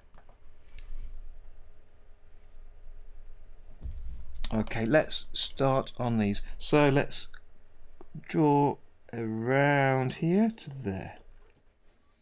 And then from the back of the knee, you want it in sort of 2 pieces. To there. And then let's get this foot done.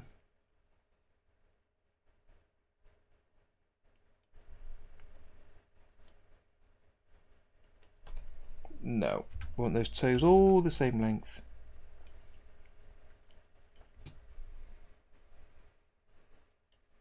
Little nibble for the heel there. But the toes, I've got them far too small. They're, looking at the original, they're big and splayed. So let me try that. In fact, that line is a bit too big for the toes. Let me try 5. I could always go lighter, I guess, with my lines, but let me see how it looks.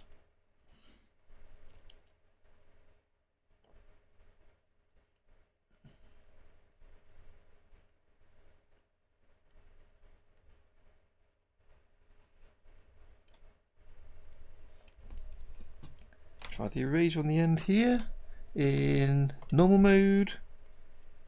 Just take that nick off, and then make sure they're, oops, zoom in actually, make sure they're filled in so there's no leaks in a second. Number 2, okay.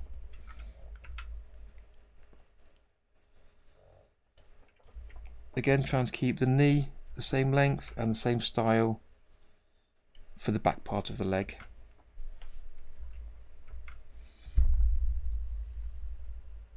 Little nigging for the heel. I need to be careful that doesn't go too big. It can be too tempting to draw that large.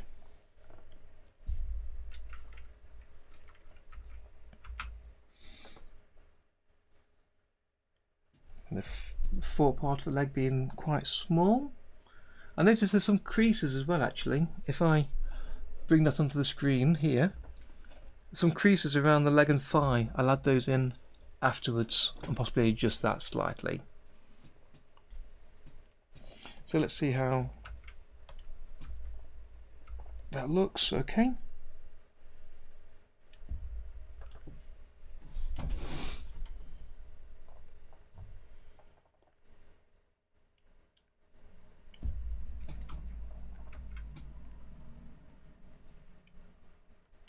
Make sure these toes are quite big enough. Yeah, it's fine. Okay. And next.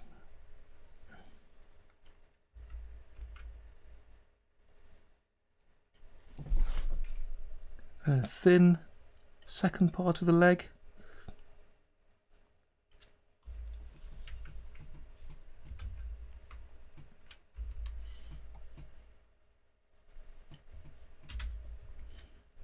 I want this to be quite thin, so I need to join that up better. That's it. Good.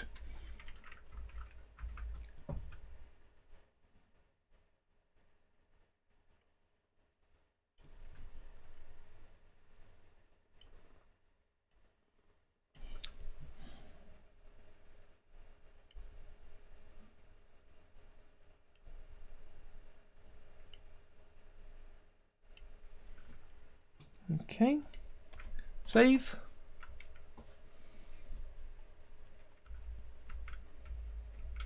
So again, let's take this right round.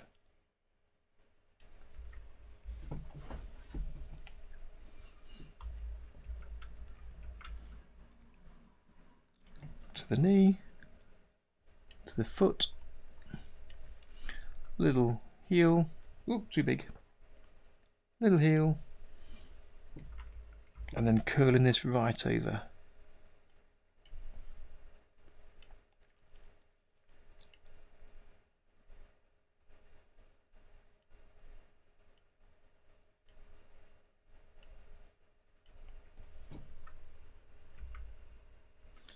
Then coming forward.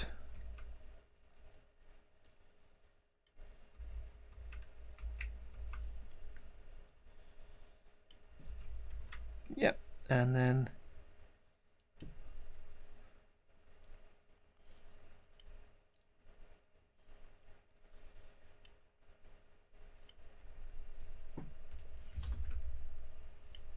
want some overlap there.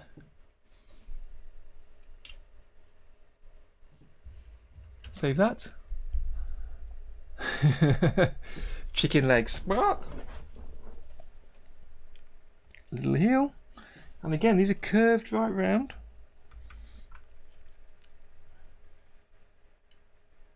So this time I want to try and give a good curve.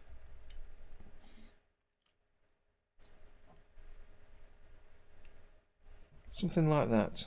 So they're really curled under.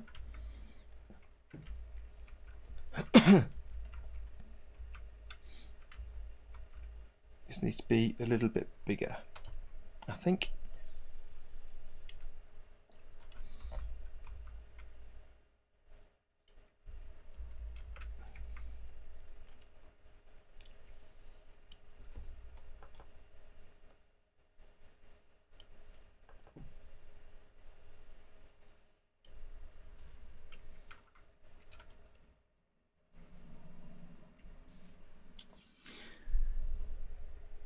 Oh dear, yes, COVID.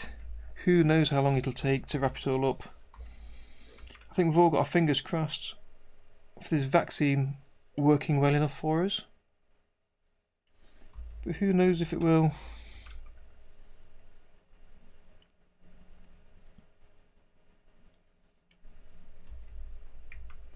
Let me try that again. Okay, so again this is coming forward but curled over.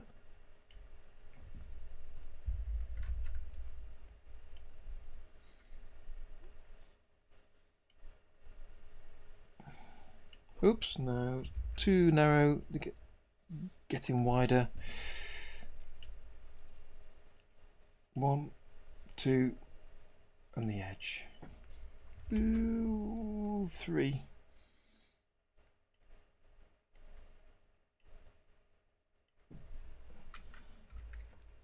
Then stepping forward, hit save. Interesting question there, Soda Pop. Essex or somewhere in the Midlands? Alan Millyard. He sounds like a lovely fella. Bring this chat a bit further down. It's way up there. There we go, it's better. No, not Essex. And yes, Midlands. But whereabouts in the Midlands? In one way, I'm surprised you're even using the term Midlands. It's not a common location to know of. But yeah, that's exactly where I'm from.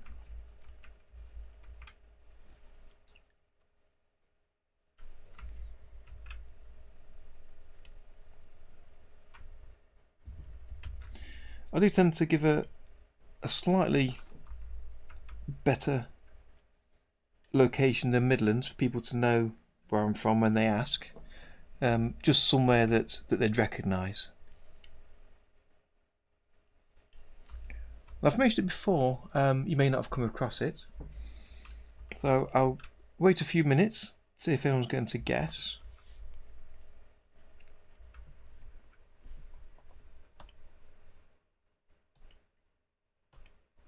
Right, so this has got to be down. I was going to lift it up too high there, I think, at first.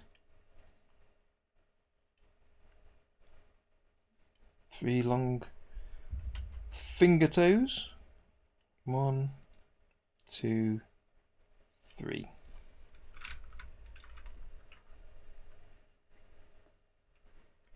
Sherwood Forest. Good guess, Tom. See if I can use the tool to make these longer because they're a little bit short. Yeah, it's okay.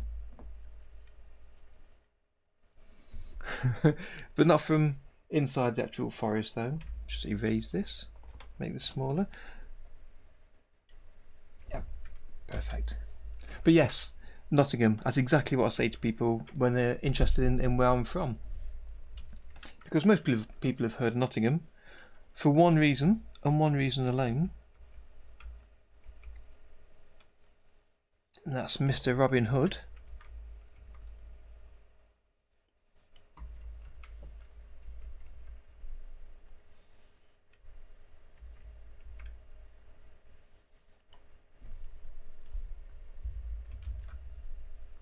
I thought I'd mentioned it before. So yeah. Yeah, Nottingham, not far from here.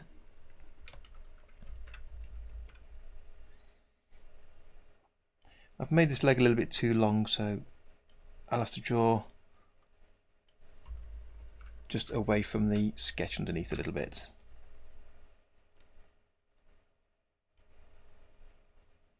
Yeah, I still think it's quite funny that people recognise my local town, but it's been in so many films.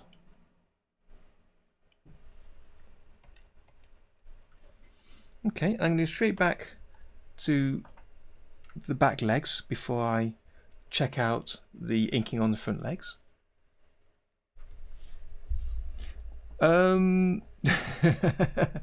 I think, Tom, the reanimating the whole of the Disney's Robin Hood film could be a little bit too much for me.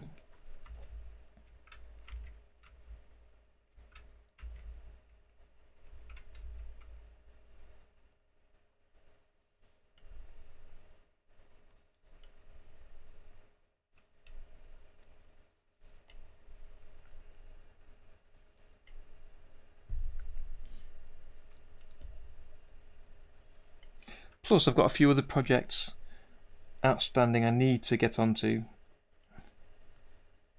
So not really got time to animate a full Disney film just yet.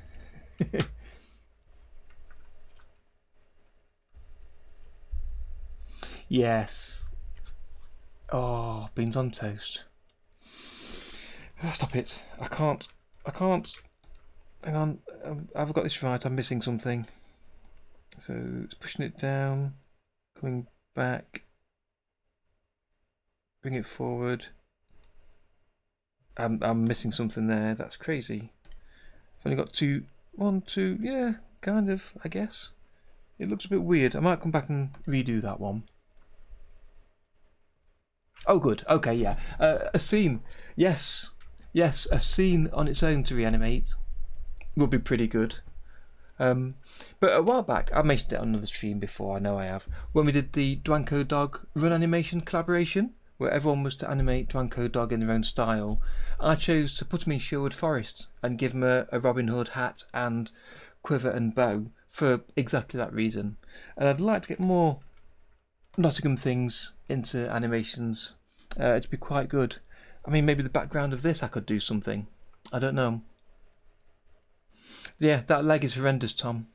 I'm going to come back to him when I've got the other legs done and I can follow it through to the end. So that I'll have some previous legs to move from.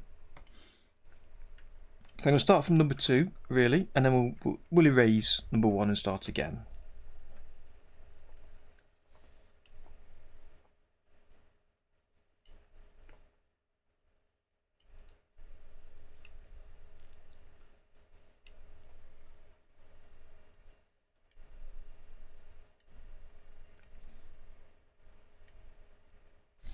Now that really shouldn't be directly behind there.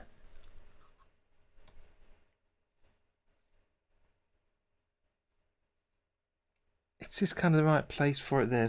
Let me leave it again. We'll come back. We can always start again with it if necessary. Number 3. That's rotating around.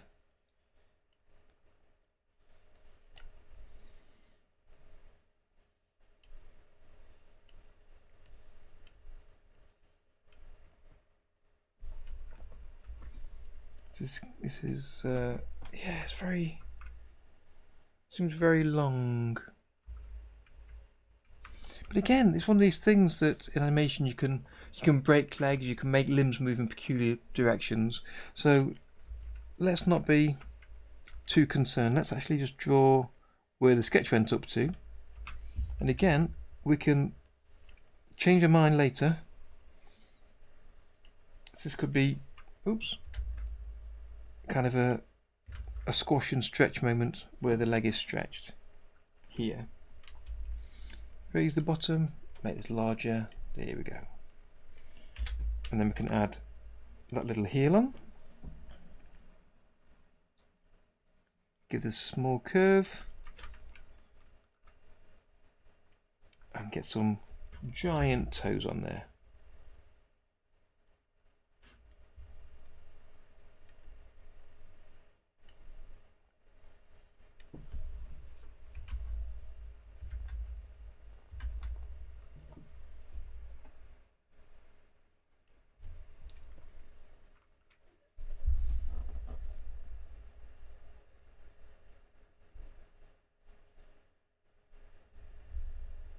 Yeah, that's right, Tom.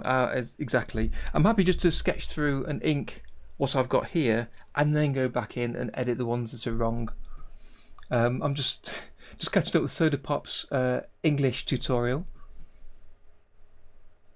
So crisps instead of chips. Well, you say chips instead of crisps. Let's get it the right way around. Z, absolutely, A to Z. Lift instead of escalator.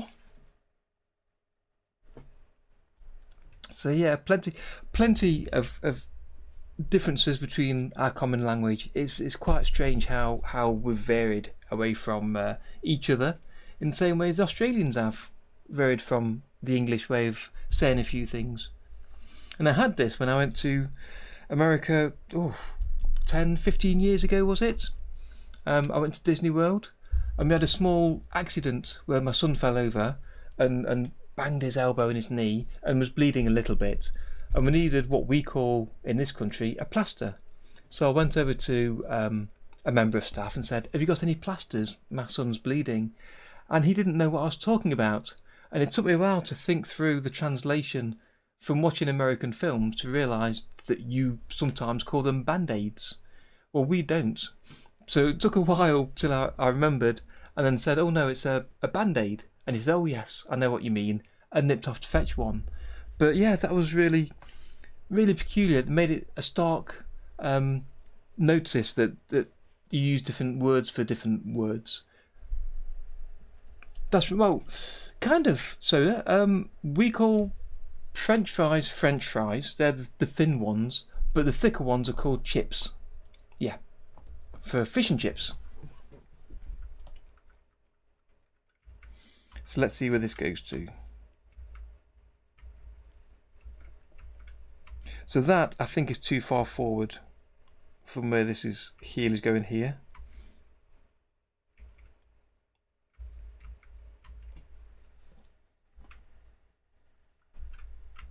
Yeah, I might need to bring that back. So let's use the selection tool. Rotate it around a little bit. Bring it back. In fact, let me undo that. Undo that. Use the eraser. And we'll cut it off with the eraser first.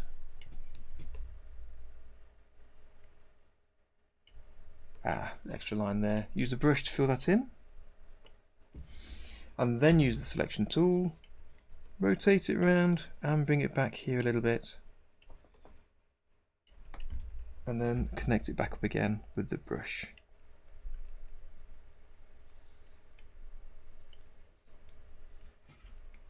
Yeah, so we're two countries separated by a common language, as they say.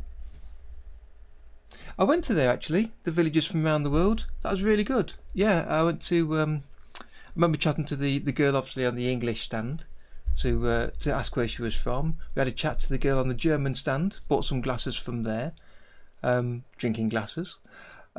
Biscuit instead of cookies. Yeah. Oh, I do like a nice biscuit. Although again, like a lot of things, Americanisms are sneaking in. So we also have cookies as well as biscuits. And they're just a lot larger, usually chunkier type of biscuit. Stozzy, good to have you with us. Not long time no see, long time no speak. Metric system, yeah, you should get into the metric system. It makes things much simpler. Counting in tens and hundreds instead of 12s and 14s. It's a lot better. Yeah, it's useful, Maria. However, even over here we stick to plenty of the old styles of measuring things. So we still measure height of people in feet and inches. 5 foot, 10 foot. We don't tend to use centimetres and metres. Although they do on the continent, in France and Germany, Italy, wherever. But yeah, we're still feet and inches, and we still weigh ourselves in stones in general, or at least those of us around my age still do. I think the youngsters are more likely to use kilos to measure with. But yeah, but metric for most other things, I think, generally. Yeah, that's fine, Stozzy. But at least you're back now. But feel free to pop in whenever you like. You're always welcome here. Hi there, Tweet Owl. When using Tahoma 2D, does it feel similar to OpenToonz or different? It's very similar. It is the same software. Yeah, thank you, Maria. You've just answered exactly the same thing. It's basically the same software with a few extra features. For instance, in the palette editor, you've got the plus button for adding new colours rather than having to go through the menu. The menu is moved down here to change some of the viewing styles and saving palettes.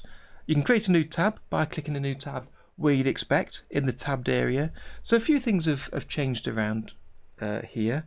When you lock the layout, you do it from the toolbar, not from the menu.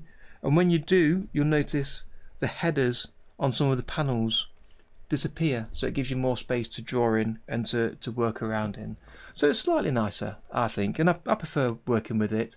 Plus it's been released more regular, so it's got more of the bugs fixed that will be fixed in the next version of OpenToonz.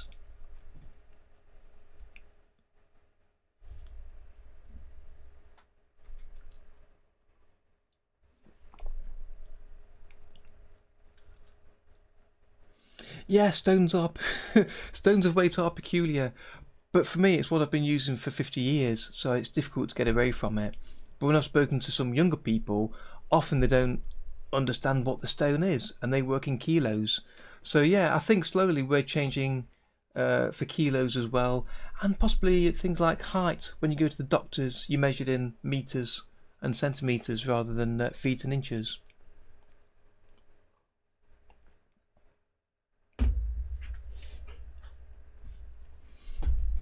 Yeah, so stones, I'm not sure who doesn't use stones around the world. A stone is £16.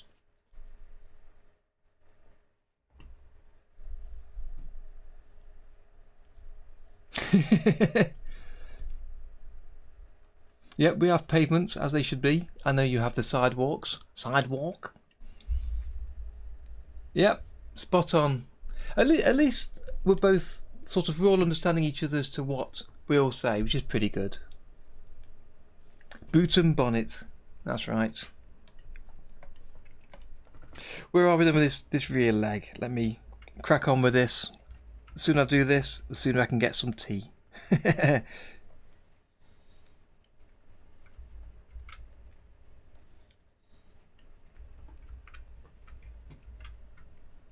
Okay, let me do this bottom part of the foot first. Little heel, and I can join down to it.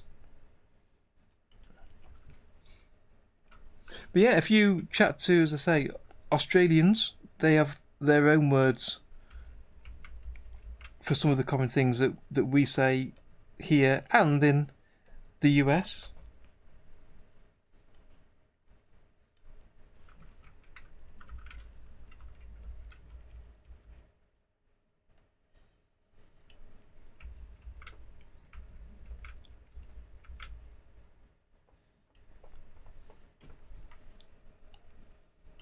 But yeah, it's quite interesting joining in other people's streams, recognizing the different times around the world that people are working in, different language, the way you describe things.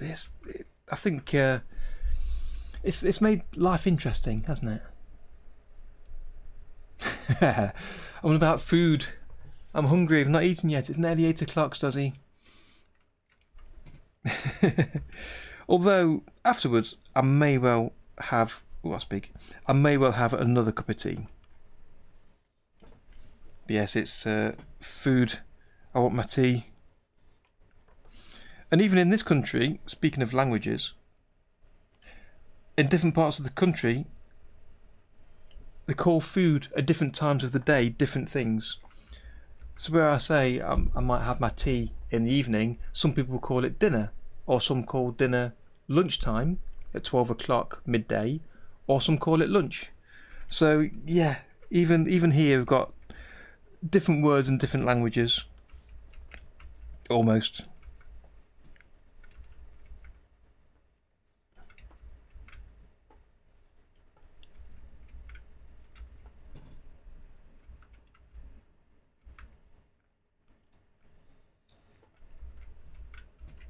Okay, that's got that turn.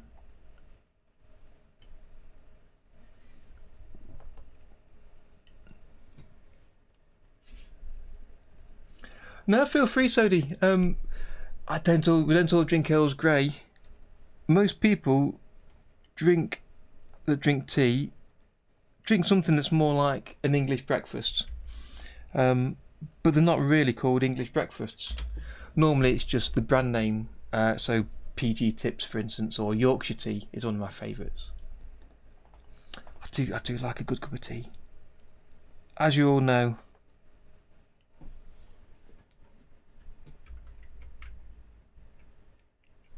Oops, a little bit big. There we go. Hit save. Not done it for a while. Yeah, that's about the right length. So again, that's curling round.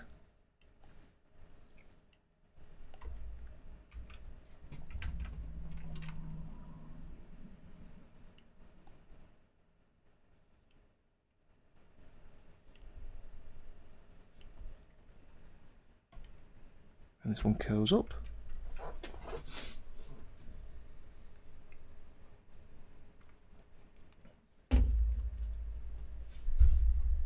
Yeah, of course. We use supper as well. Tetley tea. I've got a feeling that Stozzy, it's been a while since we've spoken. I've got a feeling that you're from this country. Somewhere in England or the UK, as our American friends like to call it. Would that be right?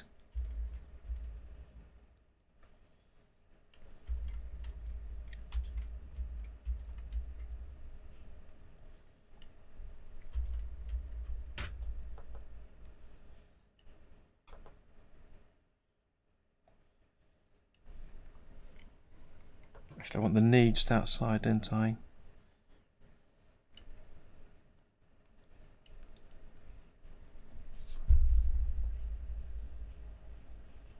Okay, Kunakar, thanks for joining us today.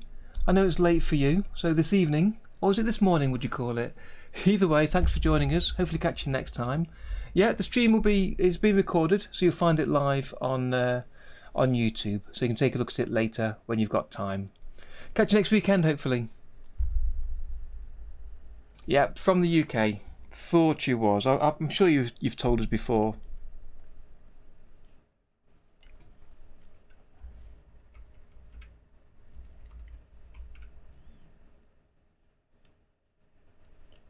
As I say, I lose track, and it's been a long time since we had a chat.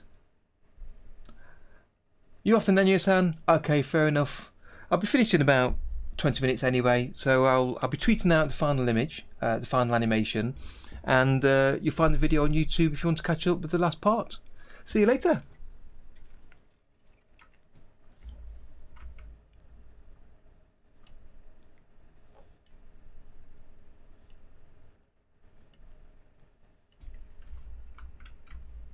That's too small, so I was about to use the selection tool to resize it, but I won't. Let's draw it, erase it and redraw it is the best way.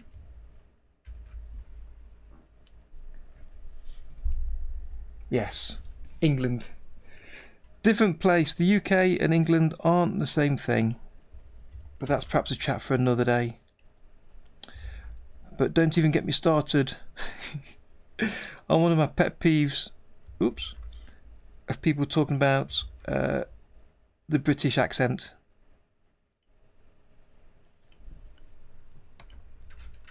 Let's see how that goes.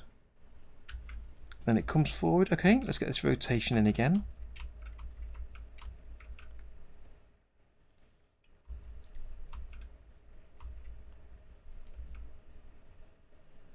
Bit longer there.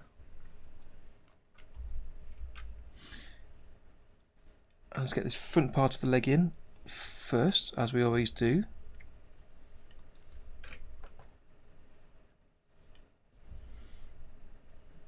And then we can put this in behind.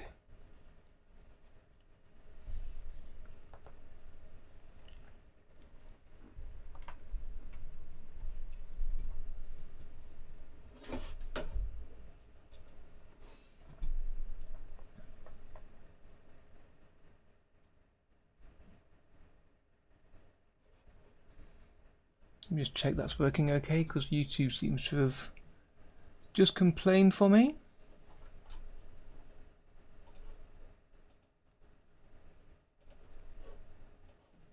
Did that disconnect? Are we back yet? Yeah, we're back on. Okay, good. Just checking that's all working okay. Good. So, where are we here? Oh yes, this is spinning round. And that's a bit tight, so I'm going to make that come down here.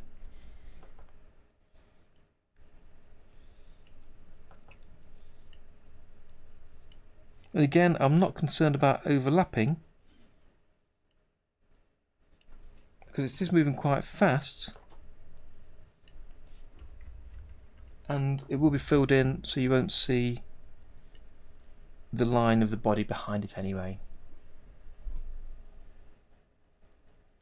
Yeah, I know what you mean, Sozzy. People assume that you're living in London because you're from England.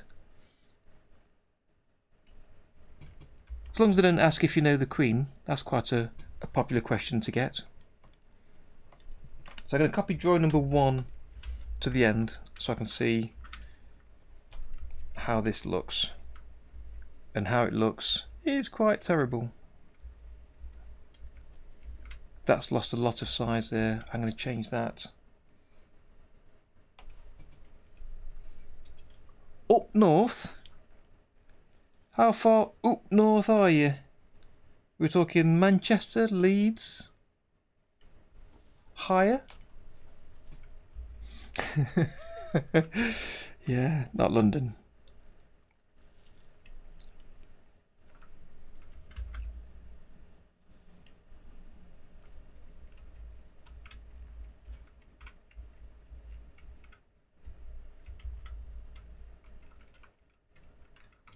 York is lovely, Maria. It really is a nice part of the country.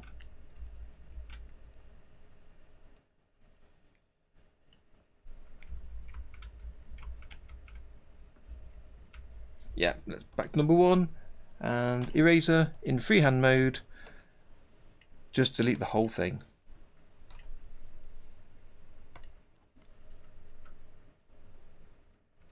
I've never lived there. I've never got close to living there, but it'd be a lovely place to live, I think.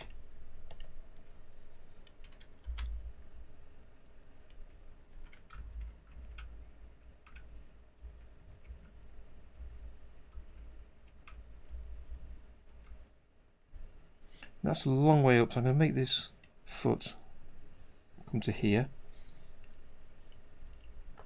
And I will just draw it straight without worrying about having a sketch first.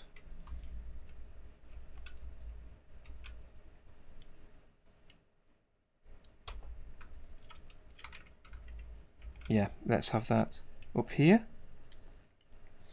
And then we can have the rotation.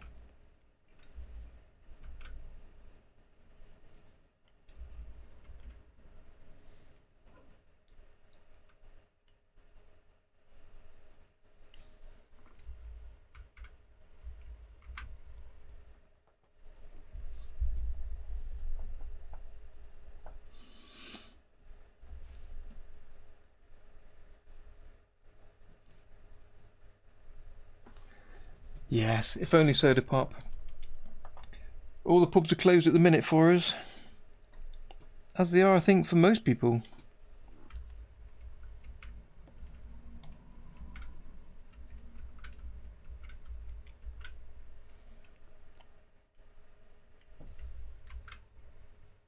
Let's see how that looks. Okay, so I've saved it, zoom out, let's hit play and see if it's okay or terrible. Let's see what we've got.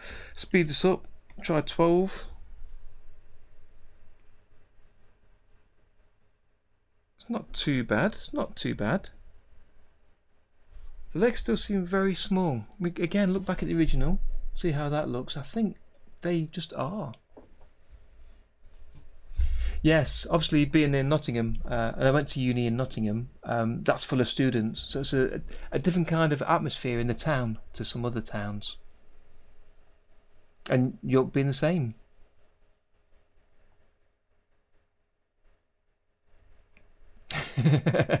Thank you, Tom. You're right. Yeah. A bin is what some people call trash container. Trash receptacle. But yeah, some towns don't have many bins out. They encourage you to take your rubbish home with you.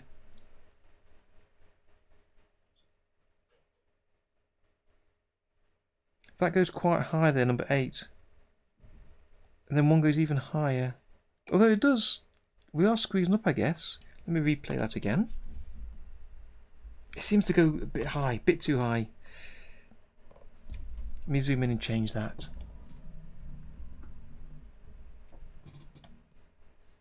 I can hide the sketch layer level below now, or sketch column. Save. I like that it goes up, but it's just a bit too high, I think. So let me grab the eraser on the right level, make sure he's large enough, which he is. Ooh, and start again. Brush.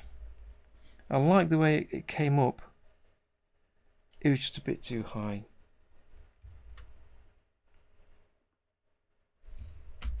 This needs to go further round, I think. And the dragon's coming down. That's another reason why it looks like it's quite high.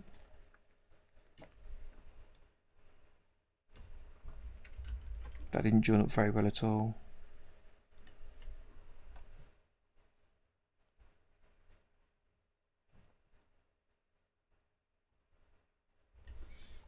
Okay, so that one is too low.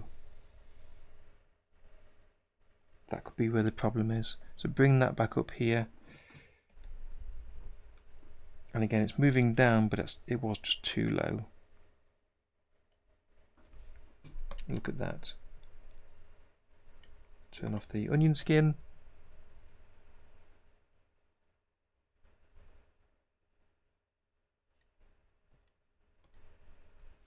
That's a little small. So again, grab the eraser. Just do that again. Grab the brush.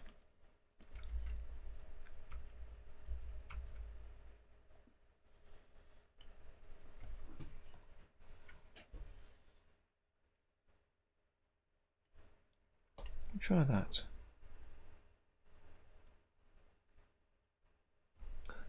Okay.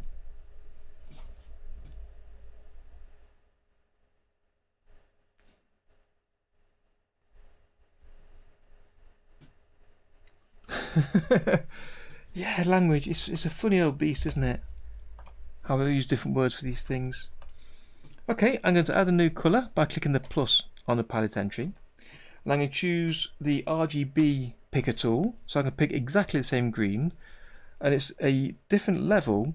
So if we change the green on the body level, we'll need to change it on the legs as well, which I think I probably will do at some point. But for now, let's just try and colour this in. Let's grab the brush first. We need to close everything off. So I'll hide the body. I will fold. In fact, let's move these sketches out of the way. So we've got the sketches at the top there, put them below the body. So drag 3 columns, try again, highlight 3 columns, then drag them down below the body there. Move the background up, because we might need to see that, and we'll hide all those sketch levels by highlighting the columns, right click, and choose fold column, just to collapse them down out of sight. So now on the legs level, I'll choose that green colour with the brush tool, draw order under all, and it'll draw behind the black lines, and I just need to connect these up, ready for filling. I don't need to be super accurate because obviously this is all drawn in front of the green body anyway.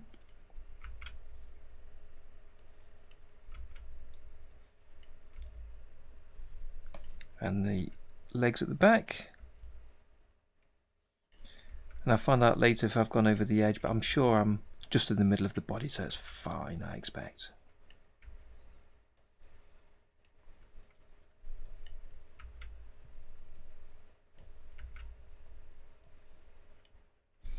Okay, and then using the fill tool, fill them in.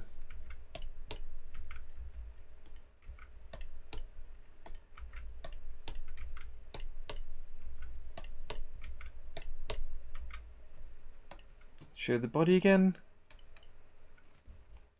fit to window, hit save, and then repeat play. In fact, let's do preview instead. Should play at a better pace then.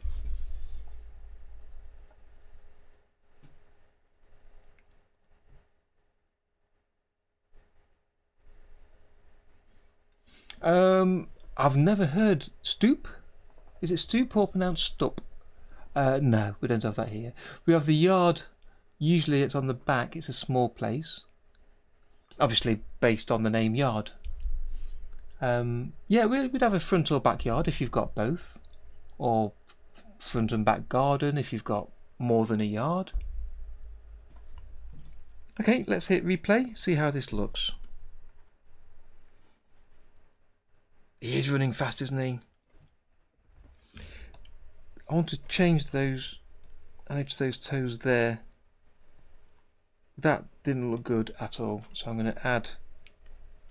I need to make these longer, I think, to really show like they're in front. So let's use the selection tool. Oh, shame on the same level. Let's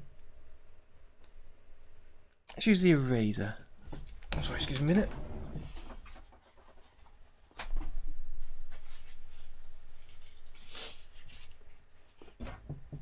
Okay, erase it in normal mode to erase lines and areas, not selective. And then get rid of those last few lines, make it smaller. Delete the lines only inside.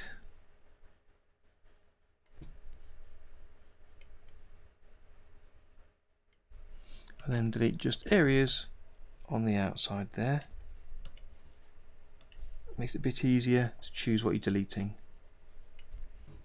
With a paintbrush to pick the green to paint in there. Back to the normal brush and black. Stoop like boo. Betty Boop. Bonus points, definitely. Boop. Stoop. Okay, now I've not come across that before.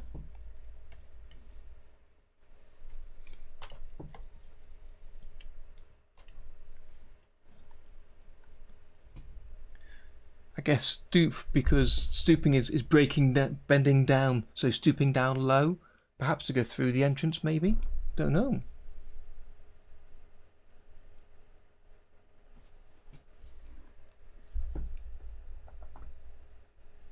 Thank you, Caligero.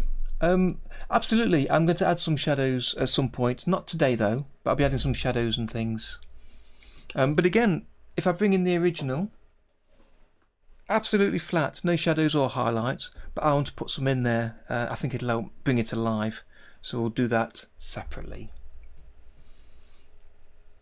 Yes, we call it football. All of us call it football, apart from the US, I believe, who stick with soccer. Yeah, football it is. Gridiron, isn't gridiron rugby or American football?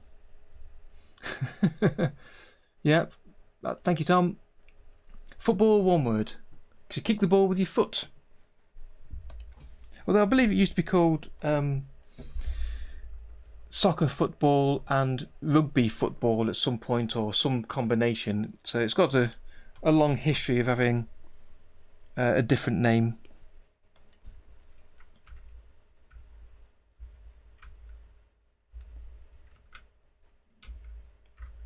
Yep, okay, so let's add this part of the leg in here. In fact, this foot's on the outside in front of there. It's a shame I didn't do the legs on different levels. Again, lesson learned. More levels, the better. It allows you to do things like this without getting in the way of each other. Okay. Oh, hang on. Maria's got a definition for me.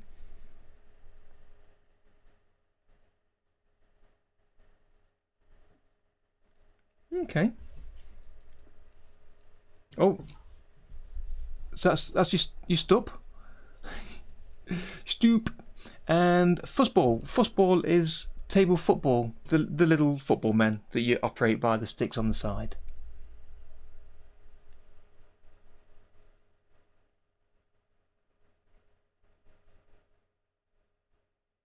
Yep, true. German for soccer, yep.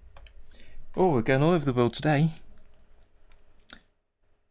So let's use the eraser on this. We will add it on later. So in fact, what I'll do, if I use the selection tool, if I take a copy of all of this and then put my copy over there, might be useful, we'll see, and just erase lines and areas on this part. And then let's add the foot in here. Well, folks, I'm getting pretty hungry now, so I'm going to have to end this little stream at some point. I'm trying to make the foot not too mammoth, but it needs to be kind of to get past this leg. Let me try that.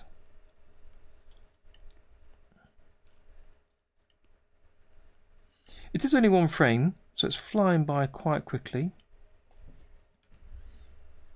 And I think I can actually just fill that in.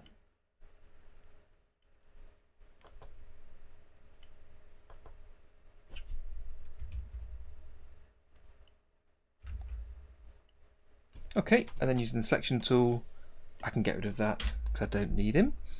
Then filling in with the green. Fill, fill, fill. Lovely jubbly. Save. Where are we up to on the football chat? Fußball. Yes, I think. Fußball. Das ist good. Good. Ja. Sehr gut. Yes, that's good to hear, Blifton. Proper spelling, eh?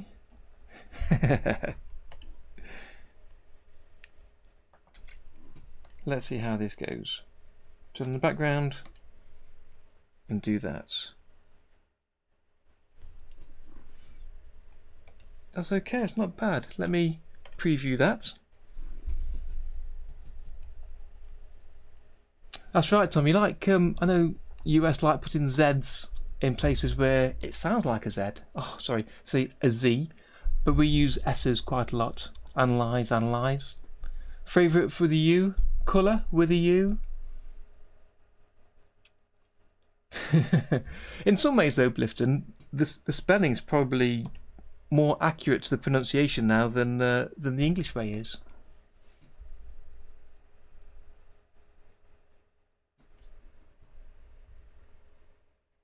Exactly, Maria, that's right.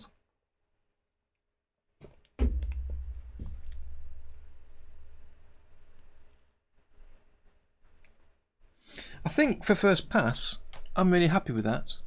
So I'm going to finish by putting that together with the proper background to see how that looks. So if I'm going to render this out, which I think I will do, I'll just render those 3 columns, frames 1 to 8, hit save. So from the render panel, output settings, frames 1 to 8, put them out as PNG. So I'll get the alpha background, save and render. Boom. Let me just check where that is on disk. And look in my project folder, Dragon, outputs. Okay, bring this over here. So here my outputs folder, that's showing only the legs and not the body for some reason. They are all showing. Let me try again. Save and render, fine. Back to the outputs. Just the legs. Look at the FX room. Check everything's connected. legs, up and down,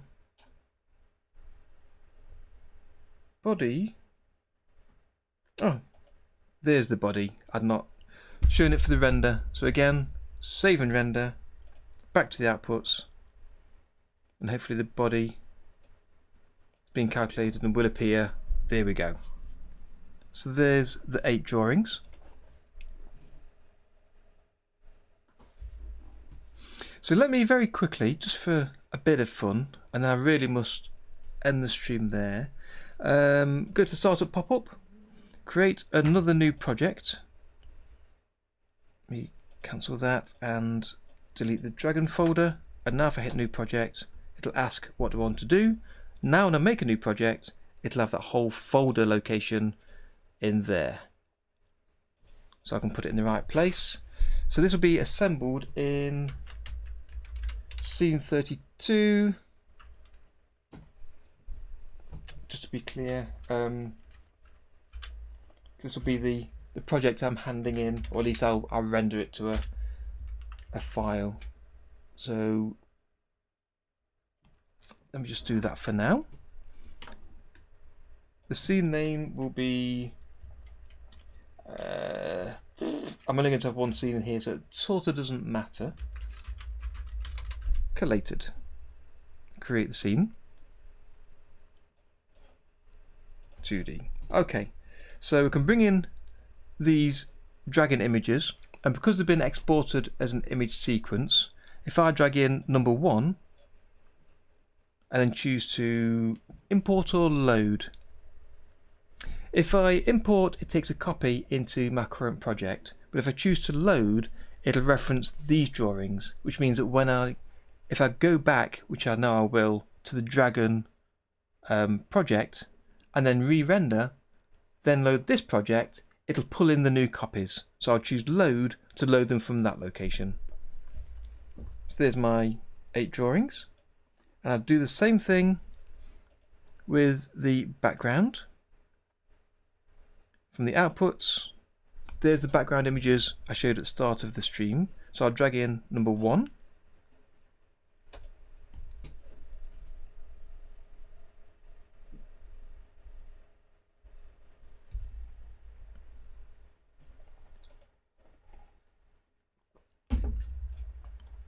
Zoom out and put the background behind this.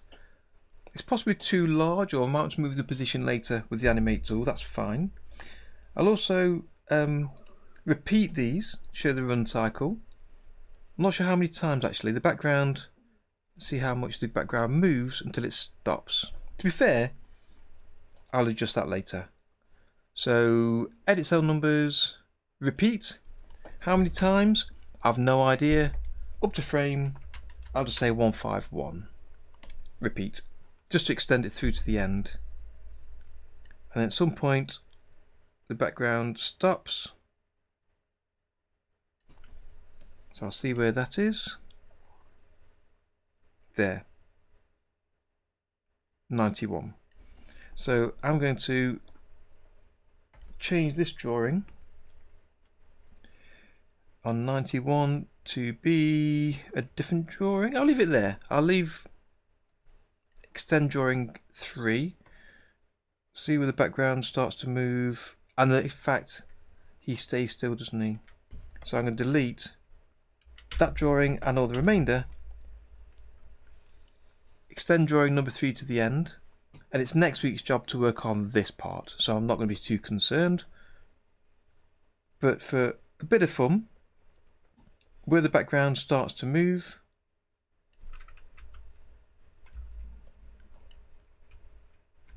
there, I will add a key. So on 118, animate tool, X, set a key at that position, and then he'll move off to where his tail is there.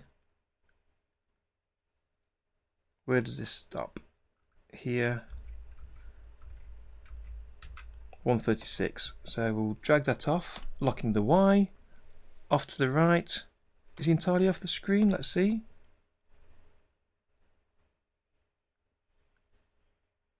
It's actually going a bit too fast. So I'll leave his head there for now. We'll adjust the timing of things later. Still a bit too fast. Hit save and go to the preview settings, shrink it down by half and hit preview, and we'll see how that looks. The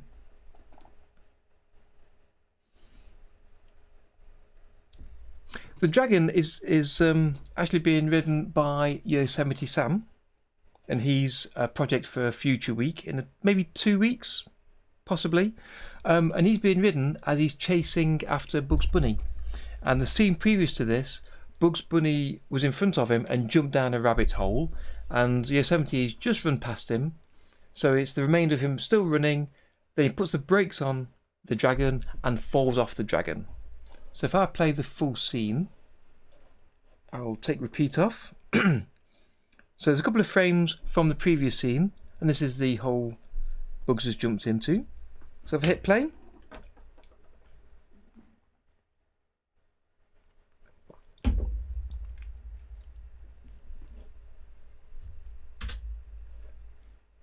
so he's running along on a repeat run cycle, and then he'll brake, the background stops moving, he falls off, and then there's a small scroll as it goes over again.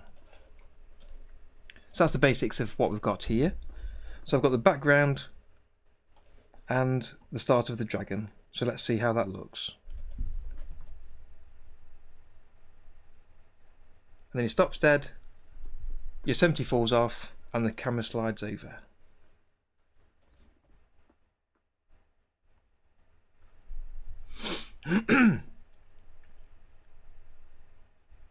Okay, that's okay. I'm happy with that.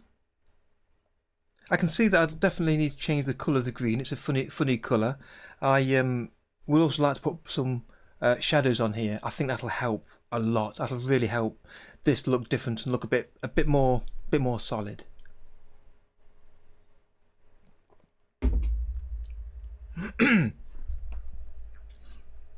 Yeah, so this, in case, I guess you've not been around for a while, this is, the whole project is a reanimation of a Bugs Bunny cartoon called Knighty Knight Bugs. And it's about back in the olden days with Knights of the Round Table and with Bugs Bunny involved in Yosemite Sam. And this little section is about Yosemite trying to catch hold of Bugs, as he always does. And I've got this small scene, it's only 6 seconds long, and I'm only working on it on a Sunday during these live streams. So if you want to follow along, join me again next week or in the coming weeks when you can. And I'm just working on it on a Sunday to build up this one small scene. It'll probably take 6 or 7 weeks in total to work on it. I've done between 3 hours and today about 5 hours. So it's varying time I'm working on it. No problem, Lula. Hope to catch you again. I'm just signing off now anyway. So hopefully we'll see you on the stream again soon. So over the next perhaps month or so, we'll get this little scene finished and sent in. There are still some places left. So if you want to animate on the reanimation project, there's details down in the description. There's a Google Doc with instructions. Basically involves just dropping an email to the organizer, getting allocated a scene, and then start working on it in your own time. And then we just send in an MP4 for them to then sew all the scenes together and create the reanimation cartoon. So let me just pop this onto a full size, and we'll see how that looks full sized. Yes, Maria, definitely need to take a look at that colour. When I get them side by side on here, if I bring this screen back in again while that's preview's getting ready, you can see a massive difference in colour. And the way that Tahoma works, you can actually pick a colour from an imported image, but I was trying not to copy too much about the original, whether it be drawing, picking the colours or the timing. I'm trying to keep them side by side and using my eye a little bit to try and keep this as reference and pick a colour that's suitable and the style that's suitable. So yeah, we'll be adjusting the colours later.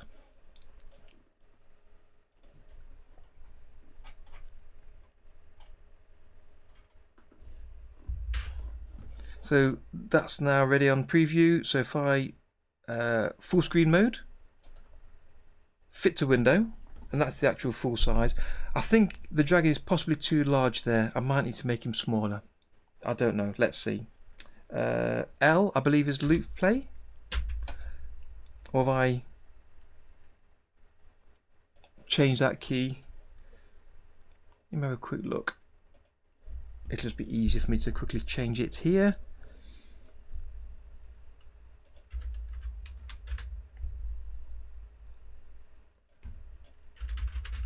Loop. Try changing that to L. The paint tool. Yeah, we can change that. Let me try again then. Full screen mode. That is already fit to window, and then loop play on there.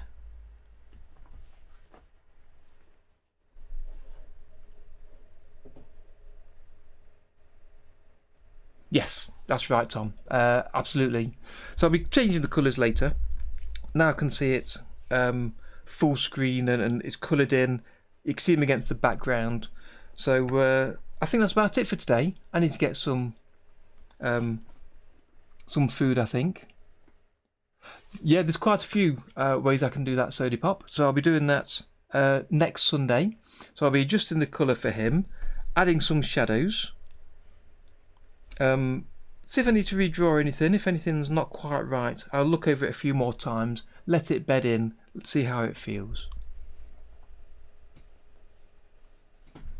Yeah, a lot of the background is quite bright, Tom, so yeah, it may be worth adding just an overall colour adjustment onto the whole project. It's been difficult as well to pick the colours and to help lay it out.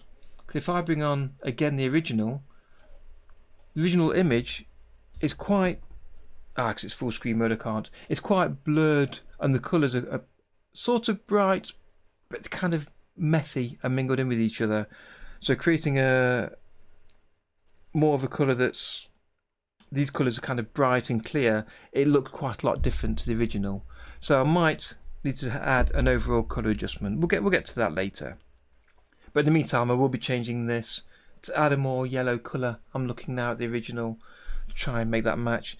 I think adding the shadows on here will make a difference. Maybe zooming out a little bit, make him smaller. We'll see.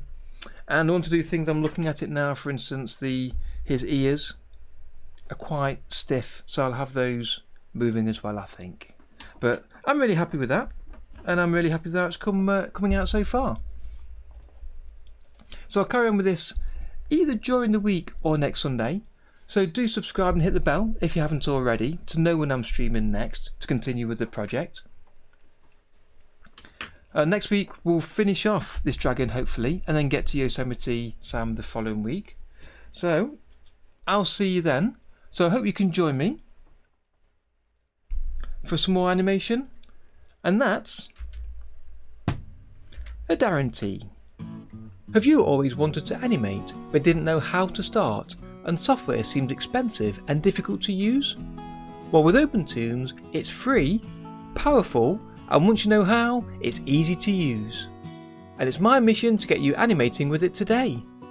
Hi, my name's Darren, and I've been teaching OpenToons for the past 3 years, showing thousands of students just like you how easy it is to animate with.